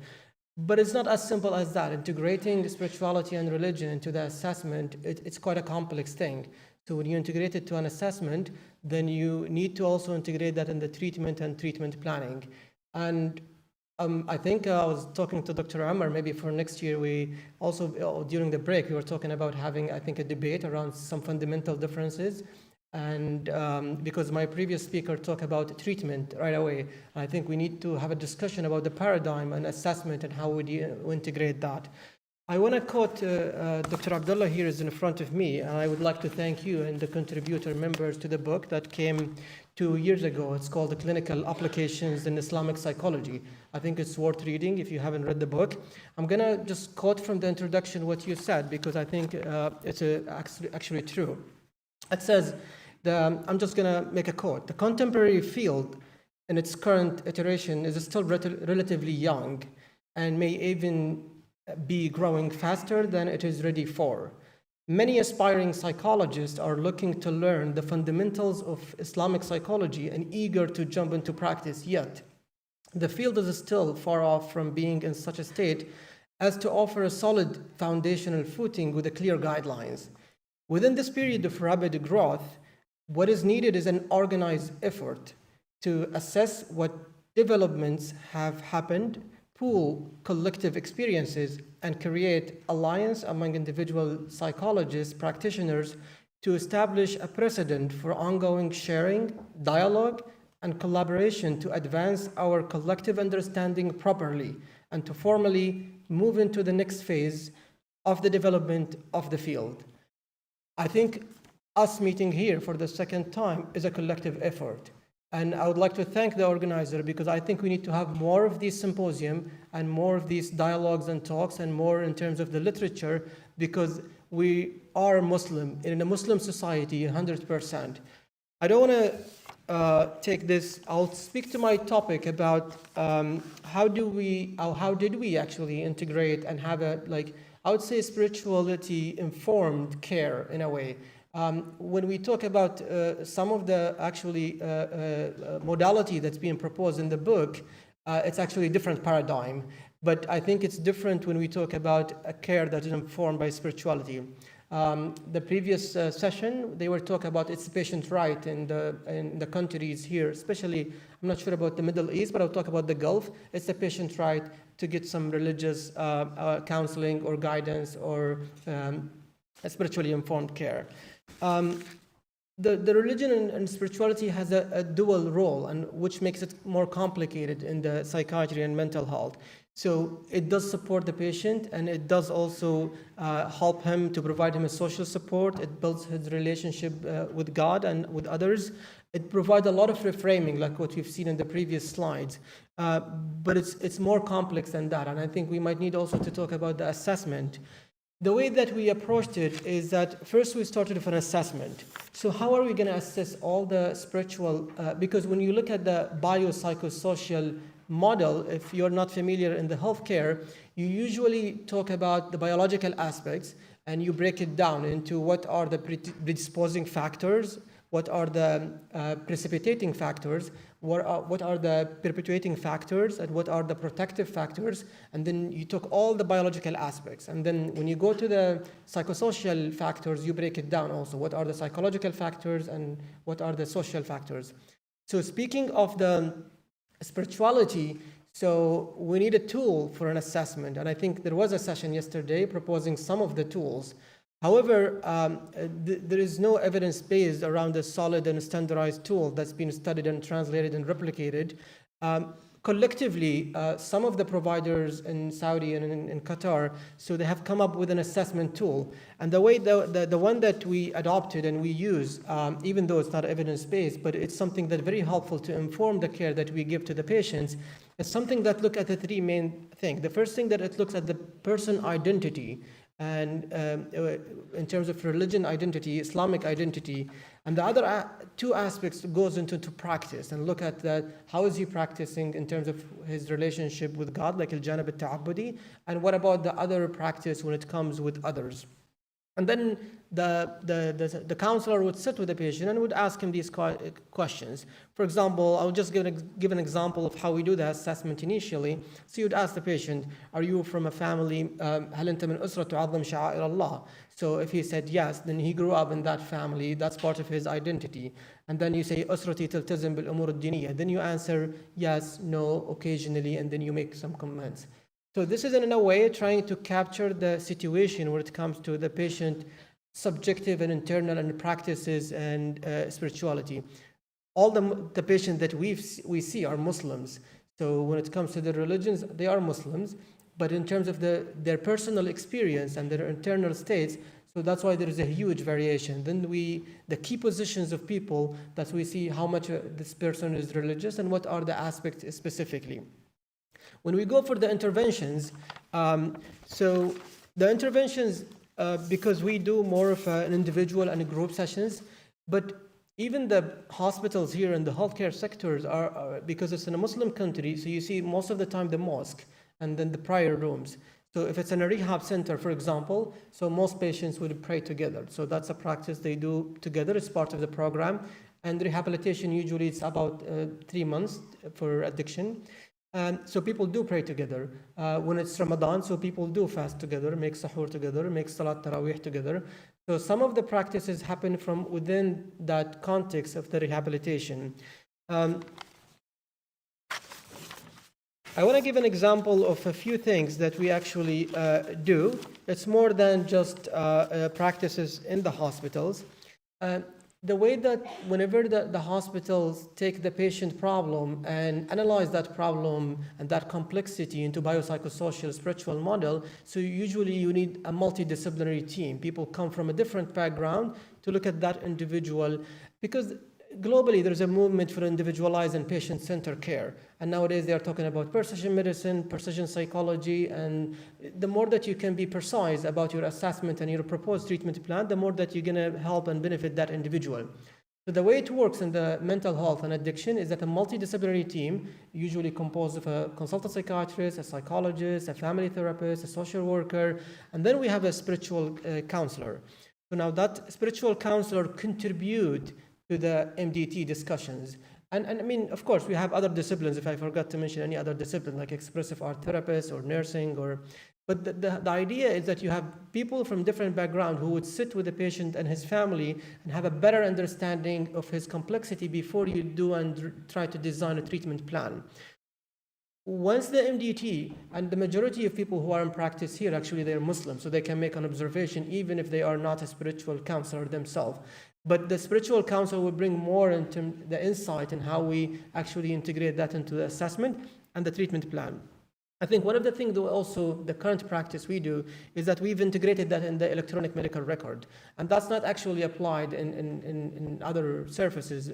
Some of the services actually have a template that's built in the electronic medical record. It's part of the patient medical record, and then you monitor the patient quite frequently.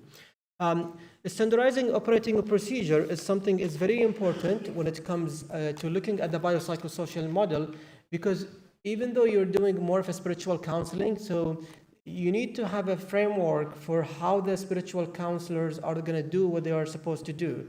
And having a standardizing operating procedure, like defining, for example, when they sit with the patient for a psychoeducation session, for how long, and what are the topic, what are the goal, what they talk about, and how they address the patient concern.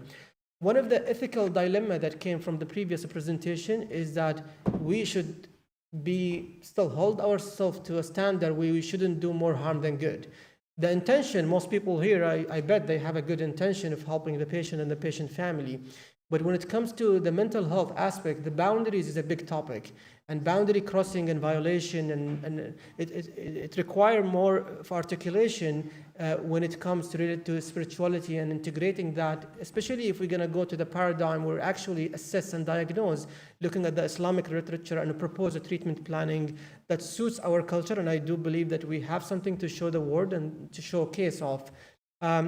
So the EMR integration is something I wanted to show. The standardizing operating procedure, I did mention that. Now, some of the modalities in psychology, like take, for example, the node linking modality when it comes to cognitive behavioral therapy, you still can have the spirituality context to it. And one of the initiatives happened in one of the addictions services that they got the Ramadan, for example, as a spiritual and as an Islamic time for people always wanted to change, and there are specific rituals associated to it, and design a specific map. So the cognitive mapping for people who are here from NOFER knows that.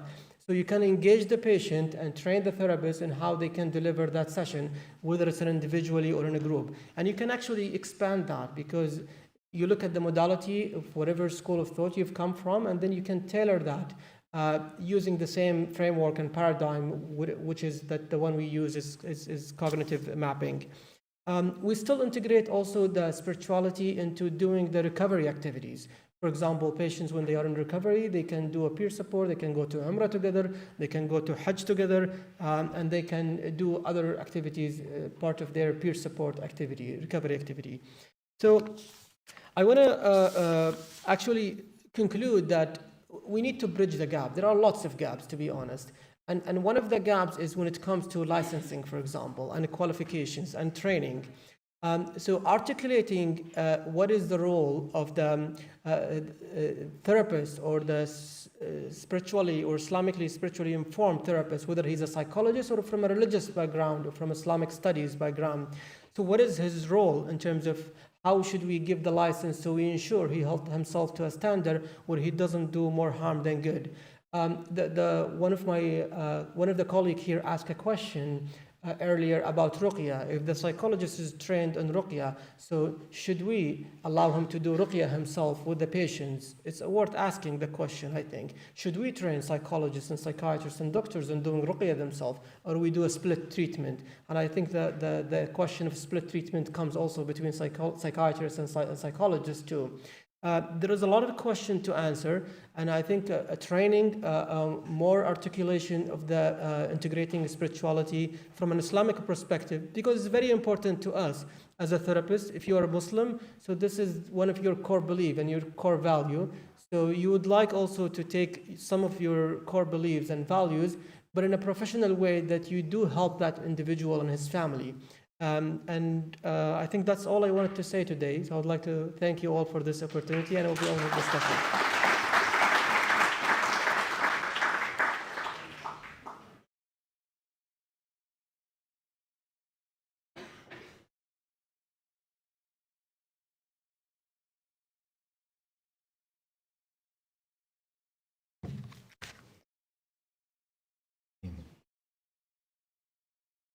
Our last speaker for the session is Faisal Al-Ashari. He is a self-support specialist at the Behavioral Health Clinic Care Center. It's the Da'am, and he completed his bachelor's degree in Islamic studies at Jamiat Sana'a. And then he did his master's at Jamiat Nilain في Sudan. And then he also has a bachelor's degree in علم النفس in جامعة العلوم التكنولوجية اليمنية. So Mr. Faisal, we want you to, he will be speaking on the effectiveness of spiritual focus assistance program in developing emotion regulation skills.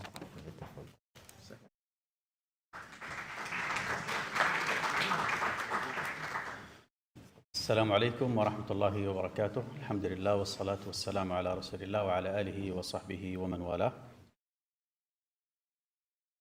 Good afternoon for all. It's a great honor and privilege to be with you today and to sharing with you my presentation, but in Arabic, inshallah. This disclaimer, you can read yourself. طيب، بسم الله الرحمن الرحيم. أولا يعني أقدم الشكر أيضا للمنظمين في المؤتمر، يعني مع حفظ الألقاب للجميع. البرنامج طبعا هذه الفقرة هي آخر فقرة، ونرجو أن يكون ختمه مسك كما يقال. طيب، العنوان فعالية برنامج الصفا للدعم النفسي والإيماني. ومن حسن حظي طبعا أن الدكتور محمد عمر سالم صاحب البرنامج الأصلي كان قبلي اليوم بالعرض، بحيث أنه قدم أو عرف عن البرنامج. وهذه الدراسة هي عبارة عن تطبيق ميداني للبرنامج ولجزئية محدودة من البرنامج، لأن البرنامج ما شاء الله واسع، يعني يسع ما شاء الله مجالات مختلفة. يتعلق بتنمية مهارات التنظيم الانفعالي لدى أسر ذوي الاضطرابات السلوكية. لماذا التنظيم الانفعالي؟ يعني نحن في المركز، مركز دعم الصحة السلوكية، الله يذكره بالخير الدكتور مامون بيض معنا هنا، يعني المدير السابق لإدارة الخدمات العلاجية والتأهيل، وتعلمنا منه الكثير. تأتينا الأسر، الأب والأم، الأسرة بشكل عام مع أطفالهم المصابين أو الذين يعانون من اضطرابات سلوكية. اضطرابات سلوكية مثل الاندفاعية، السرقة، الكذب، الهروب، التنمر، مثل هذه الاضطرابات.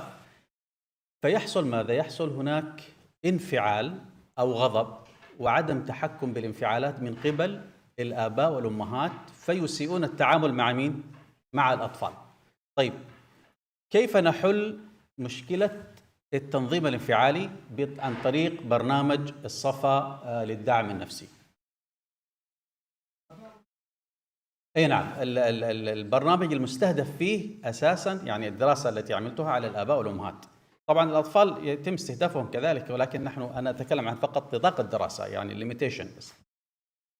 طيب، البرنامج كما لا يخفى عليكم يعني تاسس يعني عام 2003. الدكتور محمد عمر سالم حفظه الله وهو معنا هنا، يهدف إلى إعادة البناء المعرفي، تصحيح أنماط التفكير السلبية من منظور إيماني عن طريق دمج العبادات والممارسات الروحية مع التقنيات السلوكية.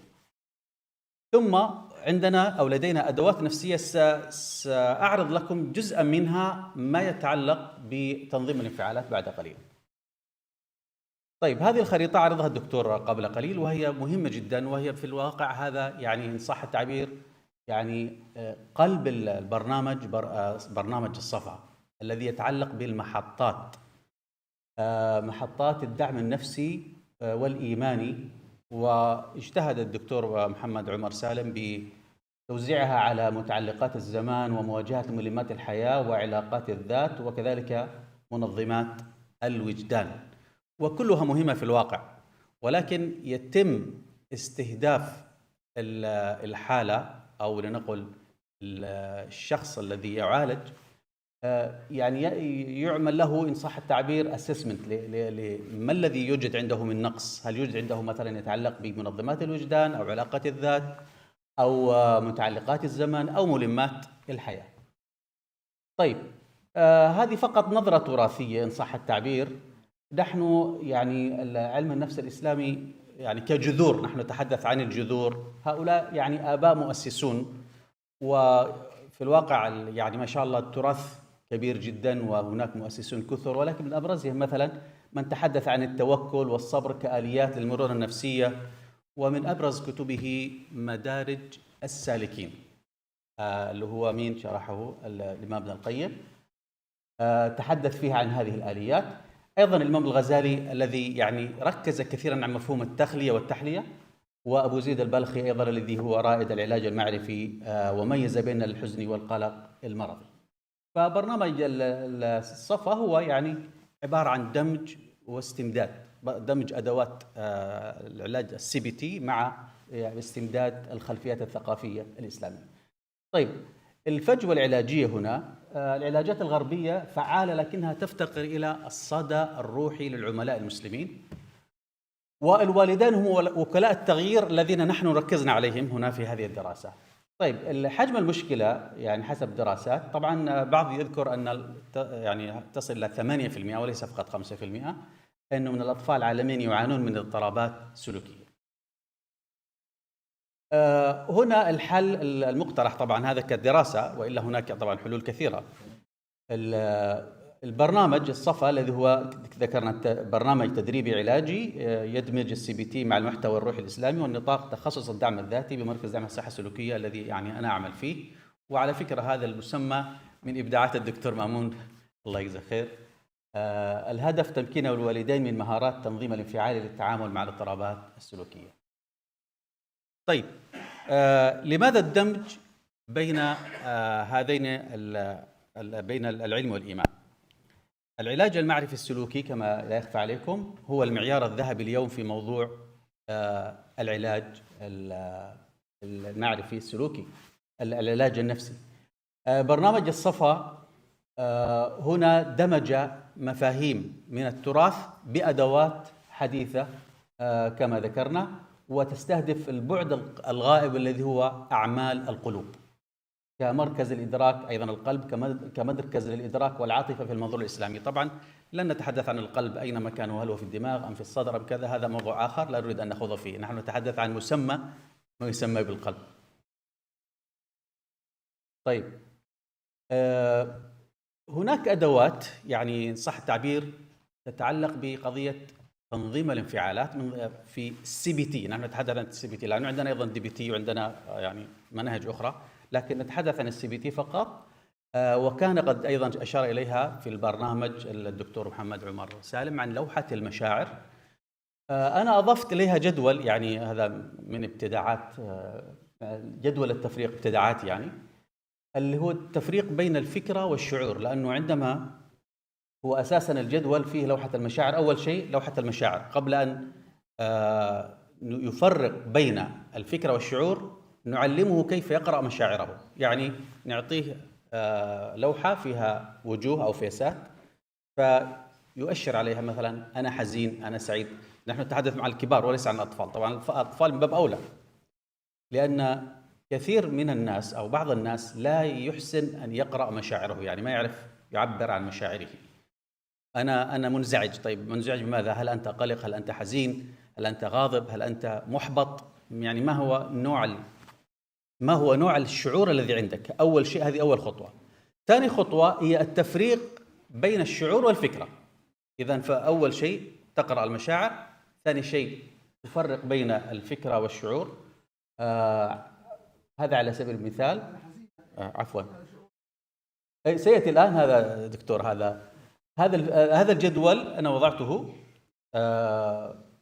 هنا في العمود الأيمن وأيضا في العمود الأيسر. لدينا يعني صفوف. الصف الأول أنا حزين، ثم نضع فكرة أو شعور، الفاء للفكرة والشين للشعور.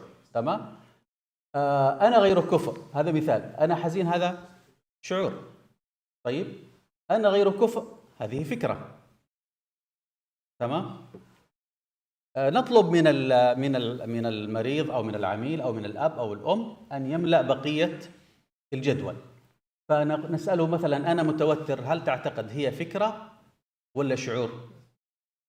طبعا يعني واجهت ناس لا يفرقون، يعني يخطئون في بعض الأمور، لكن عموما مفهومة. فمتوتر هذا الشعور، لن أستطيع إنجاز عملي في الوقت المناسب، هذه ماذا؟ فكرة. طيب أستحق التكريم، ماذا تعتقدون؟ الذي يقول فكرة يرفع يده. فكرة فعلا. ومقابلها ماذا؟ شعور. أنا فرحان، أنا غضبان، شعور واضح. طيب الجميع يتجاهل آرائي، فكرة. وعلى هذا المنوال يعني الهدف أنه يكون هناك تدريب له حتى يفرق بين الفكرة والشعور بعد أن تعلم كيف يقرأ المشاعر. فعندنا قراءة المشاعر، التفريق بين الفكرة والشعور، لأنه لن نستطيع أن نشتغل معه سجل الأفكار إلا بعد أن يمر بهذه المرحلة. طيب في سجل الأفكار نفسه، طبعا الدكتور محمد عمر سالم هو واضع سجل الأفكار مبسط في برنامج. في الواقع يعني حتى يعني يكون الموضوع أكثر يعني تدخلا، أنا لجأت للسجل الأفكار الموسع، الموسع اللي هو تقريبا 8 أعمدة، تمام. ولكن حتى يعني أشرح أنا للعميل هذه الأفكار يعني لن يستوعبه بسهولة، فلجأت إلى عمل نموذج اسمه نموذج المحكمة. هذا برضه من ابتكاراتي، يعني معلش سجل حقوق الاختراع. فعندنا نموذج الأدلة المعارضة للفكرة السلبية سميتها بالمحامي. الفكرة البديلة هي القاضي. والأدلة المؤيدة للفكرة السلبية هي ماذا؟ هي النائب العام. طيب النائب العام الذي هو في المحكمة الذي يوجه التهمة للمتهم. أنت رأيناك في الكاميرا في البنك وأنت تأخذ الفلوس من البنك، تمام؟ هنا يوجه التهمة له. يأتي المحامي يدافع عن من؟ عن المتهم. الفكرة هي المتهمة. طيب فالفكرة التلقائية طبعا الأوتوماتيك ثوت هذه هي المتهمة. فمعالجة الأفكار هنا يعني نستخدم فيها النموذج CBT أو نموذج سجل الأفكار بهذا المثال أو بهذه الطريقة يعني التسمية، حتى يشعر يفهم هو يستطيع أن يطبق هذا بنفسه في البيت. ثم بعد التدريب مثلا يظل أسبوع أسبوعين يطبق على الورق، ثم بعد ذلك هو خلاص يصبح عنده تلقائيا تطبيق بشكل تلقائي. هذا السجل هذا هو الذي أستخدمه، هذا صورته. فعندنا الموقف أو الزمان أو مكان الجريمة حتى يعني يسهل يعني يسهل التمثيل. وعندنا نوع الشعور وشدته. مثلا أنت لو كنت مثلا عادة أضرب بهذا المثال، أنت لو طلعت في نصف الليل إلى الحوش في الظلام ورأيت شيء أسود أمامك، شعرت بخوف، تمام؟ الفكرة التلقائية في العادة سيقول مثلا هذا إيش؟ ثعبان. إذا اعتقد أن هذا ثعبان سوف يشعر بالخوف.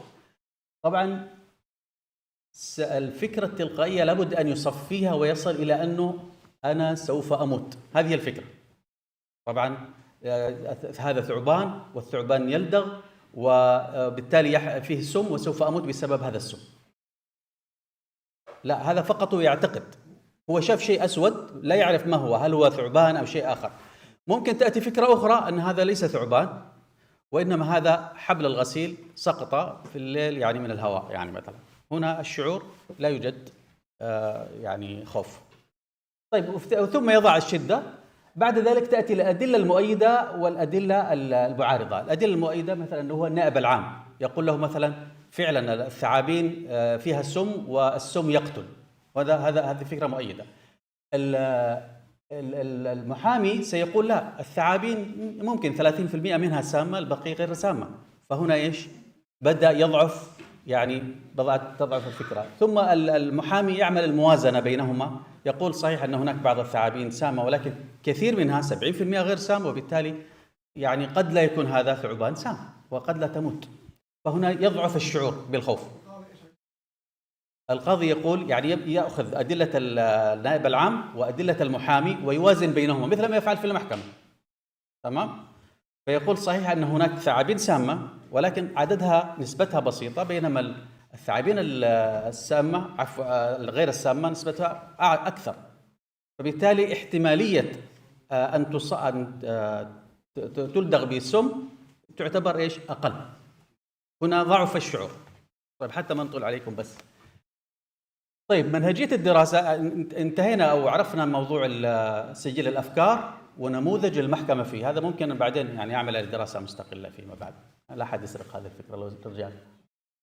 طيب عينة الدراسة يعني عبارة عن 27 ملف. طبعا هي دراسة استرجاعية يعني من واقع السجلات الموجودة في المركز، طبعا بعد أخذ الموافقات اللازمة. السجلات تخص خدمات الدعم الذاتي فقط، يعني ليس لها علاقة في التخصصات الأخرى. مع استبعاد التشخيصات غير السلوكية. هناك تشخيصات غير سلوكية لدينا في المركز، وبالتالي نحن استبعدنا هذا واقتصرنا فقط على العينة 27 ملف وبتصميم دراسة وصفية استرجاعية. طيب ما النتائج الفاعلية؟ نسبة إجمالي الحالات المغلقة من هذه الملفات 20، تمام؟ وعدد المتحسنين 15 وغير المتحسنين 5. طيب نسبة النجاح 75%. آثر الاستمرارية يعني عدد الجلسات، حالات التحسن، كم متوسط الجلسات بالنسبة للحالات المتحسنة 5 جلسات ونصف، بينما غير المتحسنة يعني 2.8 الحالات غير المتحسنة. سيأتي لماذا يعني عدم التحسن هنا؟ تعاون الأسر.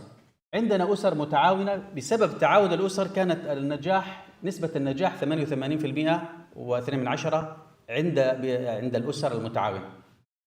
وأما بالنسبة لأسر غير متعاونة لا يوجد نجاح بسبب أنها غير متعاونة، ثم قلة عدد الجلسات كما يعني سيأتي معنا هنا. لماذا ينجح البرنامج أو أسباب عدم التحسن؟ 60% عدم تعاون الأسر، و40% قلة عدد الجلسات بالنسبة لمين؟ لهذه الأسر بشكل عام. لماذا ينجح البرنامج؟ لوجود تناغم ثقافي، عناصر قائمة على الإيمان تقلل من المقاومة، أدوات ملموسة كما ذكرنا، نموذج المحكمة، لوحة المشاعر، تدريبهم عليها ويعني الشرح لهم. وأثناء الشرح طبعا نحن يعني نستخدم محطات برنامج الصفا، لا أدري أن اختفى الدكتور محمد. نستخدم المحطات بانتقائية حسب الوضع الذي يعني يسمح، ونركز أيضا على الوالدين. هنا انتهينا تقريبا.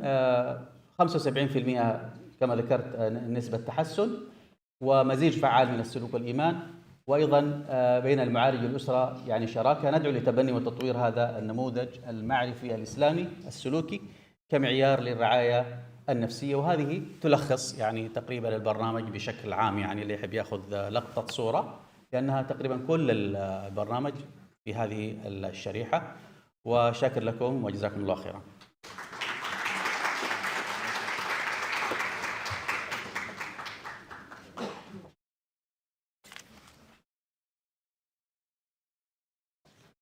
Thank you to all of our speakers for this session.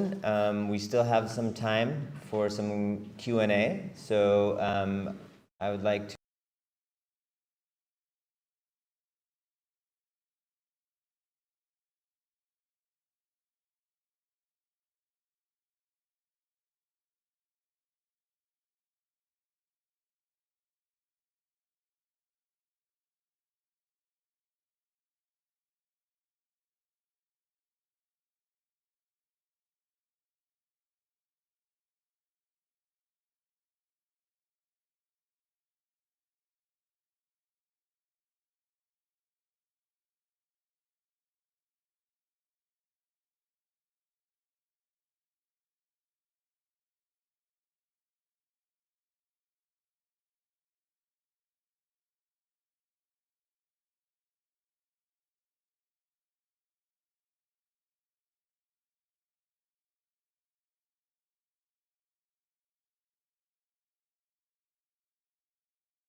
I've seen people sharing notes together, sharing things on Instagram. We really appreciate this.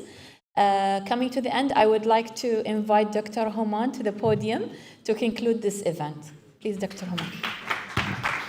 And for the CPD post-day evaluation, please scan the code. Assalamu alaikum wa rahmatullahi wa barakatuh.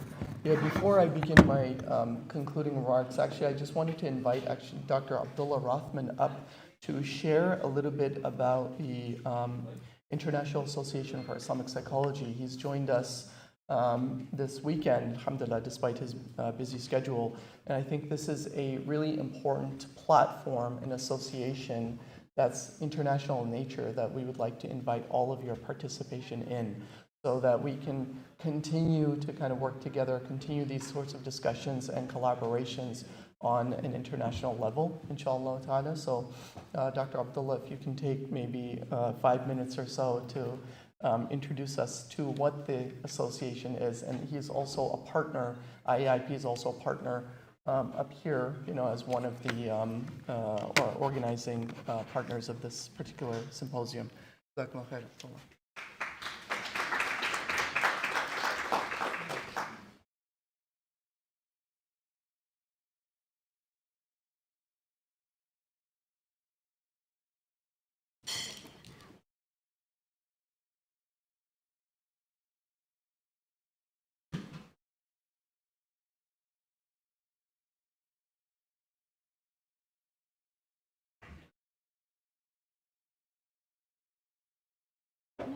Yeah, there is media.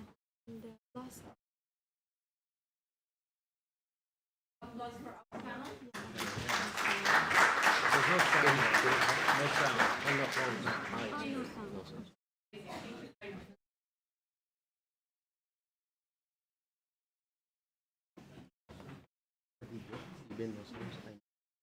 Yeah, sure. Do we need to do it now?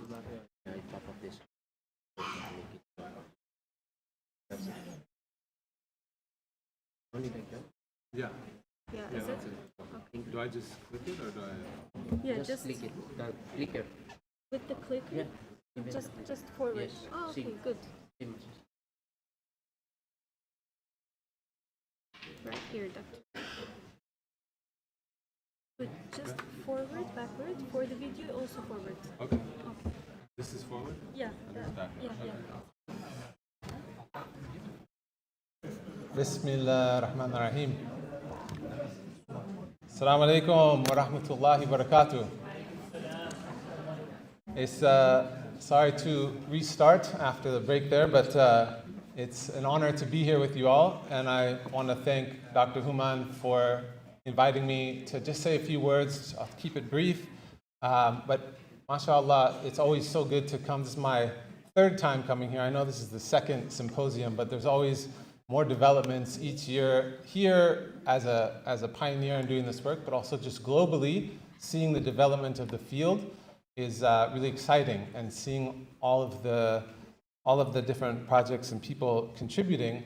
And so with that, Dr. Sultan actually set me up, using my own words for this talk, to focus on this idea that we need to catch up with the field, right? There's so much development happening, and yet there isn't this infrastructure in place to be able to, like he was saying, have standards of practice and regulation for how do we understand what is what, and how do things align with particularly being connected to the community and to the ulama.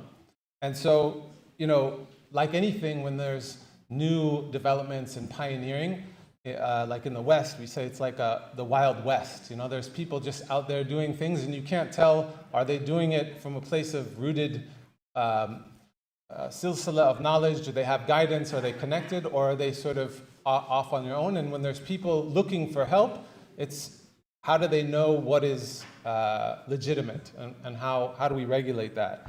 And so the International Association was started by Professor Malik Badri, Allah yarhamu, who his vision was specifically to put this in place for the development of the field. And by the development of the field, I mean specifically Islamic psychology. So there's been lots of work in Muslim mental health where we take Western psychology and understand it for Muslim populations, or we take Western psychology and Islamize it by putting in, as Dr. Malik said, painting an Islamic paint on an already a different type of building rather than building it from the ground up. And so this association is really looking specifically at the field of Islamic psychology, and so we started by defining this, having a definition for Islamic psychology. And this was something that we met with several different people from leaders in the field, getting minds together. And as you can tell, it's a very general definition. And the reason that we leave it general is because it needs to be wide enough to hold different approaches, different schools of thought, different minhaj, right? And it's not about dictating an Islamic psychology, that there can be different approaches, different Islamic psychologies, but that in order to define it as such, it needs to be within how the Quran and the Sunnah and the tradition defines the human being. And so this is what we're looking at, and the practice specifically. So this, of course, there's crossover with Muslim mental health and studying Muslim populations in relation to mental health, but there's lots of other organizations and other initiatives that do that. This one is specifically looking at how do we define the human being from the Quran. And so what we've done in the past year, we've been focusing on a lot of things.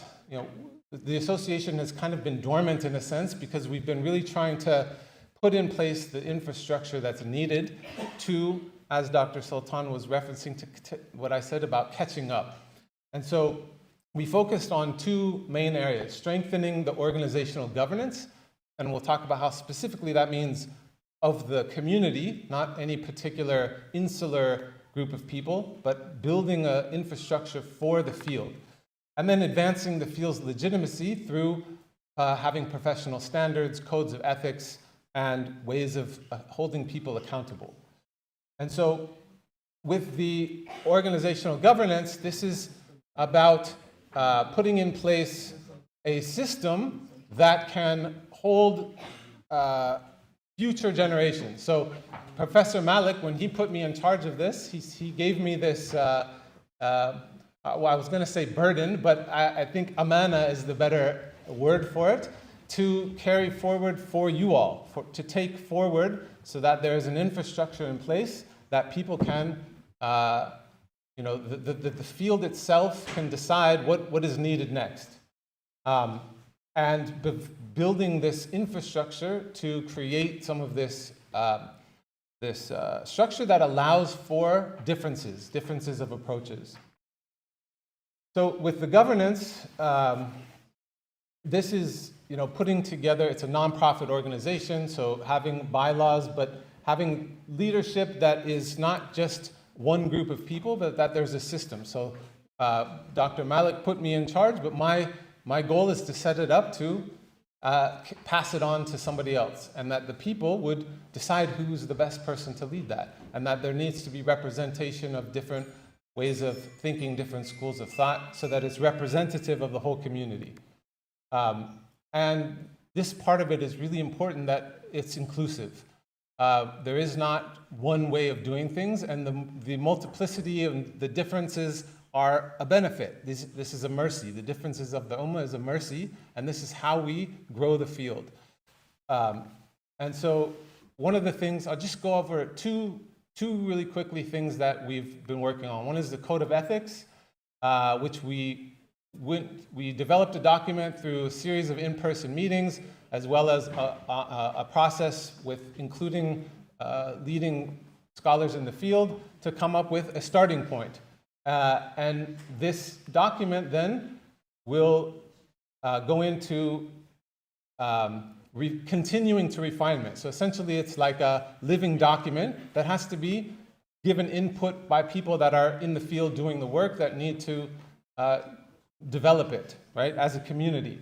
And then having institutes that teach Islamic psychology being aligned with these collective parameters and implementing that in their education and training. And then having a process of accountability to actually make this code of ethics that is grounded in an Islamic ethics to hold people accountable, so it doesn't just become this abstract thing, but that's so we can actually have it be something that maintains not only people's professional conduct, but also akhlaq and ways that are aligned with the prophetic character, inshallah. And then second, I want to go over just briefly the certification pathway. So part of how we develop standards of practice is by having certification. And this is in addition to people's professional qualifications. So this is for people who already are practicing psychologists, clinical psychologists, counselor within their jurisdiction based on how they have to be aligned. And this is a specialization that we are regulating the quality assurance of the Islamic psychology practice specifically.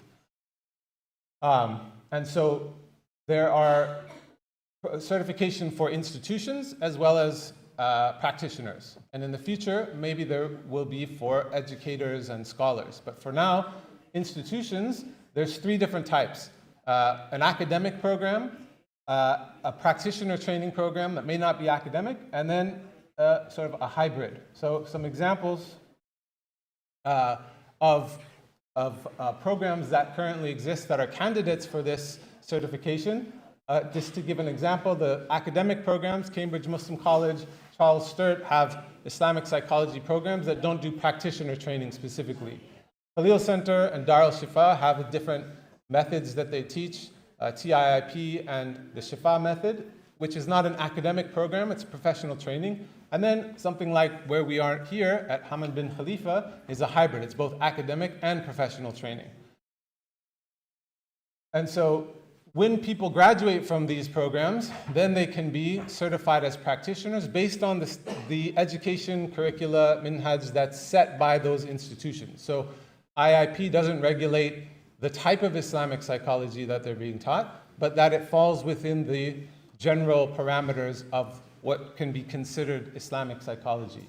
And then it allows for this different approaches, but we're looking at how much hours have they been practicing under supervision. So clocking the hours of actually applying their Islamic psychology training and practice, as well as having supervisors that are regulated as well, and making sure that they're following the codes of conduct and ethics. And then finally, I know Dr. Human is always saying, for the past 6 months, the website has been down because we've been doing all of this changes for it. And so I just wanted to give a preview of sort of, you guys are the first to see this. It should be launched in, inshallah, after Ramadan. But it's rather than just being this place of education or teaching a Islamic psychology, it is a place for people to go to find out the pathways where they can learn Islamic psychology from the different institutions and how they, so there'll be a function where people can say, okay, I have this degree and I want to go to this place, and they can go through this whole process to say what institutions are available, what do they need for their particular pathway, and then be able to see what are the different options. And then there's published a code of ethics and code of conduct, as well as ways for people to be held accountable to that code of conduct. There is ways for people to find out and apply for the different certifications, as well as it lists the senior fellows. The senior fellows are a group of senior scholars that have been making contributions to the field for quite some time, and they create a certain layer of governance within the institution as it relates to content. And so that means that they're always updating and making sure and overseeing committees. So one of the things that this allows is for the field to continue to develop with new developments and engaging members in a way that brings in new ideas. Like I was talking to Dr. Sama, and she was saying, you know, she doesn't see very much work in Islamic psychology focusing on systems of power and justice. And so this is something that needs to be developed in the field. And so having senior fellows being overseeing committees where people can make contributions to the field. Right now this says 6, but I think that's just because they haven't finished uploading. There's about 14 and we're adding more to that. So that's just a brief update. There's a lot more to come, and inshallah, like I said, this is an initiative for everyone, and it is all of us together. It's not one institution among many. The idea is that all institutions can be supported as we move forward and really take this field to the next step of development. Inshallah, fulfilling the legacy of Professor Malik Badri and stewarding forward to the next generation. So you can use this QR code to sign up for now. In the meantime, until the website is live, inshallah. Jazakallah khair.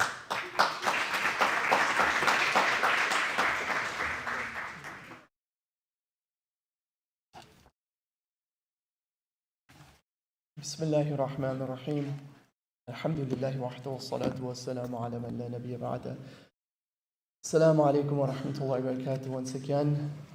So I just wanted to start with some gratitude, expressing my gratitude to everybody who has been involved in making this these past 2 days a very enriching and meaningful past 2 days.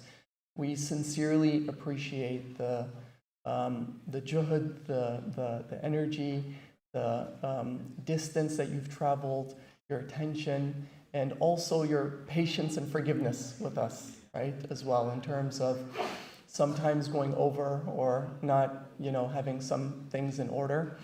With that, I also want to just really acknowledge, and I want us to maybe give a round of applause to our volunteers, our students, who has really been driving this behind, this whole, we've been preparing for months, and students have been really putting in a lot of hours on top of their already existing course load, a thesis, clinical practicum, and internship hours.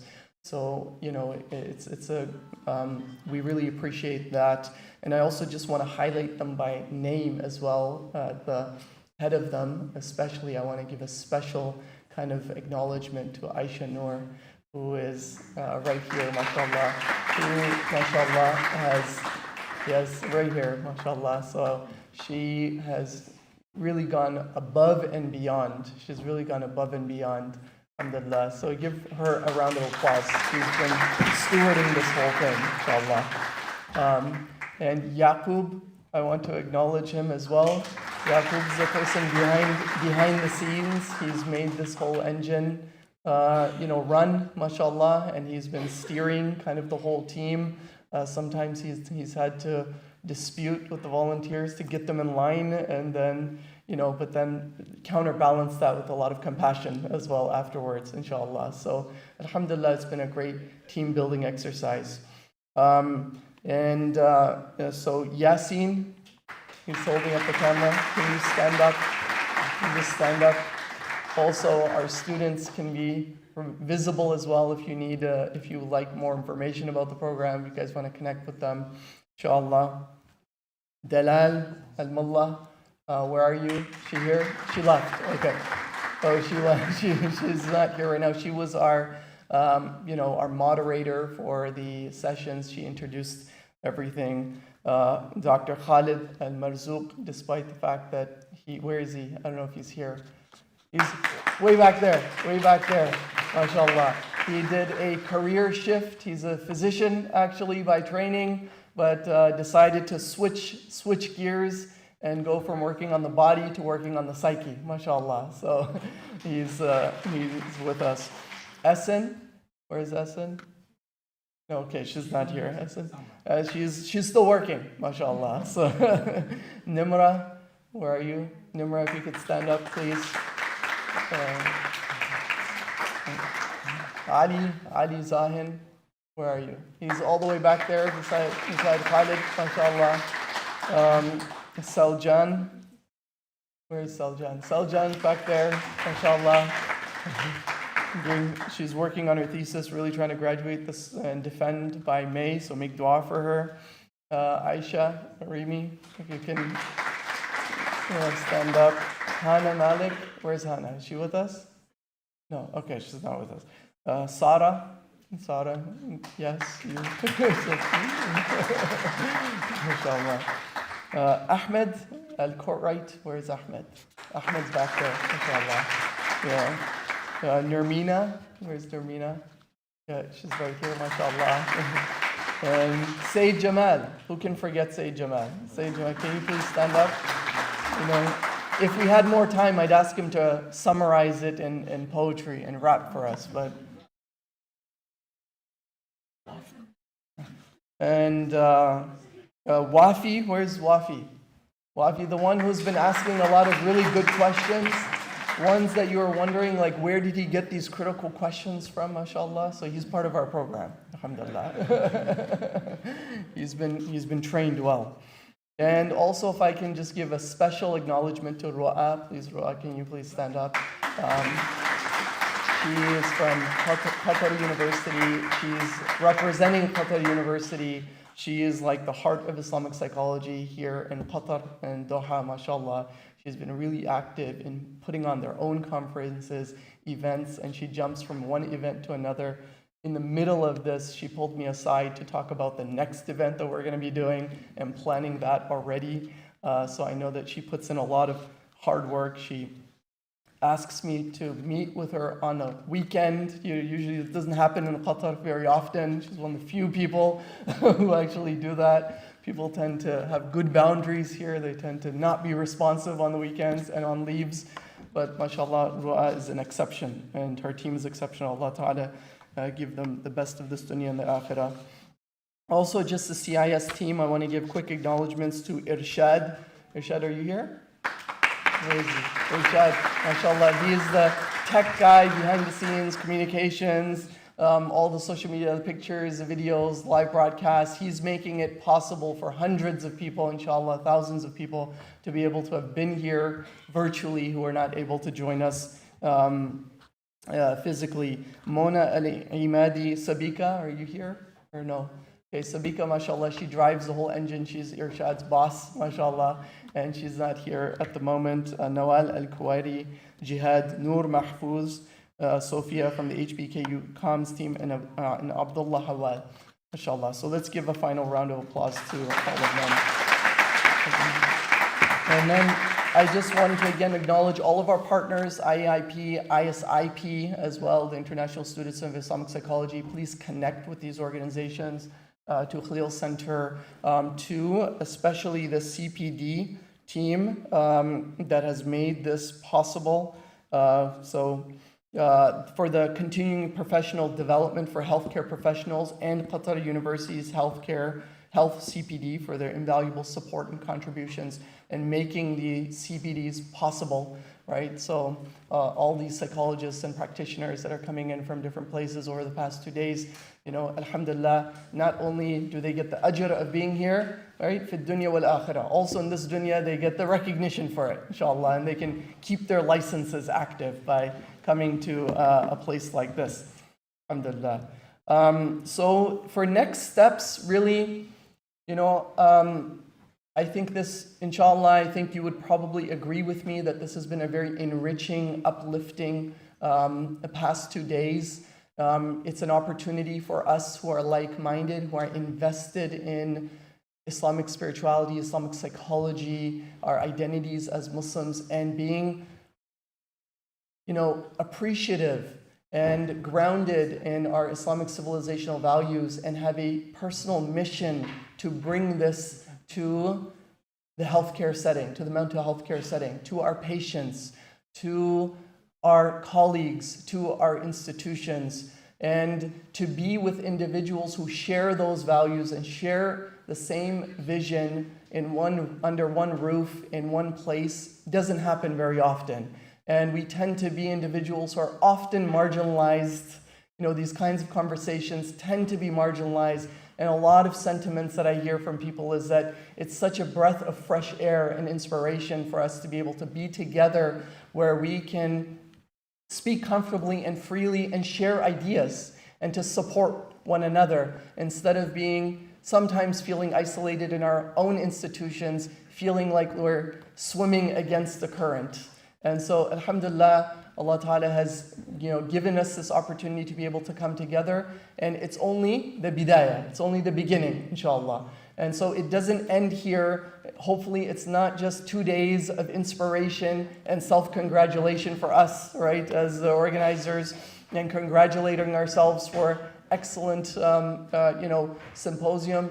It's with ilm comes amal. So now we have to do something with it, inshallah. We want to go back out there into our communities, into our personal spaces, into our workspaces, our educational settings, our hospitals and clinics, and try to move the needle forward a little bit. Try to take this inspiration and put it into action. And really, what we're trying to do here is to build a movement, an international movement, where we take it from the margins into the mainstream, right? And, our scholars of the past, this is an interesting thing, right? They never called, healthcare or any discipline Islamic. It was very interesting. They never said طب النفس الإسلامي, علم النفس الإسلامي, right? طب الروحاني الإسلامي. We never had this. You never see this, right? Why? Because we were the dominant narrative. We were the dominant. It didn't need the label. Today we have the labels. I'm not against it. I personally, utilize it myself, because what happens when you say to somebody psychology? What do they think? They think of Freud, there you go, Freud, Rogers, Maslow, etc., right? They don't think all these other intellectual, civilizational kind of giants, whether it's Ghazali or Balkhi or Razi or Farabi or Ibn al-Qayyim and so on, and the list goes on. And so it's time for us at least to clean our own house, right? Before we clean the rest up, right? Before we can inspire others, we need to be inspired ourselves. And hopefully part of the mission was for this weekend is to be inspired, to be able to inspire others. That we are guided, and then through Allah Ta'ala's guidance, and then we be vehicles of guidance for others, inshaAllah Ta'ala. So with that, I would like to have us conclude with a short dua. If Sheikh Faisal, if he can maybe honor us with a very brief dua. He kind of was a little bit shy to accept this. I put him on the spot, but you are the Sahib al-Bayt, mashallah. You're from here. This is your land, inshallah.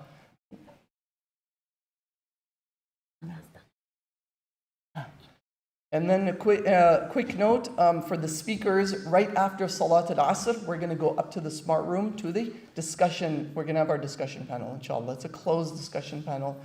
So please, the speakers, make your way up there, inshallah. تفضل منا يا شيخ.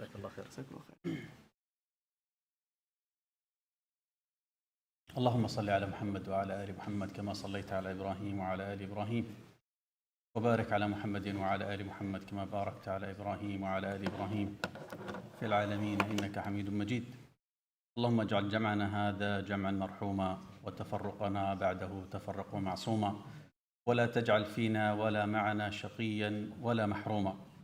اللهم إنا نسألك علما نافعا وقلبا خاشعا ولسانا ذاكرا. اللهم إنا نعوذ بك من علم لا ينفع ومن قلب لا يخشع ومن نفس لا تشبع ومن دعوة لا يستجاب لها. اللهم أخلص لنا أعمالنا جميعا. اللهم أخلص لنا أعمالنا وعلومنا وبحوثنا ودراستنا وما كتبناه وما بحثناه واجعل ذلك خالصا لوجهك الكريم. اللهم اجعل هذه الأعمال خالصة لوجهك الكريم ولا تجعل فيها شركا لأحد سواك يا رب العالمين. ربنا ظلمنا أنفسنا وإن لم تغفر لنا وترحمنا لنكونن من الخاسرين. ربنا آتنا في الدنيا حسنة وفي الآخرة حسنة وقنا عذاب النار. وصلى اللهم وسلم على سيدنا محمد وعلى آله وصحبه أجمعين.